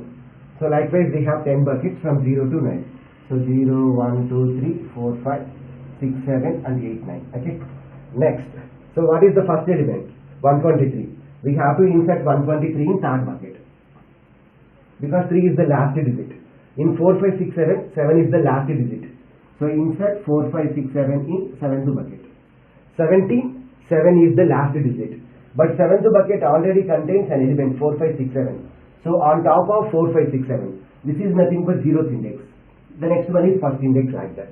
So on top of 4, 5, 6, 7, we have to insert 17th bucket. Okay. Next to 45, the last digit is 5. So insert 45 in 5th bucket. 389, 9. So insert 389 in 9th bucket. Next one, 9523. Last digit is 3. 3 bucket already contains an element. So on top of 123, we have to insert the element 9523. Let it be 0th index. This is first index. 99, 9th bucket. So on top of 389, we have to insert 99. 36, 6. So insert 36 in the 6th bucket. 2, 3, 4, 5, 5. So 5 fifth bucket already contains 45. So on top of 45, we have to insert 2, 3, 4, 5. Okay. On top of 5, we have to insert 2, 3, 5. Okay. Now let's see the bucket elements. Now number of elements. Now number of elements in each bucket are. Now number of elements in each bucket are. So now we have to write down the number of elements in each bucket. So totally how many buckets we have? We have 10 buckets. 0th bucket, first bucket, likewise we have 10 buckets from 0 to 9. Next 4th bucket, 5th one, 6th one, 7th one, 8th one and 9th one. So bucket 0 contains 0 elements. Bucket 1 contains 0 elements. Bucket 2 0 elements. Bucket 3 contains 2 elements. Bucket 4 0 elements. Bucket 5 2 elements. Bucket 6 1 element. Bucket 7 2 elements. Bucket 8 0 elements. Bucket 9 2 elements. So 2 plus 2 4, 4 plus 5, 4 plus 1 5, 5 plus 4 9. So totally we have 9 elements from 0 to 9. Okay. Now let's write the elements after the first iteration. So after first step, elements of array are. So what is the first element? Bucket 0 doesn't contain any element. 1 doesn't contain any elements. 2 doesn't contain any elements. But bucket 3 contains 2 elements. What is the 0th element? 123. So first we have to write 123. Next, first index element. That is nothing but 9523. So 123, 9523. Next, 4th bucket doesn't contain any element. 5th bucket contains 2 elements. But what is the 0th index element? 45. Next one, 2, 3, 4, 5. So 45, 2, 3, 4, 5. Next one, 6th bucket contains 36. 7th bucket contains 2 elements. First element is 4, 5, 6, 7. Next element is 17. 4, 5, 6, 7. 17. Next, what are the next two? 8th bucket doesn't contain any element. 9th bucket contains 2 elements. 0th element is 389. So 389. First index element is 99. So after first iteration, these are the elements that we have. So likewise, we have to write in the step 2. So step 2 or iteration 2. Step 2 or iteration 2. So what is the first step? Initialize the number of elements in each bucket with 0. So we have 10 buckets. So 0, 1, 2, 1, 2, 3, 4, 5, 6, 7, 8, 9. So initially the bucket doesn't contain any element. So initialize with 0 now. Okay. Now these are after first iteration. These are the elements now. In the first iteration, we have considered the last digit. Whereas in this iteration, whereas in the second iteration, we have to consider the last but one digit. So in 123, what is the last but one digit? 2. So what are the elements here? 1, 2, 3, 9, 5, 2, 3. Next to 45. Next to 2, 3, 4, 5. Next to 36. 4, 5, 6, 7. Next to 17. Next to 389. Next to 99. So in this iteration, we have to consider the last but one digit. So here, what is the last but one digit? 2. Here 2. Here 4. Here 4. Here 3. Here 6. Here 1. Here 8. Here 9. So what is the location of 123? So location of 123 is 2. Because this 2 is the last but one digit. So likewise, the location of 9523 is, what is the location of 9523? 2. So likewise, we have to write for other elements also. Now let us draw the buckets. So 0th bucket, first bucket, second bucket, third one, 4th one, 5th one, 6th one, 7th one, 8th one, 9th one. So totally we have 10 buckets from 0 to 9. So 4, 5, 6, 7, 8, 9. Okay. So in 123, what is the last but one digit? 2. So we have to insert 123 in second bucket. In 9523, the last but one digit is 2. So on top of 123, we have to insert 9523. Next 45, the last but one digit is 4. So on top, so in fourth bucket, we have to insert 45. In 2345, last but one digit is 4. So on top of 45, we have to insert 2345. In 36, 3. So insert 36 in third bucket. In 4, 5, 6, 7, 6. So insert 4, 5, 6, 7 in sixth bucket. 17, 1. So insert 17 in first bucket. 389, 8. So insert 389 in eighth bucket. Eighth bucket. 99, 9. So insert 99 in ninth bucket. Okay. Now let us draw the elements. Now number of elements in each bucket are. Now number of elements in each bucket are. In each bucket are. So totally we have how many elements? How many buckets? 10 buckets. Here we are using 10 buckets for sorting the elements. So 4, 5, 6, 7, 8, 9. So bucket 0 contains 0 elements. Bucket 1 contains 1 element. Bucket 2, 2 elements. Bucket 3, 1 element. Bucket 4, 2 elements. Bucket 5, 0. Bucket 6, 1. Bucket 7, 0. Bucket 8, 1. Bucket 9, 1. So 2 plus 2, 4. 4 plus 2, 6. Next to 6 plus 3, 9. Okay. Then after that, write the elements now. After second iteration or step, elements of array are. Elements of array are. 0 bucket doesn't contain any element. First bucket contains 17. Second bucket contains 2 elements. But the 0th index element is 123. So 123, 9523, 36, 45, 2345, 4567, 4567. Next one. Fifth bucket doesn't contain any element. Sixth bucket contains 1 element. Seventh doesn't contain any element. Eighth bucket contains 389. Ninth bucket contains 99. So 1, 2, 3, 4, 5, 6, 7, 8, 9. Okay. So second iteration is over. Now step 3 or iteration 3. So step 3 or iteration 3. So here what are the elements? 17, 1, 2, 3, 9, 5, 2, 3, 36, 45, 2, 3, 4, 5, 4, 5, 6, 7, 389, 389. What is the last element? 99. So 1, 2, 3, 4, 5, 6, 7, 8, 9. Okay. So we have to initialize the bucket elements with zeros now initially. So initialize all the buckets with 0. So we have 10 buckets. So 0, 1, 2, 3, 4, 5, 6, 7, 8, 9. Why? Because initially buckets doesn't contain any elements. So we have to initialize them with zeros. Next we have to find out location. So now we have to consider the third digit from the right position. So here what is the third digit from the right position? 0. So 0. Next here 1. Next here third digit from right end 5. Next here 0. Next here 0. Here 3. Here 5. Here 3. Here 0. Okay. So what is the location of 17 is 0, because here it contains only 2 digits. Next, what is the location of 123? Location of 123 is third digit from the right, that is nothing but 1. Okay. So what is the location of 17? Location of 17 is the third digit from the right side, 0. So insert 17 in 0th bucket. Location of 123, third digit from the right side, so 1. So insert 123 in first bucket. Location of 9523, 5. Location of 36, 0. Location of 45, 0. Location of 2345, third bucket.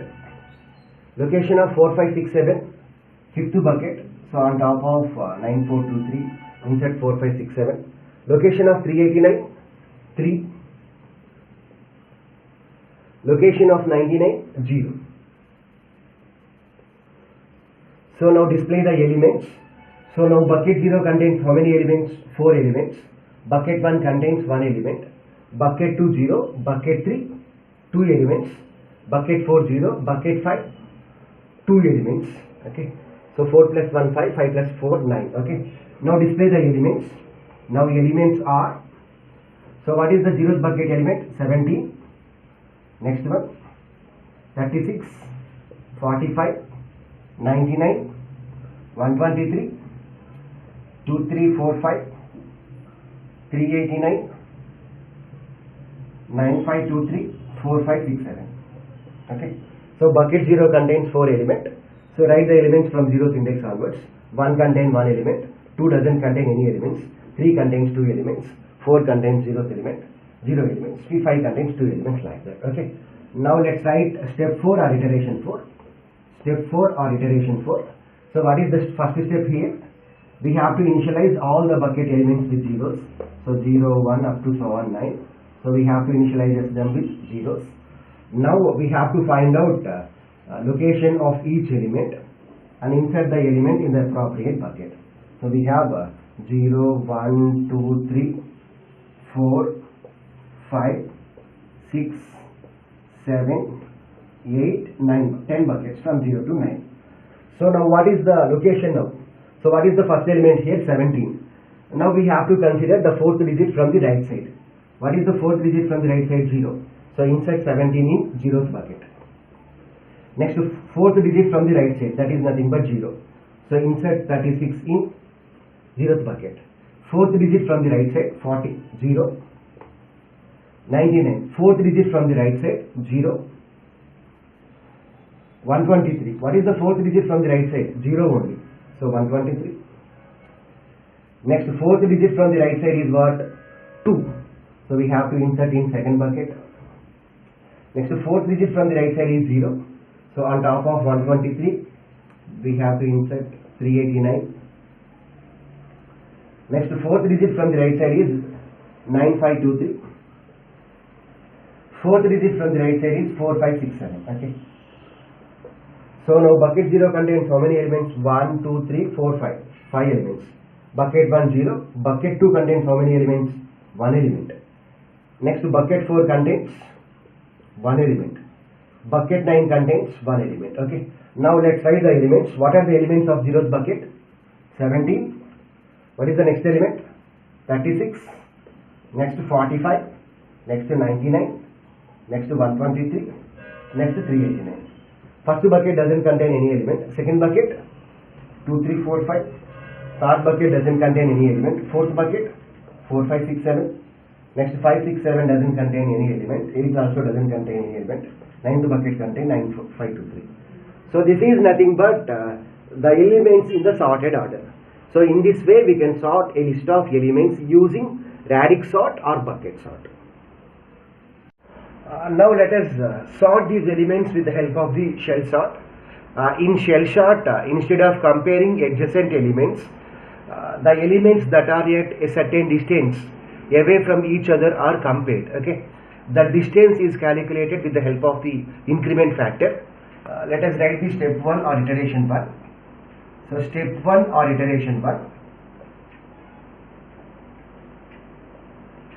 So let's calculate what is n value here. So 1, 2, 3, 4, 5, 6, 7, 8, 9. So n is equal to 4, 5, 6, 7, 8, 9. So n is equal to 9. So we have to calculate increment factor. So increment factor is calculated with the help of n by 2. So increment is equal to 9 by 2. 9 is integer value, 2 is integer value. So that means 4. So in the first iteration we have to compare the elements which are at a distance of 4. So that means compare the elements that are at a gap of 4. Whereas in remaining sorting techniques like bubble sort, selection sort, insertion sort, we compare adjacent element in each sorting technique. It may be quick sort or merge sort or heap sort. We compare adjacent elements. Whereas here we compare the elements that are at a certain distance. So what is the increment factor here? 9 by 2. So that are at a gap of 4. That is nothing but so 0 means we have to add 4. So we have to compare 0, 4. Next, if you take one element, 1 plus 4 means 5. So 1 5 we have to compare. Next if you take second index element, so 2 plus 4 means 6. Next if you take third index element, then 3 plus 4 means 7. If you take fourth index, 4 plus 4 means 8. Here we have n value as 9, so that we can have 9 elements from 0 to 8. So what are the elements here? So 0, 1, 2, 3, 4, 5, 6, 7, 8, 9. So 14, 18, 19, 37, 23, 40, 29, 30 and 11. So totally we have 9 elements from 0 to 9. So first we have to compare 0 and 4. So compare 14 and 23. So 14 and 23 are already in ascending order. So there is no need of any swapping. Okay. There is no need of any swapping. So keep the elements as it is. So 14, 18, 19. Next to 37, 23, 40, 29, 30, 11. Why? Because these two elements are already in sorted order, 14, 23. Next we have to compare 1, 5. So one element is 18, whereas fifth element is 40. 18, 40. 18, 40. These two elements are also in sorted order, ascending order. So there is no need of any swapping here. Keep the elements as it is. So what are the elements here? 14, 18, 19, 37, 23, 40, 19, 30, 11. So 0, 4 is over, 1, 5 is over. So what are the next two elements? 2, 6. So we have to compare 19 with 28. 19, 28. These two elements are also in ascending order. So there is no need of any swapping. So keep the elements as it is. So 14, 18, 19, 37, 23, 40, 29, 30, 11. Next we have to compare 3, 7. So 3 means 37, 7 means 30. So 37, 30, 37, 30. These two are not in sorted order. These two are not in ascending order. So we have to swap them. So in place of 37 we will get 30. Whereas in place of 30 we will get 37. Okay. Because these two are not in ascending order. So 30, 37. So keep the remaining elements as it is. So 14, 18, 19, 30, 23, 40, 29, 11. Keep the elements as it is. Next, if there is an element before this at a gap of 4, then we can compare those two elements also. But there is no such element with a gap of 4 here. With a gap of 1 we have 19. With a gap of 2 we have 18. With a gap of 3 we have 14. But there is no such element with a gap of 4. So no need of any comparison now. Okay. Next 3, 7 is also over. Next 4, 8. So we have to compare 23 and 11. So 23, 11. These two elements are not in ascending order. So we have to swap them. So 11, 23. So in place of 23, 11. In place of 11, 23. Next, keep the remaining elements as it is. So 14, 18, 19, 30. Next to 40, 29, 37. Next, so what is the index of the 11? 4. So there is one more element with a gap of 4. What is that element? 0th element. Okay. So we have to compare 11 with 0 now. Okay. So this is the new point here. After performing swapping, we have to check whether there is any element before that with a gap of 4 or not. If there is such element, then we have to perform the swapping. Okay. Here, after performing the swapping, we got 11 here, we got 23 here. So now we have to compare if there is any element with a gap of 4 before that element or not. So with a gap of 1 we have 30, with 2 19, with 3 18, with 4 14. So 14 11, 14 11, these two elements are not in ascending order. Not in ascending order. So we have to perform this swapping. So in place of 14 we will get 11, in place of 11 we will get 14. Keep the remaining elements as it is. So 30, 40, 29, 37, 23. Okay. So 11, 14. Remaining elements as it is. So this is nothing but first iteration. Okay. 4, 8. But after that we have 5, 9. But in index 9 we don't have any element. Okay. So this is nothing but step 1. So in step 1 what is the increment factor? N by 2. Whereas in step 2 the increment factor is step 2 or iteration 2. Step 2 or iteration 2. So in this the incrementation factor is INCR is equal to, so what is the previous value of INCR? 4. So 4 by 2. So 4 by 2 means 2. So that means we have to compare the elements that are at a gap of 2. So compare elements that are at a gap of 2. That are at a gap of 2. That is, so if you take 0th index element, so 0 plus 2 means 2. Next, if you take 1 index element, 1 plus 2 means 3. If you take second index, 2 plus 2 means 4. 3 plus 2 means 5. 4 plus 2 means 6. 5 plus 2 means 7. Next, 6 plus 2 means 8. So likewise we have to perform the comparison. Suppose if there are 20 elements, then in the first iteration 20 by 2 means 10. So we have to compare the elements that are at a gap of 10.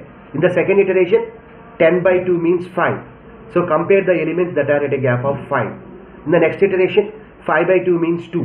Compare the elements that are at a gap of 2. Next, 2 by 2 means 1. Compare the adjacent elements like that. Okay. So now what are the index locations? So 0, 1, 2, 3, 4, 5, 6, 7, 8. Let's write the elements after the first iteration. So 11, 18, 19, 30, 14, 40, 29, 37, 23. So 11, 18, 19, 30, 14, 40, 29, 37, 23. So first we have to compare 0 and 2. So 0, 2 already in sorted order. So there is no need of any exchange. So keep the elements as it is. So 29, 37, 23. Okay. Next 1, 3. 1, 3. 18, 30 already in sorted order. So there is no need of any swapping. So 11, 18, 19, 30, 14, 40, 29, 37, 23. So next to compare 1, 3 is over. So what are the next two elements? 2, 4. 2 index element 19, 4 index element 14. So 19, 14. They are not in ascending order. So what we have to do?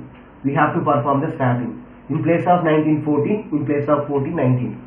Keep the remaining elements as it is. Keep the remaining elements as it is. Okay. 29, 37 and 23. So 40, 29. Okay. Next in the second index we have 14. But before that at a gap of 2 we have 11.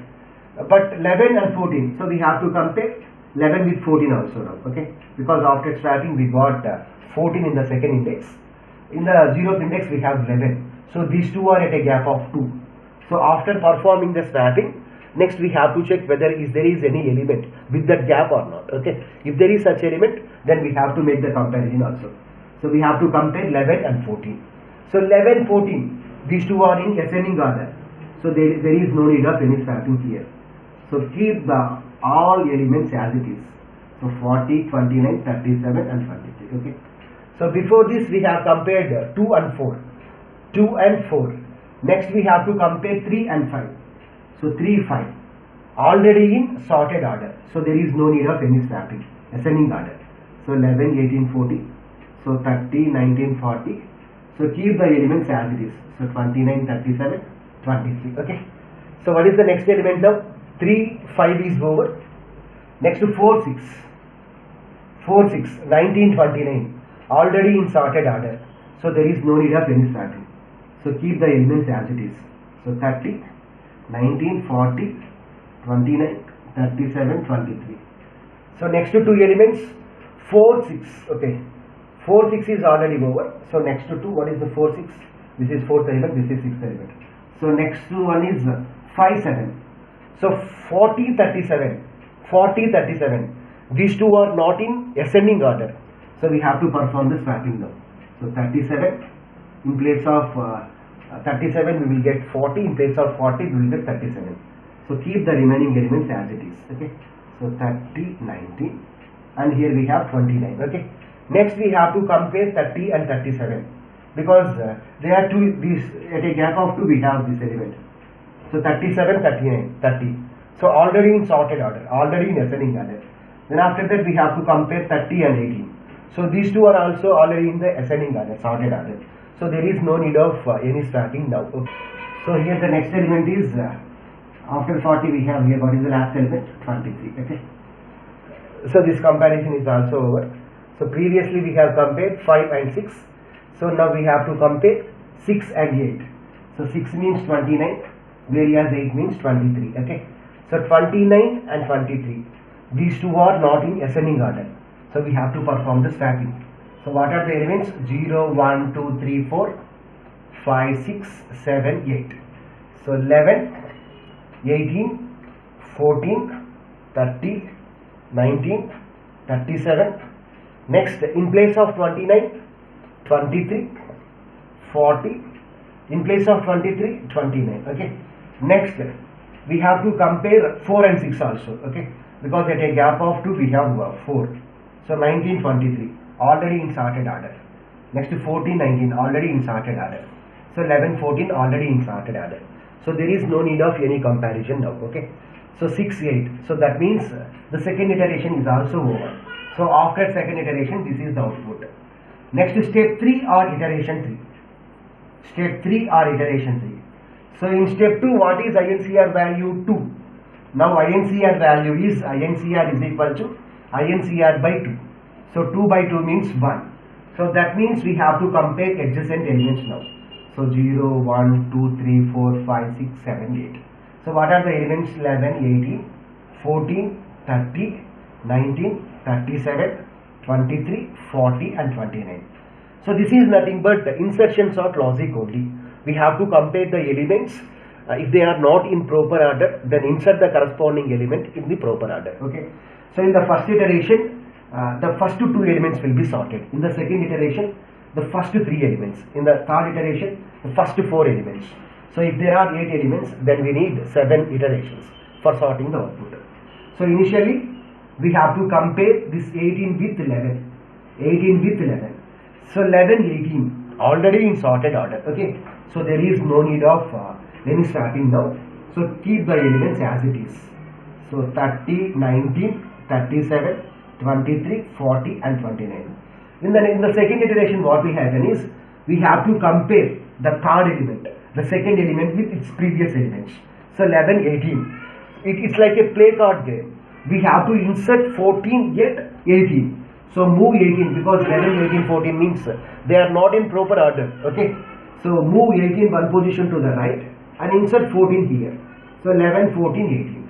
So 30 remaining elements as it is. 30, 19, 37, 23, 40, 29. So after first iteration, what was happened? The first 2 elements are sorted order. Okay, after the first iteration. Okay, this is the first iteration. Next, after that, the first 3 elements are in the proper order. Okay, now 11, 14, 18, 30. So we have to compare 30 with its previous elements now. 30 with its previous elements now. So 11, 14, 18, 30. So already these elements are in proper order only. So there is no need of any comparison. There is no need of any movement now. So move the elements as it is. Keep the elements as it is. So 20, 40 and 29. Okay. So now we can say that the first 4 elements are sorted now. Okay. The first 4 elements are sorted now. So in this iteration we have to consider this one as the temporary variable. And we have to compare 11, 14, 18, 30 with 19. So we have to insert 19 after the 18. So move 30 one position to the right and insert 19 here. Okay. And the remaining elements are 11, 14, 18. Okay. So now we can say that these elements are sorted now. 1, 2, 3, 4, 5. So keep the elements as it is. Okay. 20, 40, 29. Next compare 37 with these elements. So already in the sorted order. So keep the elements as it is. 18, 19, 30, 37, 23, 40, 29. So we can say that these elements are sorted now. Next, temp2 becomes 23. So compare 23 with these elements. So we have to insert 23 in the place of 30. So move 37 and 30 one position to the right. And in place of 30, in place of this position, insert 23. So remaining elements 19, 18, 14, 11. So 37, 40. So 37, 40. So these elements are already in the sorted order. Okay. So there is no need of any movement here. Okay. So keep the elements as it is. So 11, 14, 18. So now what will happen up to 37 is sorted. So 23, 30, 37, 40 is sorted. Next we have to compare with 29 now. So we have to insert 29 in the position of the 30. So here we have to insert the 29. So move 30, 37, 40, one position to the right. So remaining elements 23, 19, 18, 14, 11. Okay. In this way, we can sort a list of elements using this shell sort. Now let's see about shell sort algorithm program followed by example tracing. Shell sort works by comparing the elements that are at a certain distance away from each other instead of comparing adjacent elements. If we take the remaining sorting techniques such as bubble sort, selection sort, insertion sort, radix sort or bucket sort, merge sort, fix sort, heap sort, in all the sorting techniques, mostly adjacent elements are compared. Whereas in shell sort, we have to compare the elements that are certain distance away from each other instead of comparing adjacent elements. Okay, that is the first point here. Shell sort works by comparing elements that are distinct rather than adjacent elements of the array. Next point, in the last iteration, adjacent elements are compared like insertion sort. Shell sort, we uses shell sort mainly to overcome the drawbacks of insertion sort. Okay, let us assume that we have the situation like this in insertion sort. So 2, 3, 4, 7, 8, 9, 10, 11, and now the last element is 1. Let us assume that this is the current element now. So now where we have to insert 1 should be inserted in the index position of 0. So further the logic is we have to move all the elements one position to the right. We have to move all the elements one position to the right and insert 1 at the index of 0. This is the logic here. Suppose if there are 1 lakh elements, then how many movements are needed, how many swappings are needed? So 99,999 movements are needed here. Okay, that is the problem with insertion sort. Okay, we can overcome that problem with the help of the shell sort. In shell sort, we compare we compare the elements that are at a certain distance away from each other, so that this condition won't arise in the shell sort. So we can say that shell sort is an extension to insertion sort. In order to overcome this problem of the insertion sort, we use the shell sort. So in the last iteration, the shell sort works just like insertion sort. So that means, so first this element will be taken, first index element will be taken, and the first 2 elements are in adjacent order. The first 2 elements are to be sorted.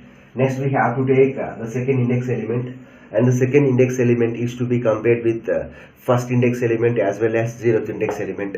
If they are not in proper order, then the corresponding movements as well as insertions to be done. Okay. Now let's see the last point. Shell sort uses increment factor INCR to compare distinct elements. Suppose there are 10 elements, then what will happen is initially increment factor will become 10 by 2. 10 by 2. What is 10 by 2? 5.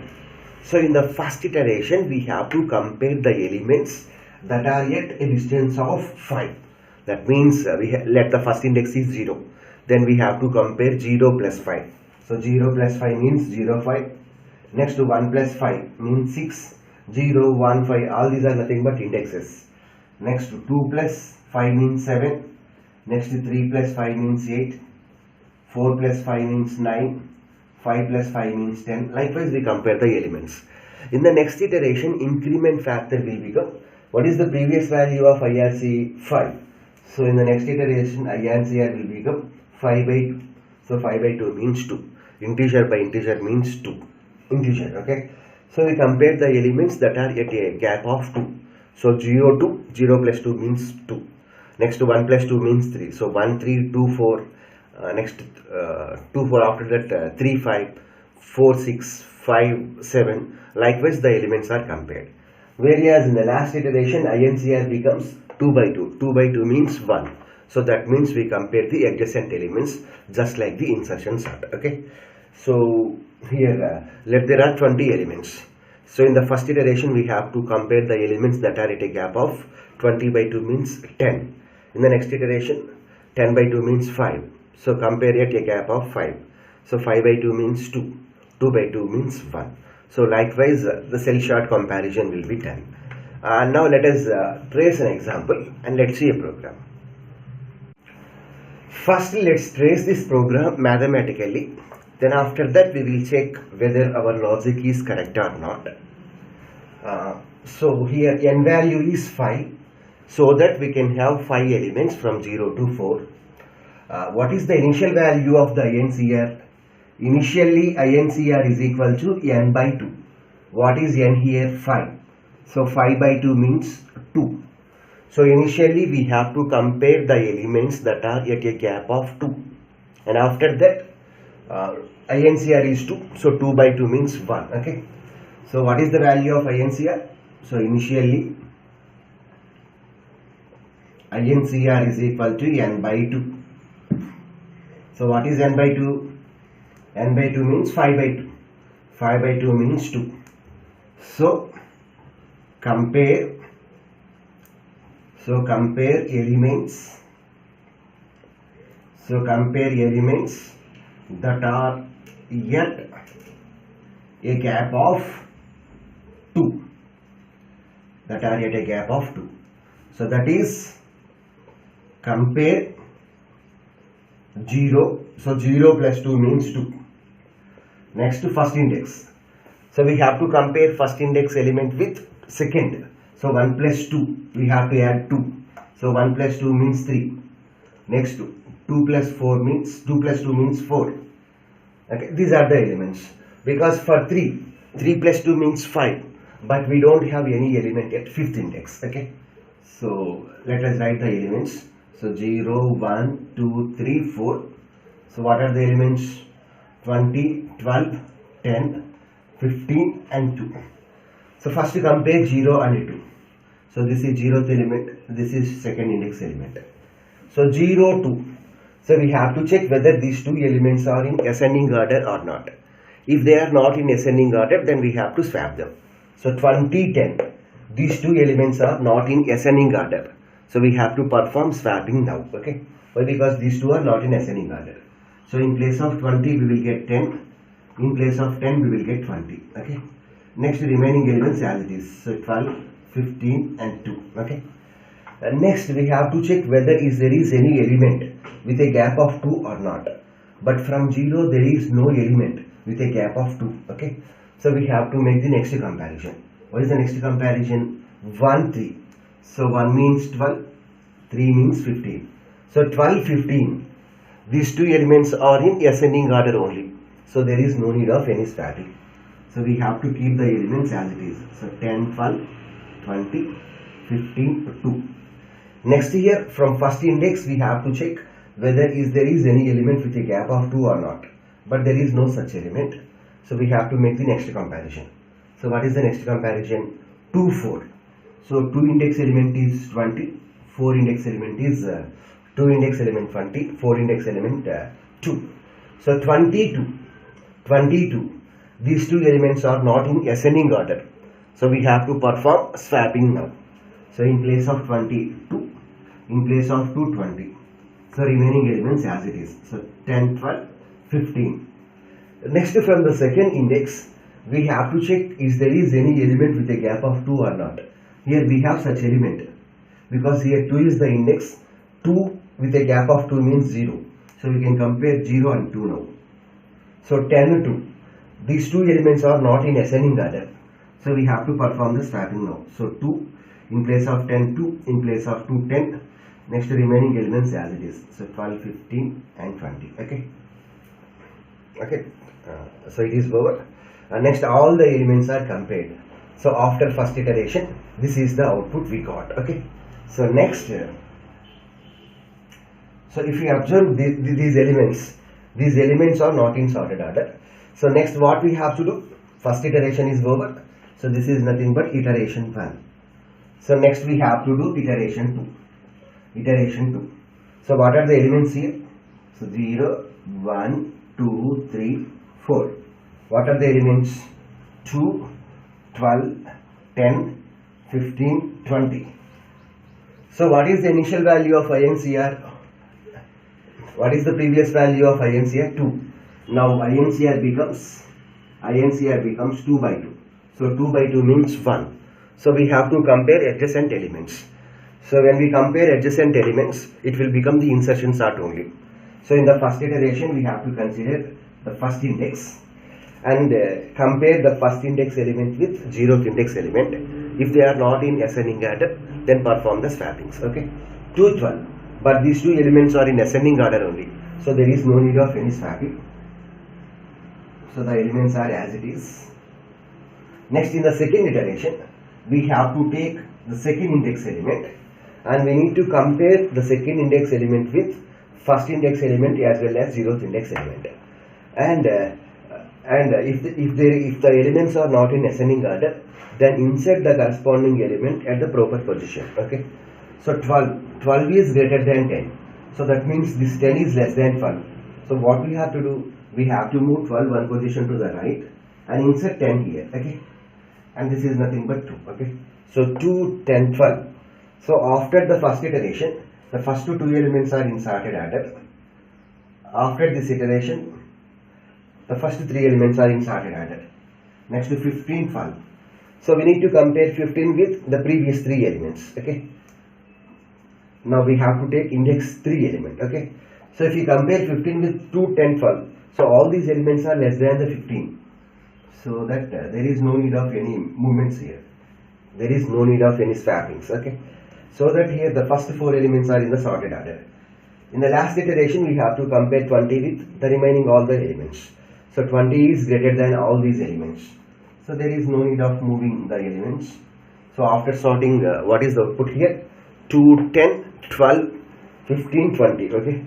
Here in this page only, just in this pass only, we got the output. 2, 10, 12, 15, 20. Okay. So in this way, we sort the elements with the help of the shell sort. Now let's check whether our logic is correct or not. So for INCR is equal to n by 2. So what is INCR? N means 5. So 5 by 2 means 2. So now what is INCR value? So INCR value is 2. So what is INCR value? Its value is 2. Okay. Next, for I is equal to INCR. So what is INCR? Now I become INCR value. That is nothing but 2. Okay. So next one, I less than 5. So 2 less than n value is 5. Condition is true. Next, temp is equal to A of I. So temp is equal to A of 2. What is A of 2? What is A of 2? 10. 10. Next, for J is equal to I minus INCR. J is equal to, what is I value? 2. What is INCR value? 2. I value 2, INCR value. So 2 minus 2, 0. So for J is equal to 0. Okay.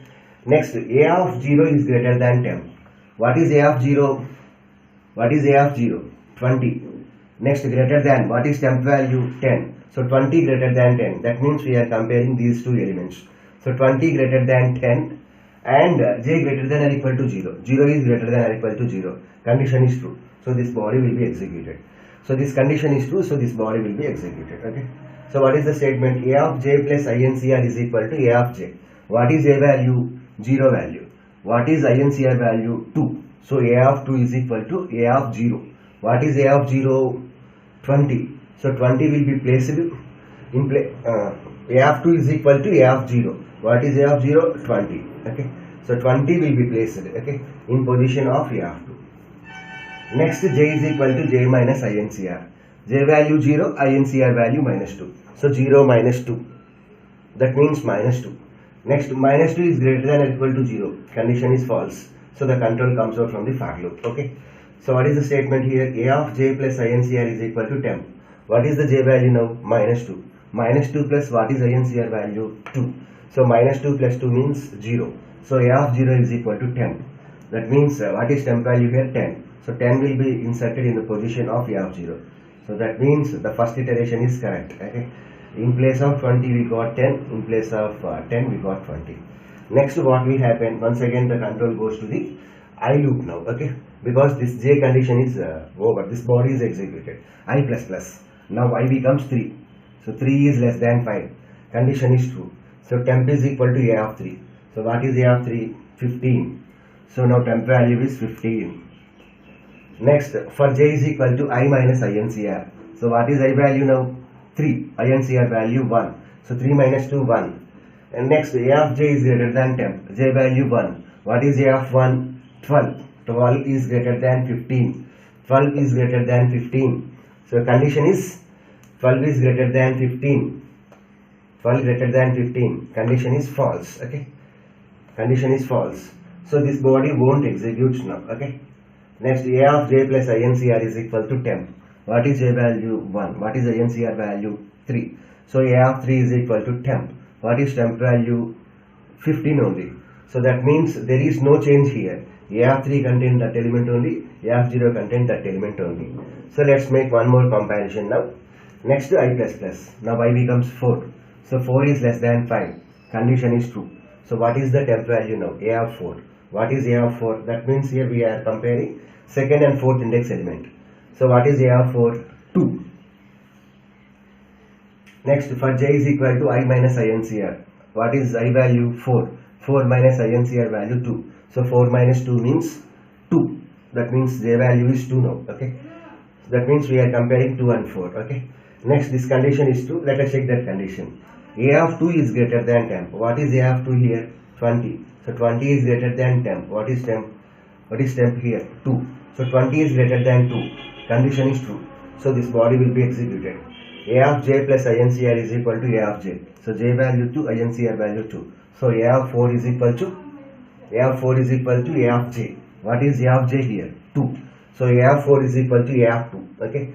So in place of this A of 4, what will happen? A of 2 will be inserted. So what is A of 2? This 20 will be inserted here. Next, j is equal to j minus INCR. J value 2, INCR value 2. Now j becomes 0. So 0 is greater than or equal to 0. Condition is true. Next, let us check that condition. A of j is greater than temp. J value 0. A of 0 is greater than temp. What is the temp here? 2. What is the temp here? 2. So A of 0 is greater than 2. So what is A of 0? 10. What is the temp here? 2. So 10 greater than 2. That means we are comparing these two elements. So 10 greater than 2. Condition is true. So what will happen? Body will be executed. A of j plus INCR is equal to A of j. J value 0, INCR value 2. So A of 2 is equal to A of 0. What is A of 0 here? What is A of 0? 10. So 10 will be inserted in the place of this one, A of 2. Okay. Next, j is equal to j minus INCR. Previous value of j is 0. Now 0 minus 2 means minus 2. Now j value is minus 2. Minus 2 is greater than or equal to 0. Condition is false. So A of j plus INCR is equal to temp. J value minus 2, INCR value 2. So minus 2 plus 2 means 0. So A of 0 is equal to 2. So that means 2 will be inserted here. So next, I plus plus. So 5 is less than 5. Condition is false. Okay. So the control goes to the I loop. Now INCR is equal to INCR by 2. So 2 by 2 means 1. So now the adjacent elements are compared and the output will be like this. Okay. So in this way we can implement this shell sort. Okay. This is about shell sort explanation. So first we have discussed about explanation, and this is nothing but we can write this one as algorithm as well as program also. Next, this is nothing but example tracing. So for shell sort tracing, it is better to trace the example without the program. Okay. Here first we trace the program mathematically. Okay, like that trace in the examination. Okay. Here we trace this one with the help of this program only for understanding the program in detail. Okay. So this is about the shell sort.